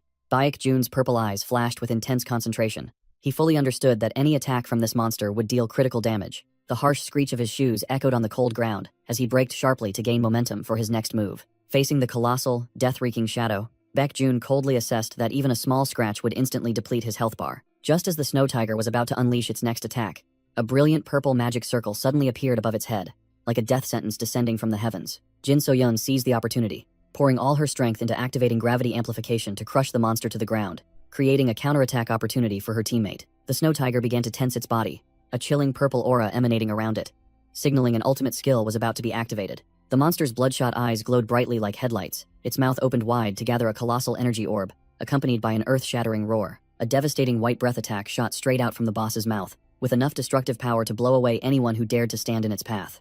Jin Soyeon paled as she recognized the familiar attack mechanism of this high-level monster. She exclaimed with concern, "A breath attack?" Yu Baekjun showed no hesitation, charging straight into the eye of the storm, unleashing a powerful whirlwind kick to strike the monster's jaw, interrupting its skill. "I won't let you." The impact was so strong that even Baekjun flinched. He struggled to twist his body in mid-air to negate the recoil. The snow tiger proved its toughness by instantly recovering and biting back, causing Baekjun to lose his footing and fall into a dangerous situation. Soyeon quickly activated teleportation, pulling Baekjun towards her just in time. Both sighed in relief and grumbled about the boss's cheating regeneration speed. When asked about the next plan to deal with this tenacious monster, Baekjun calmly stepped forward. "You know." He flashed an arrogant, murderous smile, concluding with a chilling, gamer-like statement. Just beat it to a pulp a little more. The snow tiger roared furiously, its crimson eyes filled with murderous intent, as if wanting to crush the prey that dared to provoke it. It darted forward with wind-ripping speed, leaving a blurry afterimage on the pristine white snow, aiming to ram its opponent away. Baek-jun didn't dodge, but charged straight into the collision, activating attribute manifestation and powerfully striking the monster's jaw. He flipped in midair to gain momentum, declaring that one punch wasn't enough to take down this stubborn boss. Baek-jun continued to deal damage with the double strike skill. The smile on his lips revealed the exhilaration of a gamer in the zone. The second punch landed with terrifying force, crushing the ground and pinning the tiger to the cold, icy surface. As soon as he controlled the target, Baek-jun turned his head and shouted Jin So-yeon's name to prepare for the finishing burst of damage. So-yeon responded decisively, her hand activating a blazing red magic circle to cast the Inferno skill. Ferocious flames erupted directly into the snow tiger's face, incinerating it amidst its agonizing screams. The entire cave shook violently as the torrent of fire exploded, turning the arrogant boss into a colossal living torch. The snow tiger was roasted in the sea of flames but still growled curses. It seemed this damage wasn't enough to send it to the scoreboard immediately. Jin So-yeon broke out in a cold sweat, doubting the attack's effectiveness. But Baek-jun coldly asserted that everything was proceeding exactly as he planned. He calmly explained the boss's hidden mechanics, revealing its true identity as a spirit beast specializing in soul manipulation. According to the original lore, this monster's original task was to guide souls to the underworld when cooperating with the ice spirits. To his teammates' barrage of questions about the next step, Baek-jun calmly gestured for her to observe the boss aura transformation. After taking enough damage, the snow tiger was forced to stop using souls to regenerate health as it did in the first phase. Instead, it began to convert all the accumulated souls into pure attack energy for a fight to the death with the players. The monster roared fiercely, activating phase 2, and a purple aura exploded, signaling that the summon evil spirit's skill had officially been cast. From thin air, numerous shadowy, skeletal arms began to emerge, tearing through the space around the cave. The shadowy evil spirits rose with blood-red, bloodthirsty eyes, screaming wildly, ready to tear apart their prey at their master's command. A shadowy evil spirit materialized with a distorted, pink glowing smile, signaling an imminent frenzied attack. The entire cave shook as numerous shadowy figures emerged from the ground, accompanied by wild screams, surrounding Jin So-yeon and Baek-jun. Jin So-yeon was stunned to see the shadowy arms reaching out, wondering in confusion if these were some kind of undead monsters. Baek-jun calmly explained that these were corrupted lost souls from phase 2, leaving her bewildered, unable to fully grasp what was happening. In his mind, he replayed his gaming memories, clearly recalling the ghost hunt quest and why the snow tiger had come down to Seoul to retrieve its body, which meant he had witnessed this scene hundreds of times. Even as the evil spirits charged like a flood, he still smirked confidently, because he knew exactly how to clear this trash from previous playthroughs. Without hesitation, a fiery stream of firepower tore through the wind, soaring at terrifying speed straight towards the monsters. The flames erupted fiercely, incinerating the dark evil spirits into ash in an instant, creating a chaotic scene. Jin So-yeon activated a blazing red magic circle, shouting loudly to summon fire arrows to counter the enemy's ferocity. The fire arrows shot out and struck their targets, but she began to sweat profusely,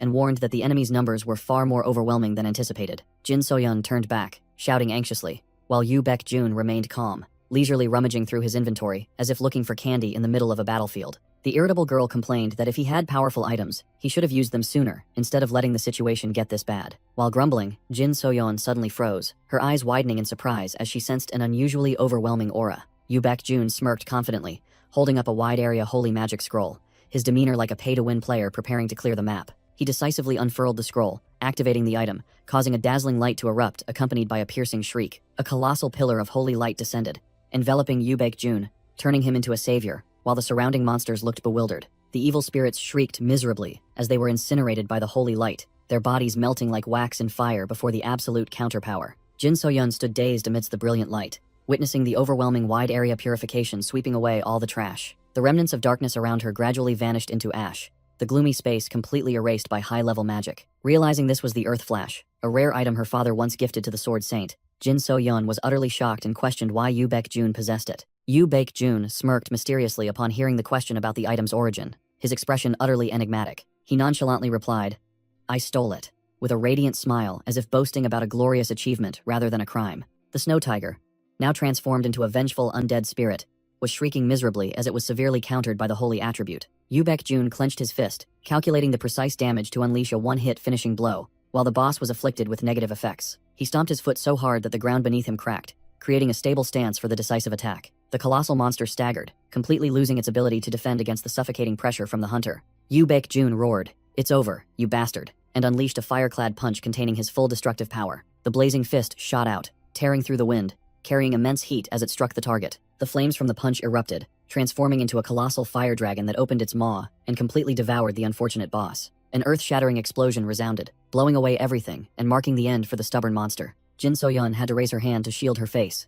avoiding being swept away by the tremendous heat aftermath of the finishing blow. The smoke and dust gradually cleared, revealing the boss snow tiger lying flattened in a deep crater, its body ablaze after taking the full force of the devastating punch. A sudden voice rang out, signaling them to stop, declaring that they would handle the rest of the cleanup. Jin So-yeon's eyes widened in surprise, her mouth stammering, unable to speak as she saw the figure of the one who had just spoken. A swarm of round, spiky creatures suddenly appeared from thin air, scurrying towards the boss's corpse with bewildered expressions. The female mage looked bewildered, not understanding what these tiny, cotton ball-like creatures intended to do before the colossal corpse. Yoo Bak-jun calmly explained that this was a purification ritual, as these little ones were the guides for souls to the afterlife. An ice creature approached, emitting a gentle blue light and tenderly calling the bloodthirsty monster an old friend. The entire swarm of ice creatures surrounded it, continuously emitting sound waves, calling for the tiger's soul to shed its corruption and return to where it belonged. The snow tiger's crazed, bloodshot eyes gradually faded, replaced by peace as the shell of resentment was completely peeled away by the purifying light.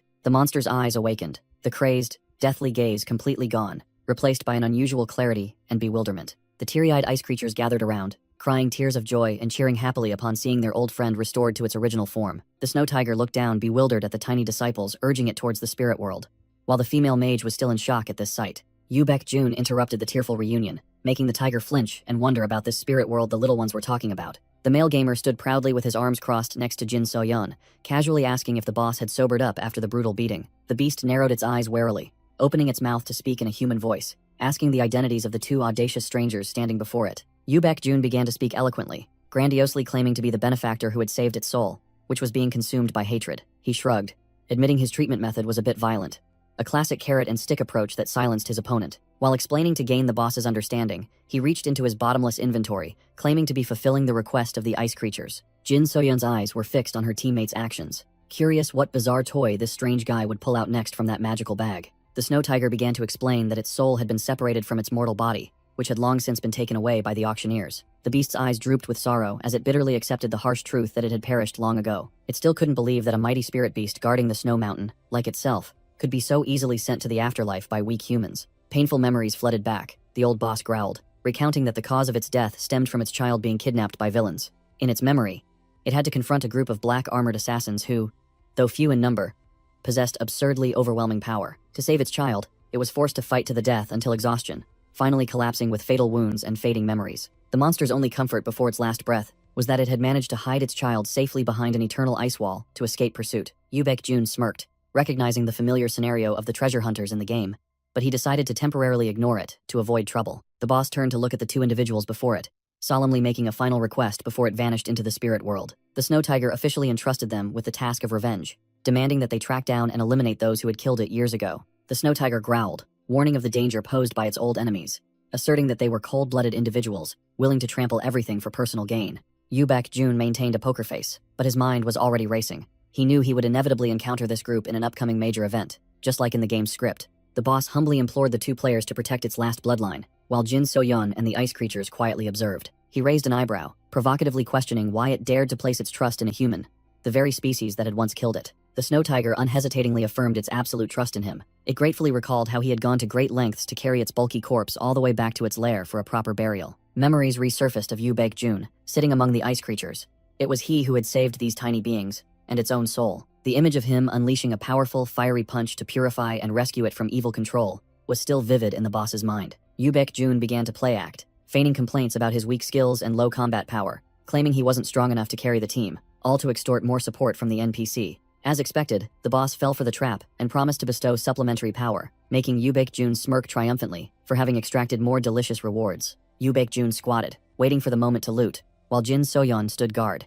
A sphere of pure energy began to materialize from the boss's side. Without hesitation, he raised his hand to receive this high-grade gift, his eyes resolute, ready to assimilate the new power into his body. The cold and powerful aura, cherished by the snow tiger throughout its life, began to surge, pouring into his body like a dragon returning to water. The system window displayed continuous notifications, and he let out a refreshed breath as the magic power in his body surged to a new level. The lucrative opportunity had arrived. The notification confirmed he had unlocked the A-rank Ice Lord trait, officially granting him the ability to control cold and drastically reduce mana consumption. Yoo Bak-jun knelt on one knee, his entire body radiating a powerful blue aura from the newly learned chill skill.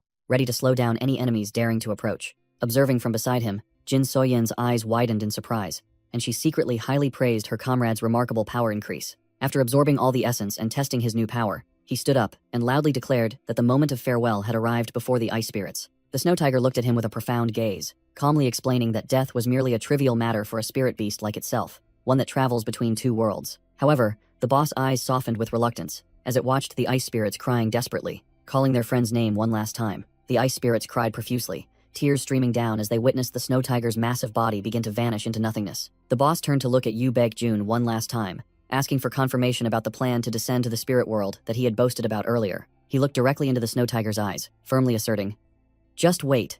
I will prove myself a man of my word." Yu Baekjun made a solemn vow, promising to personally lead the snow tiger's cub to reunite in the afterlife. The snow tiger let out a satisfied chuckle, shedding all burdens and peacefully vanishing into light, leaving behind a tsundere-like thank you. The colossal figure disappeared completely, leaving the echoing message, "I will wait," in the air, with only the two players and the junior disciples standing silently. Yu Baekjun was deep in thought when he flinched as an ice spirit unexpectedly flew over, bombarding him with questions about going to the underworld. The spiky fluffballs warned that a living person would instantly perish down there, so they decided to hand him a special gift for protection. The system window displayed a very sweet deal. The mediocre C-rank friend of ice spirits trait had evolved into the splendid invited guest of the spirit world trait. He sighed, calculating that although he couldn't use it immediately, this VIP pass would definitely be a valuable item to save for difficult situations later. Yu Baekjun and Jin Seoyeon happily waved goodbye to the round ice spirits, setting off to fulfill the boss's final wish. Jin Seoyeon naively thought the deal was done, but Yu Baekjun immediately dismissed it, asserting that there was still an important hidden quest to complete. The two silently ventured deeper into the icy cave, where the living treasure that the snow tiger had entrusted with its dying breath was hidden. Yu Baekjun placed his hand on the rock wall and discovered the cub huddled in a dark corner, looking lonely and pitifully weak. The little beast lay motionless, its white fur stained with fresh blood, a sign that it had been severely beaten and was in critical condition. Its ragged breathing and a deep wound on its shoulder showed that its HP bar had dropped to a critical red level, only waiting for death. Yu Baekjun praised its cuteness while clicking his tongue in regret, quickly rummaging through his inventory to find a life-saving item before it was too late. He pulled out a vial of medicine, reassuring himself that this was just like a healing mechanic in a game, even though the real-life pressure was much more intense. With precise movements, Yu Baekjun poured the blue healing solution directly onto the deepest wound to stop the bleeding immediately. He carefully fed the remaining medicine into Seol Yong's mouth, activating a brilliant green healing effect to bring it back to life. Jin Soyeon looked at the vial of medicine in her comrade's hand, with a gaze mixed with curiosity and admiration, surprised that he was also such a skilled pharmacist. Yu Baekjun carefully fed the last of the expensive medicine to Seol Young, muttering curses and wondering who could be so cruel as to harm such a small, weak creature. In his mind, images of the treasure hunters appeared, red-eyed vultures, specializing in looting relics and hunting spirit beasts for personal gain. He knew these guys were about to trigger the game's first major event, but with the mindset of a cunning gamer, he decided to let them cause trouble, as it would be beneficial for his long-term plan. Looking at Seol Young, now sleeping soundly in his arms, Yu Baekjun sighed wearily as he thought of the mountain of work and troubles awaiting him. Seeing that everything had settled, Jin Soyeon immediately demanded payment, insisting on knowing when he would fulfill her request as promised. She pointed to the dense magical chill surging in the cave, the chillingly cold energy that had accumulated from Seol Young's presence all this time. Jin Soyeon frowned,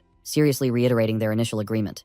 Her task was to protect him safely while he collected that precious magic power. She held out her hand with a nonchalant yet pragmatic expression, demanding fair compensation for making her work so hard just now. Yu Baekjun froze for a moment before understanding her intention, while Seol Young, now fully recovered, peeked its head out from his coat with an innocent, guiltless expression. Jin Soyeon blushed furiously, losing all her composure and usual cool demeanor before Seol Young's overwhelming cuteness. Yu Baekjun held the cub with a helpless, exasperated expression, not understanding what this woman was high on to completely ignore his words. He glanced at the icy rock wall, where a pure mana flow surged, waiting to be fully exploited. The two walked briskly on the cold snow, Jin Soyeon explaining about repaying a favor to legitimize their mutually beneficial cooperation. She concluded that the grinding period would be 3 days and entrusted her life to him for protection, while she went away from keyboard to cultivate. Jin Soyeon closed her eyes and regulated her breathing, beginning to activate the mage's unique cultivation technique to absorb energy. Her body slowly lifted off the ground, a stream of azure mana enveloping her legs like a supreme ki flow. She floated in midair in a meditative pose,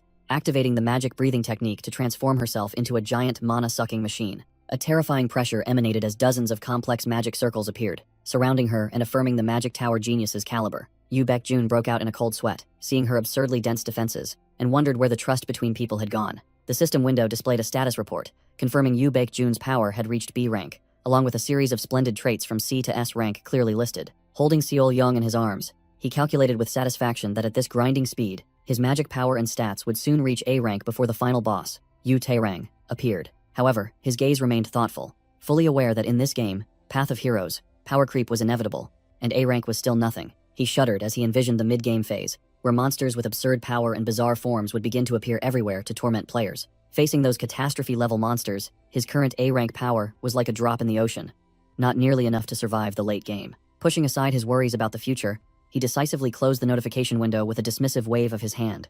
Like a server overlord, he smiled calculatingly as he looked down at Seol Yang in his arms, betting that this burden would become a hugely profitable investment, a powerful support for him in the future. Yu Baekjun turned to find a place to rest and recover, lamenting that too many brain-draining events had occurred today, leaving him exhausted. But before he could relax, his hand reached into his pocket, his eyes sharpening again as his gamer instincts told him there was still work to be done before he could rest. Grotesque shadows suddenly appeared before him, blocking his path, and he sighed in exasperation, knowing he had to deal with this trash before he could rest. Yu Baekjun let out a weary breath, resting his head for a moment while still clutching his spoils of war, Seol Yang, to his chest. His keen gamer instincts suddenly made him flinch, his eyes widening in vigilance as he sensed movement nearby. It turned out to be Jin Soyeon slowly approaching, her complexion having returned to a healthy glow after completing her mana absorption process. He let out a big yawn, casually remarking that clearing out this massive mana only took 3 days, faster than a professional gamer would expect. She blushed and mumbled her thanks for him single-handedly handling everything so she could freely gain experience, but her eyes still held a hint of guilt. Both looked out at the battlefield littered with snow wolf corpses, proof that Yu Baekjun had tryharded and carried the team on his back for the past few days. He bent down and waved his hand dismissively, as if it were nothing, while Jin Soyeon solicitously inquired about the health of her formidable comrade. Jin Soyeon placed her hand on her chest, her eyes shining with confidence as she confirmed she had been completely refreshed and was brimming with energy. Seeing his nonchalant expression, she secretly realized with horror that if her stats increased by 1, this monster's stats must have inflated to an unimaginable degree after the battle. The little tiger in his arms suddenly stirred, letting out a soft, childish roar, but it was enough for Yu Baekjun to smile with amusement at his new pet. Jin Soyeon leaned her face close to the little tiger, her eyes sparkling with delight as she asked if the little darling had recovered after its rapid healing. Without a word, Yu Baekjun plopped the tiger onto the ground, startling it, while Jin Soyeon looked bewildered, not understanding what was happening. He coldly turned his back and walked away, leaving the little tiger staring after him in confusion, making Jin Soyeon break out in a cold sweat, thinking she might have accidentally offended her senior. The little tiger faced the empty space before it, trying to let out a childish roar, filled with extreme bewilderment. Jin Soyeon wondered about the animal's strange behavior, but Yu Baekjun calmly explained that it was beginning to feel the emptiness of its former position. The small creature poured all its strength into roaring at the indefinite void, where the large figure and familiar aura of its father once resided. In that childish roar, the majestic image of the Snow Tiger Lord faintly lingered, a heroic memory that had just faded, causing the atmosphere to grow heavy. The roar died down, and the exhausted little tiger lay flat on the cold ground, accepting the harsh reality that the familiar warmth had completely vanished. Yu Baekjun squatted down, his gaze practical to the point of cruelty, as he bluntly stated that all attempts to summon its spirit were now futile. He looked directly into the small animal's eyes, briefly informing it that its father had logged out to the spirit world and officially transferred ownership of it to him. The little tiger let out a cry of pain, its eyes filled with despair as it realized the tragedy that had just befallen it. Yu Baekjun calmly made a weighty promise to help it reunite with its mother in the afterlife to soothe the other party's emotions. He extended his hand with the demeanor of a leader, gently inviting the small animal to join his party. The little tiger's big, round eyes welled up with tears, its cautious facade completely melting away before this incredibly tempting offer. Without hesitation, it leaped straight into Yu Baekjun's arms, as if finding the only life raft in a lonely sea. He held the sobbing furball close, his cold rationality analyzing that it was suffering from the death of its family. Yu Baekjun paused for a beat, then turned to look at Jin Soyeon, skeptically asking himself if the death of loved ones was truly that sad. In his mind, a bloody image of the Sword Saint family appeared, where the slaughter of siblings to seize power was an obvious rule of survival. The memory shifted to the cold magic tower, where Jin Baekcheon sat high above, looking down at his small daughter kneeling in solitude and devoid of affection. Jin Soyeon stood silently with a sorrowful gaze, for she too found a reflection of herself in the small animal's pain of losing its family. Yu Baekjun held the small animal tightly in his arms, making a cold remark about the concept of sadness, like an outsider analyzing game data. His violet eyes gleamed with profundity, as he realized both his mind and body were trapped in an indescribably ironic situation. He and Jin Soyeon quietly left the icy land, leaving behind the faint whimpers of the small creature echoing in the snowy wind. The stronghold of the Sword Saint family appeared majestically, bathed in the brilliant afternoon sun, signaling a glorious return. Choi Seung-min and the servant beside him beamed, their eyes shining as if they'd struck gold when they saw their master's figure appear from afar. The servants rushed out to greet him, their mouths chattering praises for the young master's hardships, as if he had just saved the world. Choi Seung-min suddenly froze, his eyes wide as he stared at Yu Baekjun's unusually bulging stomach and innocently asked about his weight. He sighed in exasperation at his subordinate's rich imagination, slowly parting his coat to clear his waistline's name. The little tiger was curled up soundly asleep inside, radiating a cosmic level of cuteness that would melt anyone's heart. Choi Sung-min clutched his chest and collapsed on the spot from the true damage of overwhelming cuteness, stammering suspicions that his master had just poached a rare beast. Choi Sung-min began his lecture on illegal poaching, while Han Song-ga anxiously supported Jin So-yeon, who was clutching her chest and gasping from the aftershocks of cuteness, and Yoo Baek-jun stood frozen like a statue. He activated away from keyboard mode, with lifeless, fish-like eyes, ignoring all the nagging and only wanting to log out immediately to find a peaceful sleep. Enchanted by the new pet, Jin So-yeon decided to ditch her plans to return to the magic tower and brazenly asked to stay with the family for 3 more days to play with the tiger. Night fell upon the quiet mansion, but a loud noise echoed, signaling ill tidings for the master's sleep. Yoo Baek-jun appeared in a pathetic state, disheveled hair and a crooked eye mask, his face clearly showing regret for having thought he would get a good night's sleep. He sat up, staring intently at the little tiger, enthusiastically tearing at the blankets and pillows, belatedly realizing he had forgotten this species' nocturnal nature. The little tiger, now named Seol-young, sat obediently with an innocent, guiltless expression after being fully restored with HP and mana. No sooner had the reminder left his lips than Seol-young mercilessly clawed through the paper wall, leaving Yoo Baek-jun speechless as he watched his property get destroyed. Not stopping there, the little boss continued its rampage, smashing a precious ceramic vase and turning the bedroom into a chaotic battlefield. Seol-young lowered its center of gravity, taking a stance, its eyes sparkling brightly as it prepared to launch its next pounce, while Yoo Baek-jun looked bewildered, not yet understanding what was about to happen. Seol-young lowered its center of gravity, its golden eyes glowing like car headlights, locking onto its target with the killing intent of a true predator. Before Yoo Baek-jun could even process it, the little boss launched itself straight at his face, its claws scratching and making him yelp in sharp pain. The entire room shook with a loud crash, books flying everywhere as he fell backward, knocked to the floor by his pet's powerful tackle. He lay sprawled on the floor with lifeless, fish-like eyes, muttering about wanting to log out of life's server when his phone suddenly rang loudly. Yoo Baek-jun wearily answered Choi Sung-min's call, while the little tiger was still enthusiastically sharpening its claws on the wooden cabinet behind him like a luxury scratching post. The other end of the line reported the good news of successfully locating the target, confirming he was hiding exactly as Yoo Baek-jun had predicted. Catching the scent of a quest, Yoo Baek-jun immediately sprang up, a cunning, calculating smile spreading across his face as he confirmed he would be there at once. The scene shifted to a hillside village in Busan, where dim streetlights illuminated deserted alleys reeking of danger. A gangster kicked the iron door hard, creating a jarring clang, yelling Song Hyung-suk's name, and threatening that they knew everyone was hiding inside. The gang members surrounded the main gate, uttering threats, but the red-haired gang leader coldly ordered his subordinate, Bush, to stop. Song Hyung-suk was kicked out of the gate like a torn sandbag, tumbling onto the street amidst the gangsters' encirclement. The young man broke out in a cold sweat, trembling as he naively and hopelessly tried to threaten the gang with the law. Bush stepped forward with a sneer, mocking the debtor, and asserting the truth that fists weigh more than laws. The burly man lumbered forward, cornering his prey and exposing how the esteemed father had used his son's name to borrow money. Without further ado, Bush roughly grabbed Song Hyung-suk's hair to knock some sense into the stubborn one. He leaned in close, threatening and forcing the debtor to risk his life clearing dungeons to repay the borrowed money. Song Hyung-suk was scared out of his wits, screaming his refusal and admitting he was just a low-rank, useless hunter. Losing patience with the weak resistance, Bush delivered a devastating punch straight to the opponent's face. The victim spat blood, collapsing to the ground with a painful and pathetic thud. The burly man looked down with contempt, his fist still clenched with killing intent, as if wanting to deliver a few more blows. The thudding sounds of punches and kicks echoed but immediately ceased when the gang leader raised his hand, signaling a powerful stop. The leader took a drag from his cigarette, coldly lecturing the debtor that resistance was merely a futile act of the weak. Song Hyung-suk knelt on the ground, covered in blood, trembling as he refused to enter the dungeon, haunted by his father's crippled past. The leader disdainfully picked his nose, bluntly stating that one could become a cripple anywhere,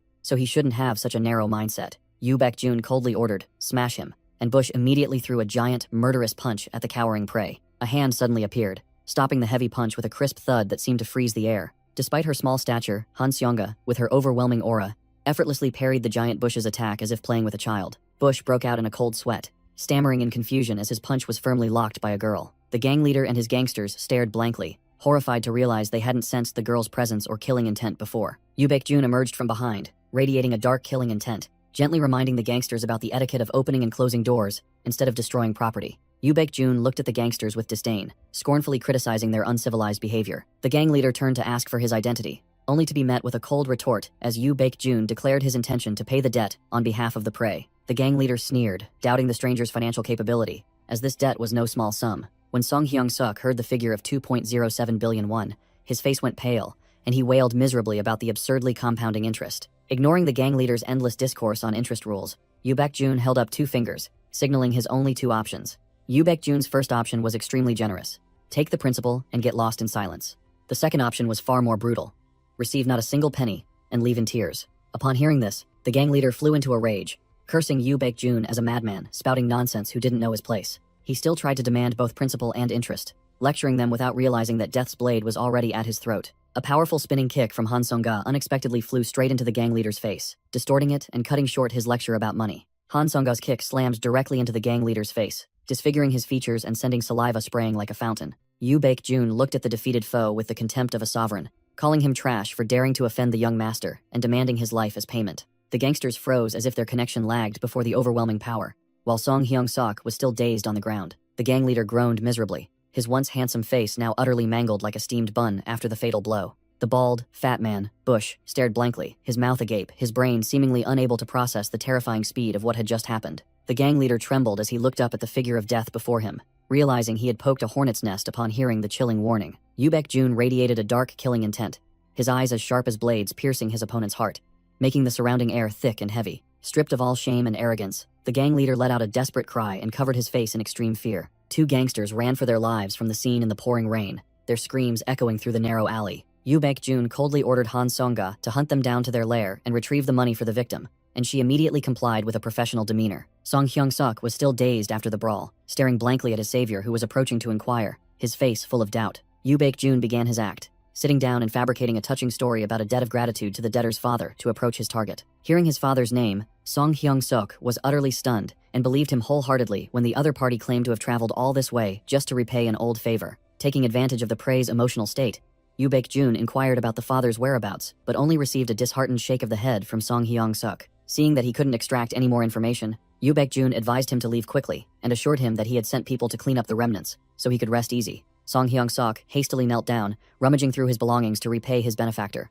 while Yu Baek-jun feigned humility, refusing to accept, to enhance the credibility of his act. Not wanting his benefactor to suffer a loss, Song Hyung-sok resolutely pressed his father's only keepsake into his hand, believing it suited a talented young man. Just as he had waited, Yu Baek-jun flashed a bright smile and accepted the item the moment the system window announced the quest was perfectly completed. The scene shifted back to the clan. Han Seong-ga, in her training attire, reported the results of the loan shark purge, exactly as instructed by the young master. She expressed deep disappointment because the gangsters were too weak, not strong enough for her to test the new magic skill granted by her master. Seeing Han Seong-ga still sulking about not getting to unleash her skill, Yu Baek-jun, while toying with his spoils, comforted her, saying there would be many more opportunities to show off in the future. Han Seong-ga temporarily set aside her disappointment, her curious gaze fixed on the item in the young master's hand, wondering about the strange necklace he had been fiddling with. Caught red-handed, Yu Baek-jun flashed his familiar smug smile and held up the necklace, showing it off with a mysterious expression. He explained that this was no ordinary piece of jewelry worn for beauty, but an item sealed with high-level magic. Jin So-yeon appeared with a serious expression,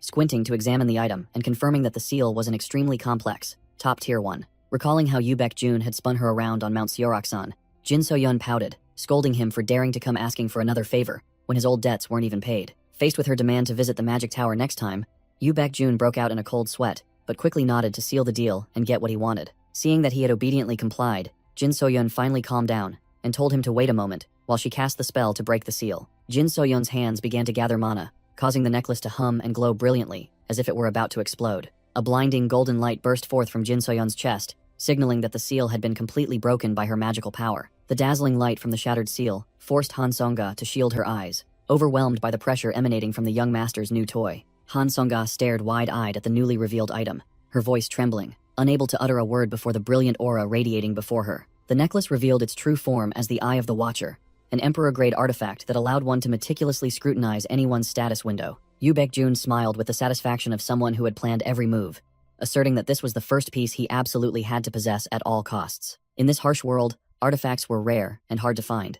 Once activated, they would permanently bind to their owner and could not be removed. He began his lecture on 3 types of artifacts. The first type had activation conditions. Though rare, they were easy to use once the requirements were met. The second type was single-use, disposable trash, precisely what Shin Woo-hyun had desperately used to pursue him in the past. And finally, the most overpowered type, permanently linked to the user's soul, transforming into a passive skill that could be used freely without worrying about expiration. Yu Baek-jun clenched his fist, feeling the surge of energy as the system window announced that the Eye of the Watcher had officially activated. One of Yu Baek-jun's eyes glowed with a brilliant golden light, officially granting him the ability to see through the hearts of others without spending a single point of mana. Yu Baek-jun activated his left eye, which glowed with golden light, and smirked confidently, preparing to test the item scanning feature of his new toy. The system window appeared, revealing Jin So-yeon's monstrous stats with a dazzling array of S-rank titles and skills that any gamer would covet. He was so shocked that his face contorted, his eyes rolled back, and his mind reeled with countless question marks as he witnessed this absurd power that far exceeded normal standards. Sweat poured down him like rain, causing Choi Sung-min to frantically ask what was wrong, but Yoo Baek-jun could only awkwardly deny it, trying to hide the extreme panic in his heart.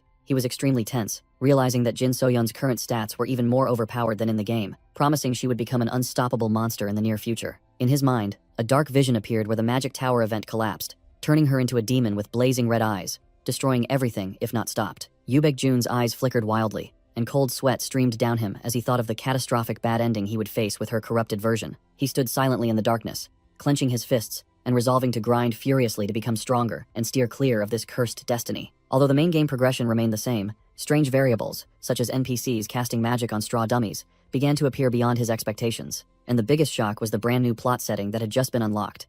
Jin So-yeon turned out to be his former fiancée from childhood. Yoo Baek-jun clenched his fist, determined to grind furiously to accelerate his leveling speed even further, unwilling to stagnate. His next target was locked onto the snow-covered sanctuary, where he would seek traces of the martial god to unlock the formidable achievement system. A knock on the door sounded just as he finished his calculations, precise as a pre-programmed game script. A female servant timidly opened the door to announce that the family head was summoning the young master, interrupting his train of thought. Yoo Baek-jun's lips curled into a calculating smirk.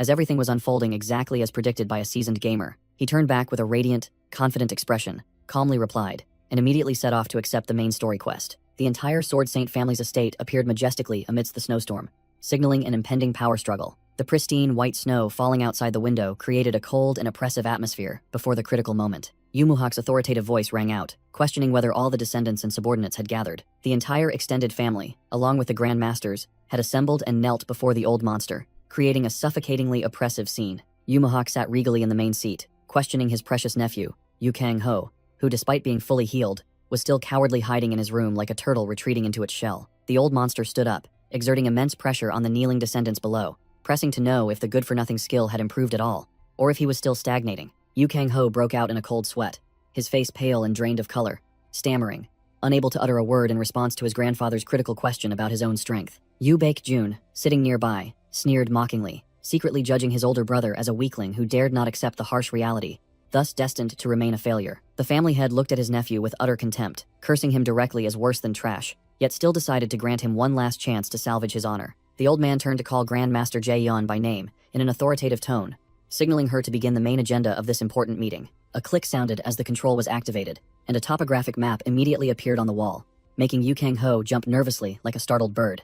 The map of the Seoraksan area clearly displayed 4 newly appeared, glowing red dungeon gate locations, signaling an imminent large-scale grinding event. The system clearly marked each area with varying difficulties, but the real hotspot was gate number 4, warned to be the most troublesome in terms of danger. Yoo Baek-jun glanced at the diagram with sharp eyes, confirming the location and appearance time of this event were exactly as in the game script he had thoroughly played. The pitch-black spatial gate swirled like a cosmic black hole, signaling that the bridge leading directly to the other world had officially opened. The game mechanics clearly categorized 2 main types of gates, one that spewed monsters like a volcanic eruption, and another that invited players to enter for quests. If lazy hunters neglected an infiltration gate for too long, it would explode and unleash a flood of hideous monsters to devastate the real world. As soon as the countdown reached its limit, the seal would shatter, releasing terrifying entities from the void. The gate entered the release phase, transforming the small fry monsters into insanely buffed creatures. Yoo Baek-jun calmly analyzed the hell-level difficulty of gate number 4, where both terrain and time worked against the players. Yumin broke out in a cold sweat, realizing this quest required grinding both the dungeon and the gate simultaneously, effectively doubling the difficulty. Yu Jung-yeon weighed the pros and cons, wanting to risk clearing the eruption gate to curry favor with the family head, but hesitated due to the risks. The eldest young lady feared the prospect of losing core personnel, which would collapse the reputation she had painstakingly built, so she decided to back down. While everyone else was hesitant, Yoo Baek-jun calmly volunteered for the most difficult challenge, causing Yu Jung-yeon to stare in utter astonishment. Yu Muhak narrowed his eyes suspiciously, pressing to know if his nephew had lost his mind, knowing it was the most challenging death trap yet, insisting on rushing into it. Yoo Baek-jun maintained his arrogant squatting posture, confidently asserting that the hell-level difficulty was precisely why he wanted to go. He raised a finger, analyzing with full confidence, declaring outright that only by facing intense challenges now would he be capable of shouldering the entire Sword Saint family later. His ambitious final statement left everyone, from Yu Jung-yeon, Yu Min, Lee Gunmo, to the defeated general with a bandaged nose, Yu Kang-ho, wide-eyed and frozen in shock. Instead of anger, Yu Muhak smirked triumphantly, clearly delighted by his nephew's arrogant yet capable ego. The old man immediately finalized the order, entrusting the responsibility of clearing gate number 4 while Yu Baek-jun bowed to accept the command with the smile of a gamer who had just received a super lucrative hidden quest. Immediately, he began preparations by tracking down traces of ancient energy to activate a hidden mechanism. The image of a fierce demonic statue appeared amidst a flash of lightning, signaling a terrifying legacy of power left behind by a formidable ancestor. To optimize the hunt, he laid out a series of essential support items, including scrolls and elixirs, to ensure survival. But the most crucial trump card was this old parchment, which would help him unlock a brand new trait to outclass the monsters. He examined the B+ rank Berserker skill panel and filtered through the profiles of potential talents not yet swayed by the enemy faction, aiming to build a perfectly loyal team. The two rookies, Park Chan-kyung and Chon Min-ju, appeared huddled and shivering, complaining bitterly about the biting cold of the snowy mountains. Though they currently seemed useless, in his eyes, these were two future A-rank monsters, with overwhelming power and supreme assassination skills, once their true strength was unlocked. Yu Baek-jun turned to look at the new recruits with sharp eyes, urging them to move quickly if they didn't want to freeze to death. Stuck in this harsh map, the group trudged forward through the blinding snowstorm, with his cold warning that anyone who fell behind would be left to be swallowed by the ice. Choi Sung-min panted, announcing they had reached the rendezvous point, while the rookies behind him were pale and exhausted from the trek. Before them was a treacherous, sheer cliff face covered in thick snow and fierce howling winds, an extremely unpleasant terrain. The hidden cave entrance appeared amidst the white mist, looking like the giant maw of a monster waiting to swallow its prey into the darkness. The heavy crunch of footsteps on the cold snow marked the beginning of the perilous dungeon exploration. Yu Baek-jun led the group down the deep, winding stone stairs, secretly assessing that the internal structure was much deeper than its exterior suggested. Cheon Min-ju huddled in her thick coat, exclaiming in astonishment as she realized how deep underground the group had descended. The rookie girl's eyes widened, completely overwhelmed by the colossal scale of this icy dungeon. A colossal fissure sliced through the cliff face, emitting an ethereal light, transforming the deadly place into a natural masterpiece that left everyone in awe. Park Chan-kyung and Chon Min-ju looked up at the breathtakingly magnificent scenery, never expecting such a picturesque map to be hidden within Seoraksan. While the new recruits were busy sightseeing, Yu Baek-jun narrowed his eyes suspiciously, as the surrounding space was eerily silent. He walked, examining every trace on the rock walls, muttering about how the family had never infiltrated this place, yet the wall structure seemed problematic. Yu Baek-jun placed his hand on the cold rock wall, asserting that the mottled black streaks were dried blood from a battle between dungeon monsters and gate monsters. His sharp gaze swept across the scene, posing a critical question to his subordinates. Why were there signs of fierce combat, yet no corpses were found? Choi Sung-min froze, cold sweat breaking out as his living dictionary brain began to process and connect the data. He turned pale as he envisioned the terrifying monster from Legends, exclaiming in panic, could it be the venom mantis? Yu Baek-jun turned to quiz Park Chan-kyung, asking if the trainee tanker knew anything about the venom mantis species, while Choi Sung-min stood by, observing. Park Chan-kyung broke out in a cold sweat, stammering that he had heard Master Jaeon warn about this apex predator monster. In his mind, the image of the monster with its deadly pincers appeared, a ruler of the food chain that struck fear into anyone. Their nature was extremely brutal and gluttonous. Once they started feasting, they would clean up thoroughly, leaving no corpses as evidence. Jaeon once used a pointer to teach her students about their deadly venom and super-sensitive hearing, but that wasn't all. Their most fatal characteristic was their overwhelming numbers tactic. Seeing one meant an entire legion was ambushing nearby, forcing even masters to quickly retreat. Jaeon's golden advice boiled down to a single sentence. If you encounter them, don't be foolish enough to turn back. Just run for your life. Park Chan-kyung's face paled as he realized the actual danger was far more terrifying than the theory, while Yu Baek-jun maintained a cold, calculating expression. Ignoring the nervous new recruits, Yu Baek-jun calmly rummaged through his inventory and asked, with utmost seriousness, if anyone had a rope. While Park Chan-kyung was still bewildered, Choi Sung-min's jaw dropped in astonishment as he watched his master pull out a mysterious glowing rod. Yu Baek-jun held a scroll in his hand, flashing a cunning, confident smile as he invited the new recruits to discuss their battle plan. Amidst the dark and winding cliffs, the piercing shriek of predatory insects echoed, signaling danger. A sharp pincer, like the scythe of death, slowly extended from the shadows,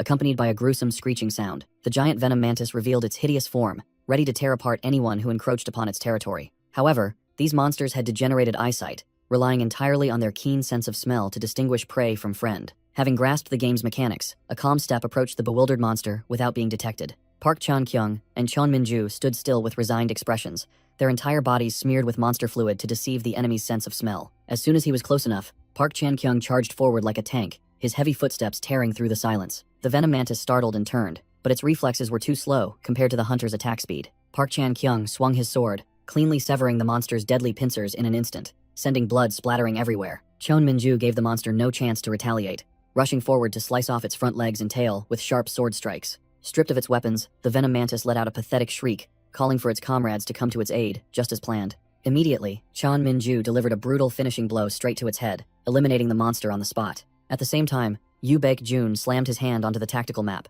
signaling the activation of the next phase. Han Seong-ah, who possessed the most abundant mana in the team, immediately activated a silent scroll to seal off all sound in the area. A blue barrier enveloped the pile of monster corpses, transforming the area into a perfect monster farming trap, with the goal of capturing 10 venom mantises. The entire team took the opportunity to recover inside the safe barrier, while the scroll's effect only had about 5 short minutes remaining. Han Seong-ah was still worried, asking the young master with a hint of doubt if everything would truly go as smoothly as he boasted.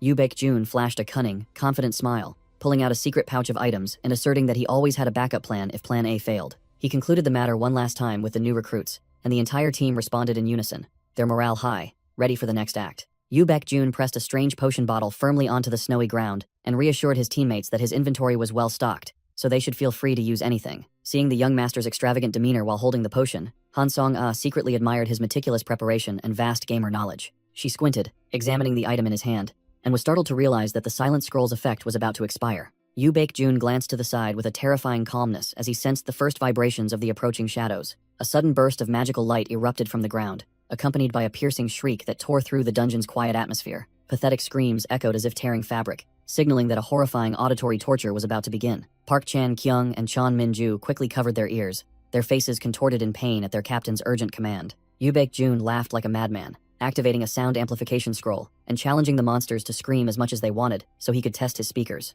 The screams of the bound venom mantis swarm below were immediately amplified 1,000-fold, forming a crimson sound wave column that pierced through the night. The shocking sound wave spread rapidly, sweeping away all tranquility and transforming the area into a giant loudspeaker. The loud noise agitated the entire monster nest, causing thousands of venom mantises to pour out from the mountain crevice like a black tide. Yu Baek-jun smiled triumphantly, like a hunter seeing his prey fall into a trap, and whispered, inviting the monsters to gather even more densely. Han Seong-ah broke out in a cold sweat, seeing the overwhelming number of enemies, and secretly doubted if the young master's plan could truly clear this mess. Before she could think further, a mysterious ceramic jar was thrown straight down into the abyss with a decisive force. The venom mantis below stared blankly at the strange object flying towards it, without any defensive reflexes. It tilted its head in confusion, like an NPC with glitched AI, before it could realize the disaster about to befall it. Yu Baek-jun turned back and shouted, ordering the entire team to throw all the prepared incendiary items down with full force. A barrage of ceramic jars containing specially formulated oil rained down into the abyss like bombs,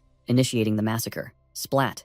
The jar shattered directly on the monster's face, sending the viscous liquid splattering all over its body. The entire swarm of monsters was drenched in the oil rain, while Yu Baek-jun coldly declared that the number of enemies, no matter how many, was irrelevant. Yu Baek-jun shifted his weight onto his pivot foot, turning to unleash the decisive blow that would activate the deadly trap. He delivered an incredibly powerful sweeping kick, sending a spark flying straight down into the abyss, like a deadly fireball aimed at the oil slick. The spark landed precisely next to the shattered jars, marking the end for the foolish monsters below. Boom! A blinding explosion erupted instantly, transforming the entire area into a giant inferno that incinerated everything. The venom mantises were caught off guard, swallowed by the ferocious flames, and roasted in an instant amidst the deafening explosions. Pathetic shrieks echoed throughout the canyon as the monsters writhed in agony, their health bars plummeting uncontrollably. Just as the veteran gamer had calculated, the panicked monsters crashed into each other, causing the flames to spread throughout the entire swarm. Yu Baek-jun smirked, pleased with the perfect map clear, while Han Seong-ah stood beside him, wide-eyed in utter shock. The crackling of flames echoed over the charred mantis corpses,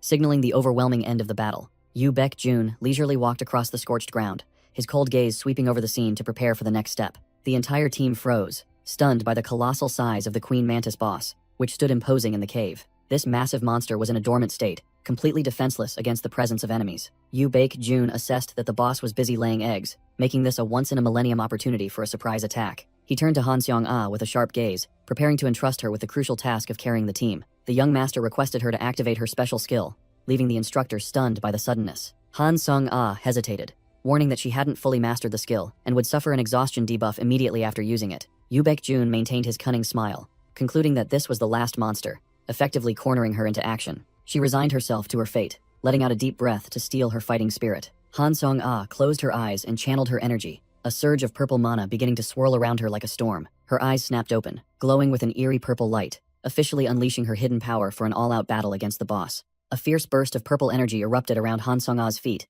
as her unique skill, Ghost Swordsmanship, was officially activated. She coldly summoned a spirit sword from thin air, her hand tightly gripping the hilt woven from dense spiritual energy. The swordswoman drew her glowing purple magic sword before her chest, ready to unleash an overpowering ability that could create dozens of illusionary blades simultaneously. A wave of purple shockwave swept across the ground, accompanied by a blinding whake sound as she released all her pent-up power. Numerous energy swords sprouted from the ground like mushrooms after rain, transforming the battlefield into a deadly sword forest. Han Song-ah clutched her weapon, accepting the price of physical exhaustion in exchange for destructive power in a brief moment. Standing proudly amidst the matrix of sword energy, the pressure she exuded was no less terrifying than that of a genuine S-rank hunter. She shot into the air like an arrow and delivered a thunderous blow to the head of the giant venom mantis, causing a sky-shattering explosion. With glowing purple eyes filled with killing intent, Han Song-ah coldly declared she would finish it quickly and swung her sword down without mercy. Han Song-ah transformed into a whirlwind of death, unleashing tens of thousands of purple slashes that tore through space, leaving the monsters no time for a final word.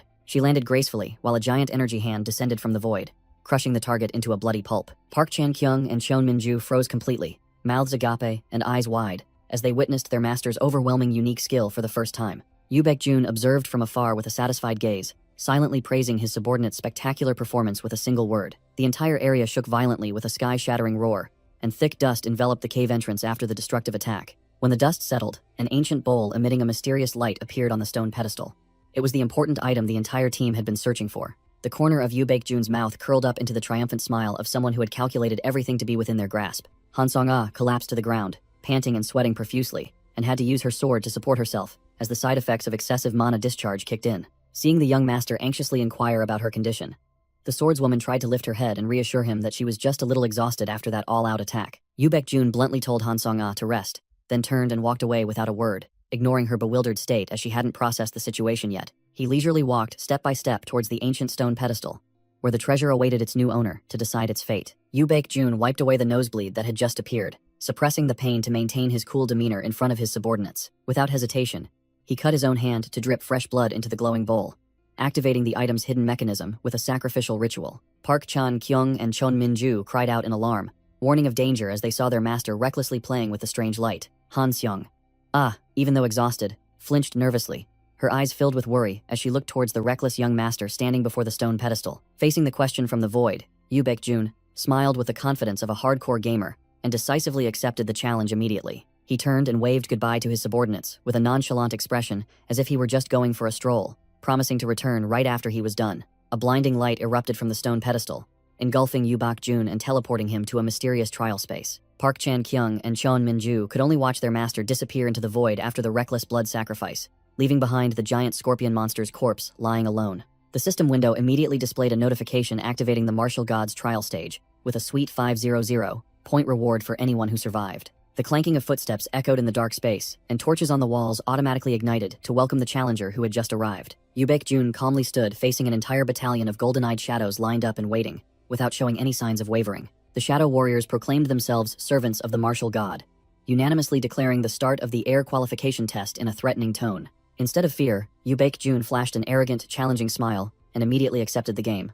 All right, he glided, dodging the enemy's sharp sword strike, quickly recognizing them as the troublesome shadow warriors from Legends. Yu Baek-jun unleashed a palm strike, knocking back an opponent, well aware that these were tenacious creatures capable of continuous resurrection no matter how many times they were killed. He delivered a thunderous kick, sending another one flying far away with a harsh crashing sound, beginning a violent real combat grinding session. Yu Baek-jun glanced around, assessing the situation, fully understanding that this test aimed to gauge the air's survival capabilities when besieged by an entire legion. He decisively gripped the hilt of his sword with a dry clack, his aura completely shifting from defensive to ready for slaughter. A fiery sword strike swept across the air.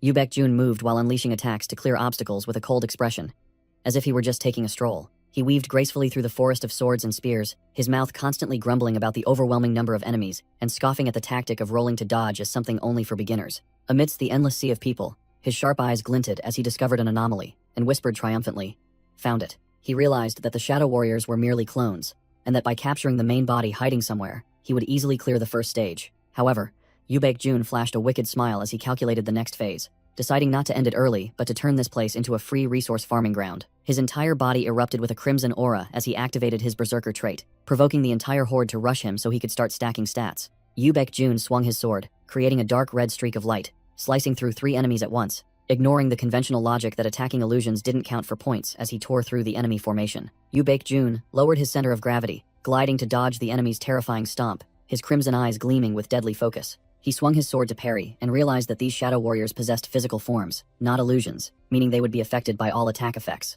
A sharp spear grazed his face, but Yu Baekjun casually leaned back to dodge with an expression that completely outclassed his opponent's. He delivered a decisive slash to an enemy, asserting that as long as the opponent had flesh, they would definitely suffer his debuffs. Yu Baekjun flashed the triumphant smile of a gamer who had found a glitch, realizing that the enemies having physical forms was an excellent condition for him to accumulate rage stacks. He plunged into a blood frenzy, swinging his sword, continuously slaughtering one enemy after another to decimate the enemy formation and push his stacked stats to the maximum. Yu Baekjun's entire body erupted with a crimson aura as he completed stacking to full, achieving an overpowering buff state that boosted all his stats to a new level. Noticing that the power's duration was only 5 minutes, he immediately activated Chill, emitting bone-chilling cold from his feet to clear the battlefield in an instant. The cold air swept through, instantly freezing the shadow warriors into ice statues, paving the way for Yu Baekjun to achieve a quick victory due to limited time. Yu Baekjun clutched the hilt of his sword. His sharp eyes coldly declared that the game of cat and mouse ended here. He coldly concluded his statement with the bored expression of someone who had just finished clearing away troublesome trash.